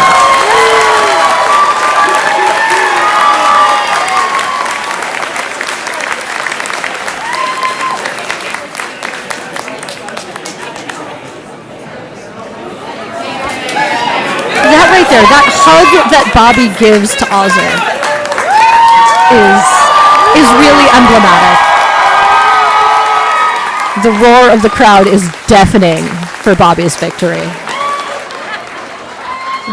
This kid is so well loved by the East, both because Bobby is just genuinely a true delight as a human being, but also because they're just so much fun to fight, so much fun to watch fight. They have so much fun in the fight. Yes. Yeah, and that hug at the end really is we had fun here, I respect you. Yes, without the respect of your opponents, you got nothing out there. Absolutely. We try so hard not to hurt our friends. And part of that is showing them the respect that we feel for them. No, I think we're good. So the joy in being able to share a day like today with your opponents is so important to the rapier community. Yes. Yes, it really is a community, right? There's a lot of camaraderie. There's a lot of respect for each other. There's a lot of joy in each other's victories. A lot of bringing each other up, and it's beautiful. This is the finals I knew it was going to be, and this is the finals I'm happy with. Are we at the finals? We are. We are at the finals, and I just wanted to make sure. Yep. So we have Donovan versus Bobby Tights in the finals of the East Kingdom's Crown Tournament with Rapier Conventions, the first in the history of the Society of Creative Anachronism. I'm so glad I get to be able to expound so much about the joy that this fills me with. Yes. I have been fencing since, I want to say, 1992. You said the 90s earlier. Yes. Yeah. It's, sometimes you forget. I believe my first authorization was 1992. So that is 33 years. I have been doing this. Your authorization is 29 years older than my authorization.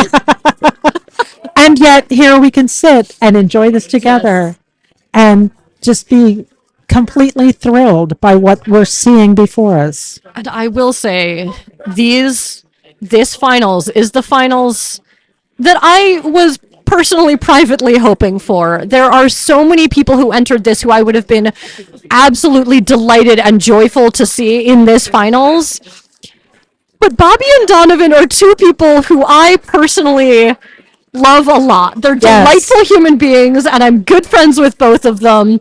And I know that they both want this a lot, and I'm so glad that they both get to be here. I am thrilled for the East Kingdom. Oh, 100%. Either one of these fighters will bring a brilliant reign. 100%, yes.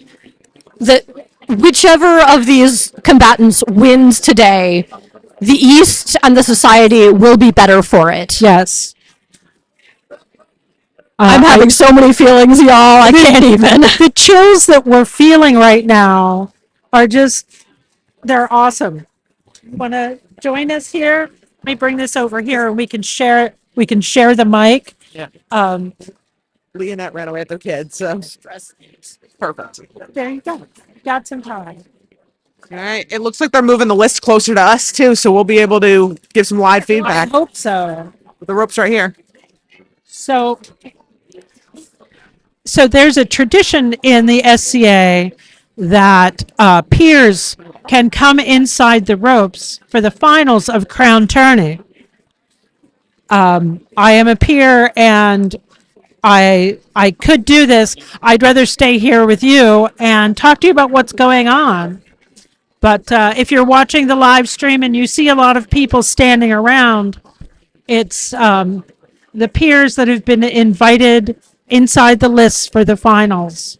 Additionally, a lot of times you'll see the consorts specifically, they will bring chairs into the list as a place of honor. Because the consorts are just as important as the fighters. I can't emphasize this enough. A consort can make or break a reign just like a fighter can. It is so important that we not forget the consort side of this, because they bring an aspect and a wholeness to the couple that is fighting together. The honor of putting someone on the throne is a part of the SCA from the very first day, and we can't forget that the honor of giving this gift of your prowess to the person that you have chosen to fight for is amazing. And I want to just also note that both of these combatants in the finals, both of their consorts were also fighting for them today. Yeah. The fact that all four of the people who are up there who could become heirs, all four of them entered this tournament and fought for honor and glory. And correct me if I'm wrong, aren't all four of them Masters of Defense? Yes. Yes, they are. Yes, I just realized that is wonderful. As a master of defense, I'm thrilled that we're going to have a second master of defense on the throne. There are also a total of 8 peerages between the four of them. Oh boy. Because Master Robert Tights is a Master of Defense. Master Yin Jinyu is a Master of Defense. Master Donovan Shinnok is a Master of Defense and a Companion of the Order of the Laurel. And Countess Chakra... No, Donovan is not a Pelican yet. Chadraka Megahanta, Countess Meggie, is a Lady of the Rose, a Master of Defense, a Companion of the Order of the Laurel, and a Companion of the Order of the Pelican. Can we just address the fact that Countess Meggie holds half of the collective peerages of all of them? Meggie is badass. Meggie is great. Countess Meggie is honestly one of the most delightful and intimidating women I have met in the SCA. Meggie is so inspiring that during the pandemic, when Mistress Alice decided that she wanted to put on Henry V, the only person she considered for the role of Henry was Meggie. And having spent the time acting with her, it was a delight. And watching her deliver those famous speeches was so inspiring.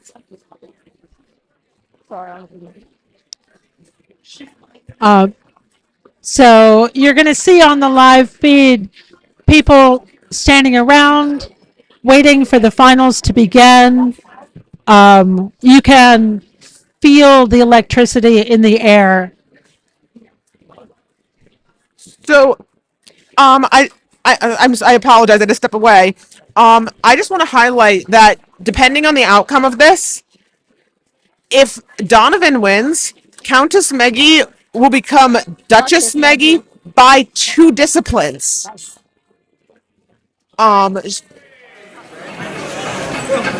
There are so many people trying to live stream the finals of this tournament. It is affecting the official live stream. The Kingdom Seneschal has asked me to please announce if anyone is live streaming to please stop so that the official live stream. I really hope I can see Please redirect to the official live stream. It's the East Kingdom YouTube. If you're live streaming before you sign off, please direct people to the official East Kingdom live stream on YouTube. Thank you all. Shout out to right here, Thomas Effingham, who is looking out for us and is currently working on getting us the bandwidth to broadcast. Yet another Kingdom representative here, that is Master Andreas from Master Defense from the Kingdom of the Outlands. I also need to get the crowning. So, I also need to get the crowning. So good. The Airbnb that Mercedes and I are staying in is represented by the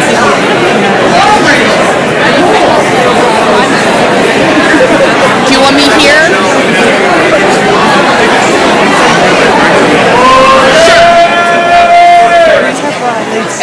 If you're okay with me crossing the road.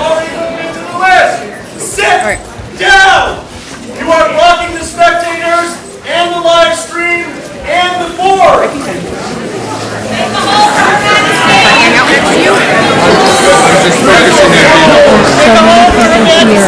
And so many people watching.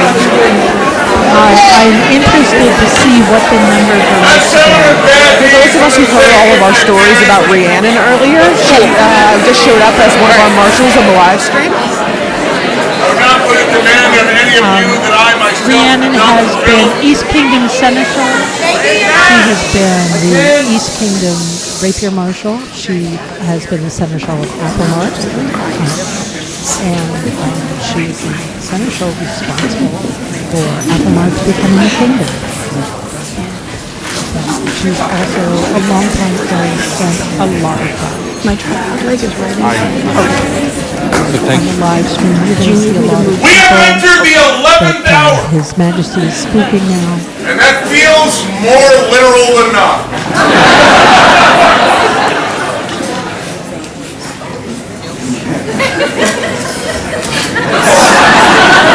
Not official.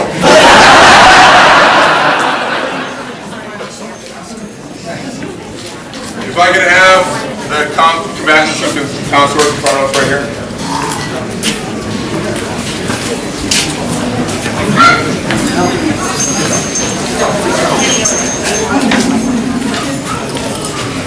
The remarkable thing about this moment is that you stand where hundreds have stood before you, and simultaneously where no one has ever been.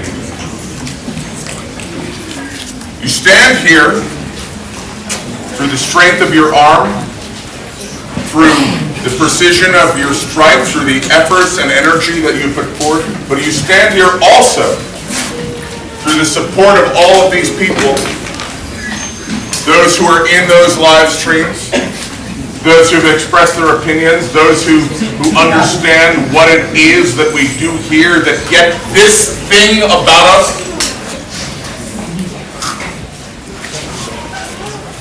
No matter how this goes, I know that when my time has passed, my beloved East and the known world watching will be proud and successful.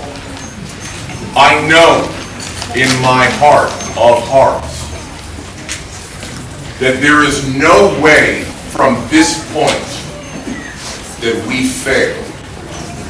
And it is because of the efforts of you here in front of us. I want a round of applause.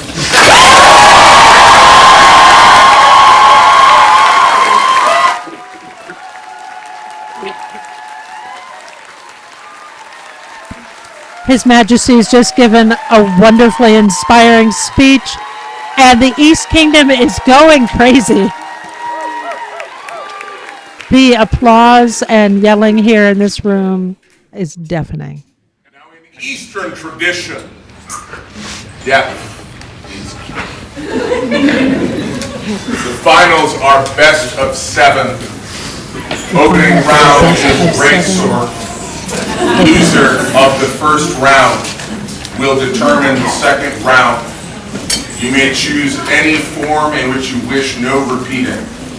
Be concise and clear in your choices. Our goal is to match the forms as best as we can. We wish you the best of luck. Happy hunting.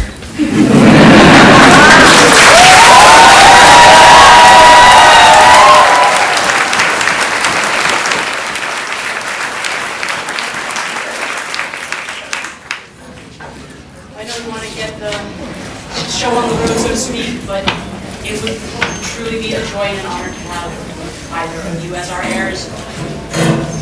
We love you, fight well, we know you will fight with honor, and take deep breaths. Let's do this. All right, let's get a show on the road!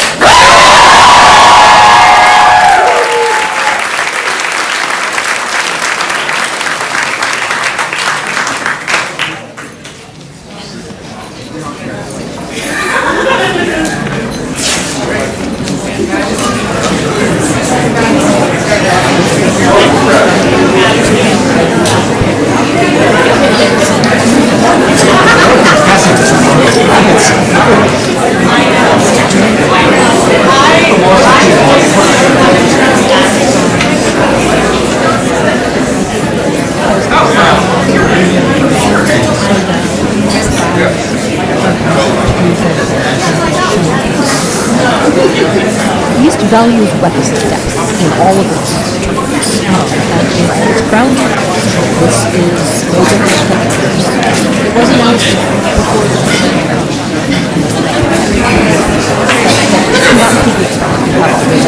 all of the different things.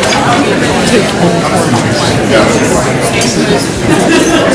3, 2, 1. Lay on.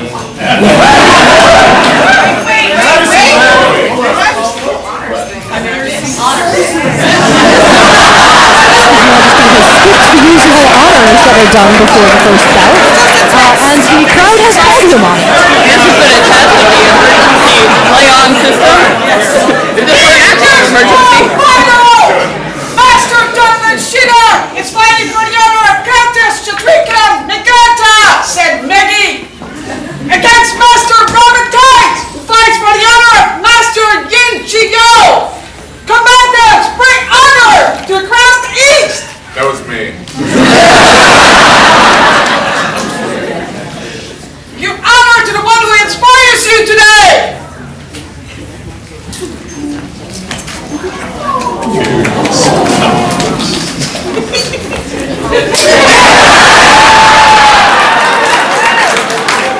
Honor those assembled to watch this combat.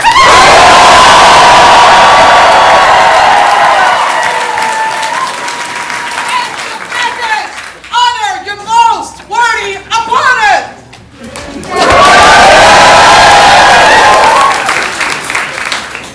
Alright, so now since I jumped that whole gun. In 3, 2, 1, left! And this starts the first of 7.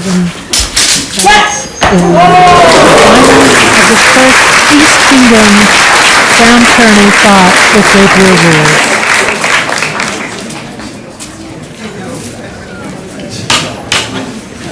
And we have a double kill.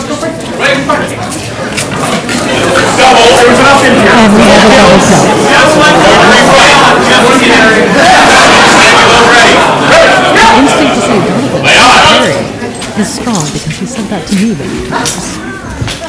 But we are serious fencers, meaning serious fighters.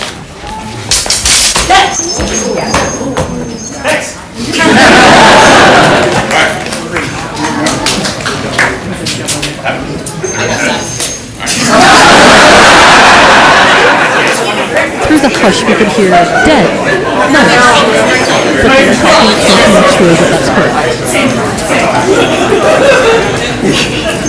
Winner for the first match is Donovan Shire!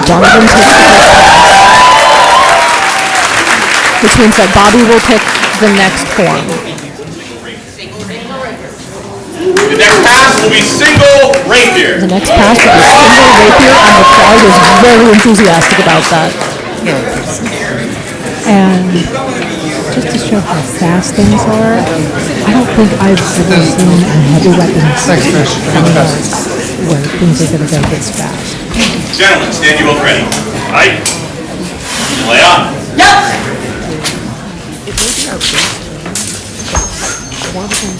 Hold. Would you picture Jim? Yeah, it's still there. Cool.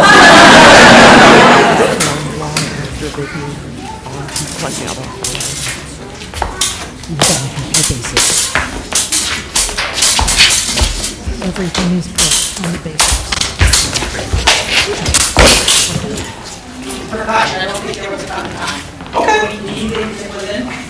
And this is an example of what we were saying before about how sometimes somebody will think they got hit and their opponent will say, no, I didn't hit you. No. Then, we're doing it again. They're doing it again. You're right at best 7 out of 14. That is hard. Ready? Ready? Ready? Run! Lay out.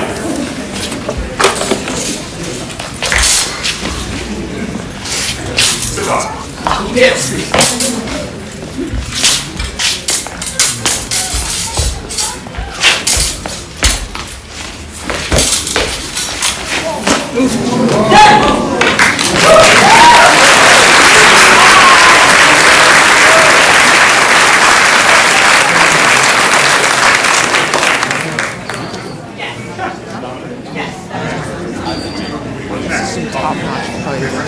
This is just incredibly gorgeous fighting.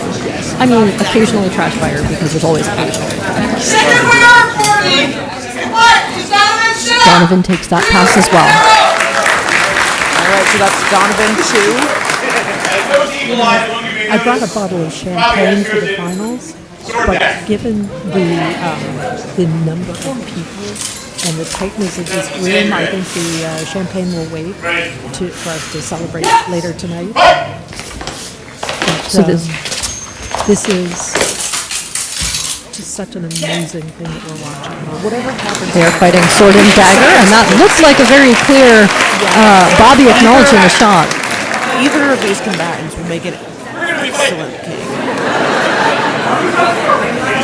And the entire community is watching and backing up and thinking what they need to make the win successful. The amount of doubles and refighting that is happening is pretty entertaining. It just tells you how bad they both want. But they're both working so hard to be clean and honorable. Yeah, neither one of them wants there to be any question that they Correct. won this beautifully. Absolutely. Okay. But also, That was still seeing that composure. They're both.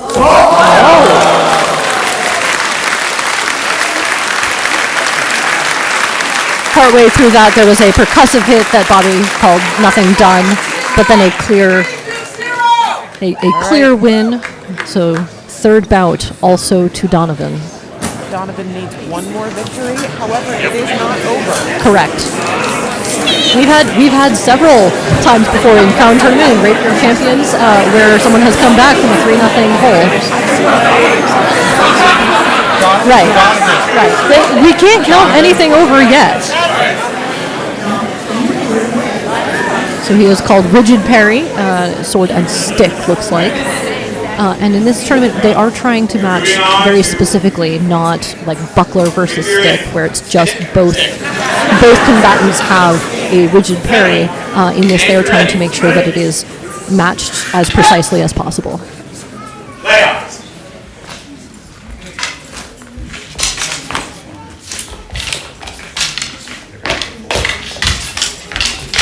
A lot of exchanges back and forth.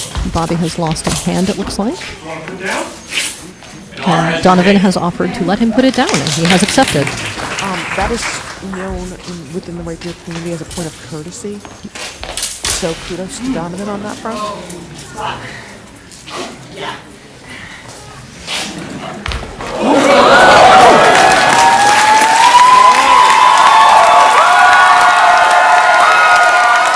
All right. We have our first Rapier Prince. The announcement hasn't been made yet, but it looks like Donovan has won the tournament.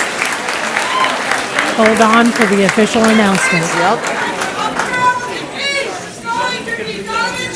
The next Crown of the East will be Donovan Shinnok.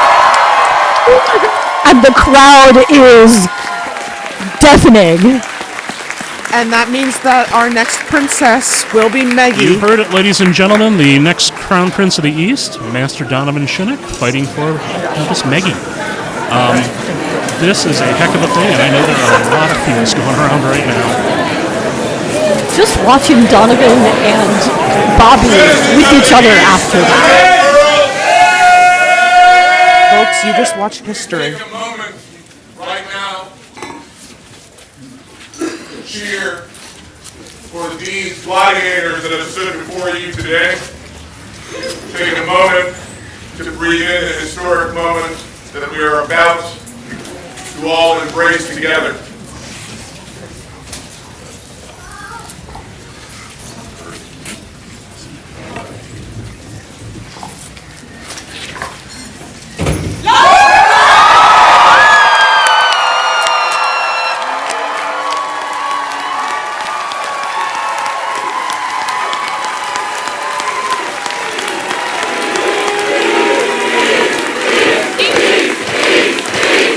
And the cheer of East goes up.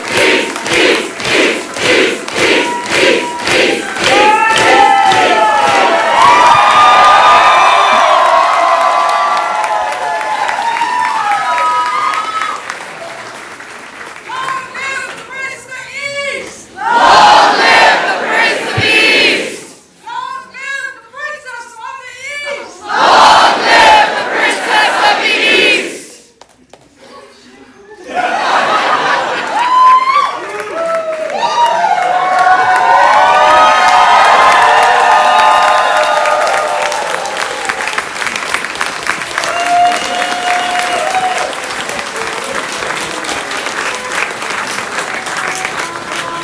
Well, he's still got it, ladies, gentlemen, and everyone else.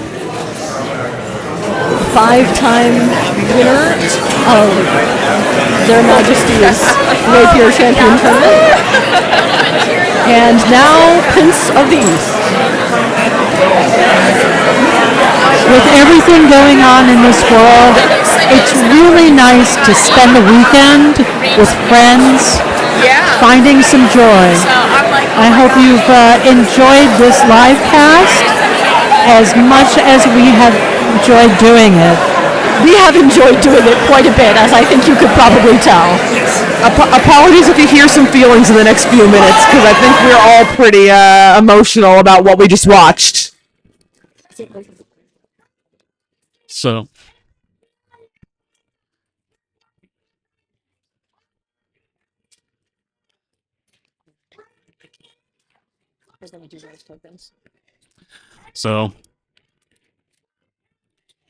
ladies and gentlemen, and all gentles of the known world, the fighting is over. The heirs have been crowned. The forms have been observed. And you have seen an amazing tournament of courtesy, honor, and prowess today. This is a problem. I would like to thank all of you Someone for joining us for this rather historic occasion.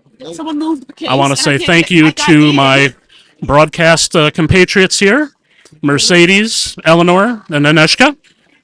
I'd like to thank our loyal and noble camera people, Amina, Eridan, Bracane, Jeffrey, Richard, Amalia, Astrid, Martin, and Margaret.